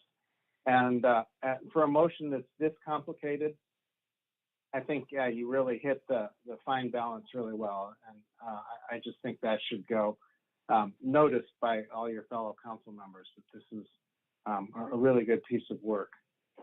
And so very much appreciate, very much support it at this point, and look forward to the next steps in the analysis. I also wanted to mention that I'm still thinking about the issues that were raised by the UNFA folks, and while I think it was not appropriate to try to tack those on to this motion for reasons I've already spoken to, it's an issue that I don't want to lose track of, and I'm hoping maybe we can have some side conversations before staff tasking to think about how to continue to take a look at that, given the other activities that we also already have underway as well, and whether there's a possibility of some leveraging. But again, thank you so much for the work you've done here.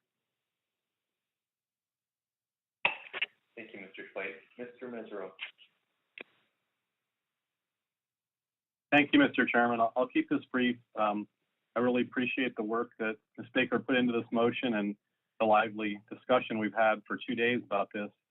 Especially like to thank the AP. I think it was a bit of a street fight to get that motion to us the way that it was. There was some serious disagreements at the AP and maybe some hard feelings, but at the end of the day, they provided us a template that helped us to provide a motion that I think really is responsive to public testimony. And I think it would be unfair to not thank them for their efforts in that way. And the last thing that I have to say about this is that, like Mr. Twite said, my intention is to bring up the Unalaska Fishermen's Association comments and the discussion paper that's in the batter's box at staff tasking. So just to foreshadow to Mr. Witherall that my intention is to bring that up to the council and try to be responsive to those comments as well. And I guess that's all I have to say about it. Thank you, Mr. Nesro. Mr. Parks. Thanks, Mr. Chair. Thanks, Ms. Baker, for the motion. I agree with other folks. You put a ton of work and thought into this, and it shows it's a very good motion, and it's captured a lot of the comments and considerations that we need to work through. Great job by the AP and their work and what they brought forward. Also, staff, very comprehensive report that to lay this out, such a complicated issue. And I also very much appreciated the public testimony today. A lot of comments, I thought very informative and thoughtful that helped inform this. So all in all, really look forward to this moving forward and looking forward to a finished product in December. Thank you. Thanks, Mr. Parks. Ms. Miller. Thank you, Mr. Chairman. I'll echo the comments said by others around the table. You've said it so much more eloquently than I can about all the hard work that has gone into this, both by Ms. Baker and stakeholders and the advisory panel and others to bring the issues to us.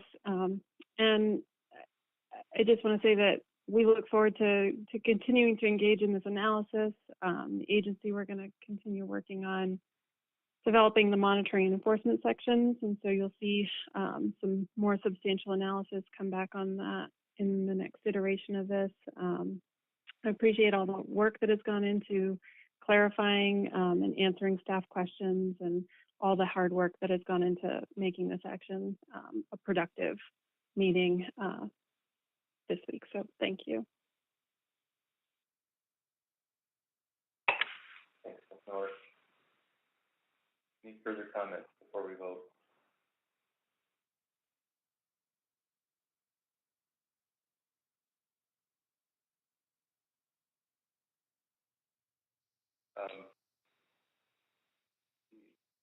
Try this. Is there any opposition to the motion?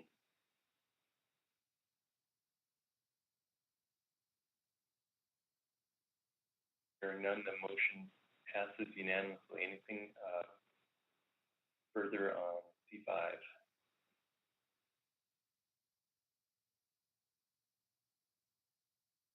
Great. Well, I'll just add my thanks, Ms.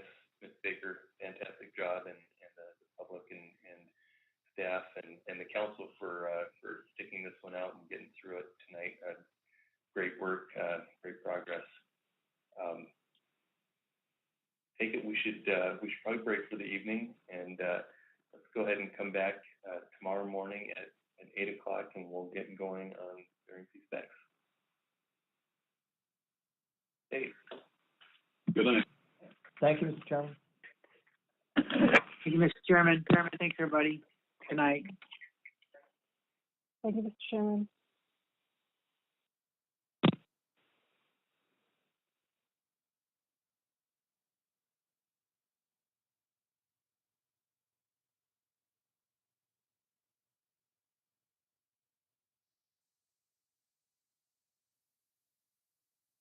The meeting is now over. All the participants have been disconnected.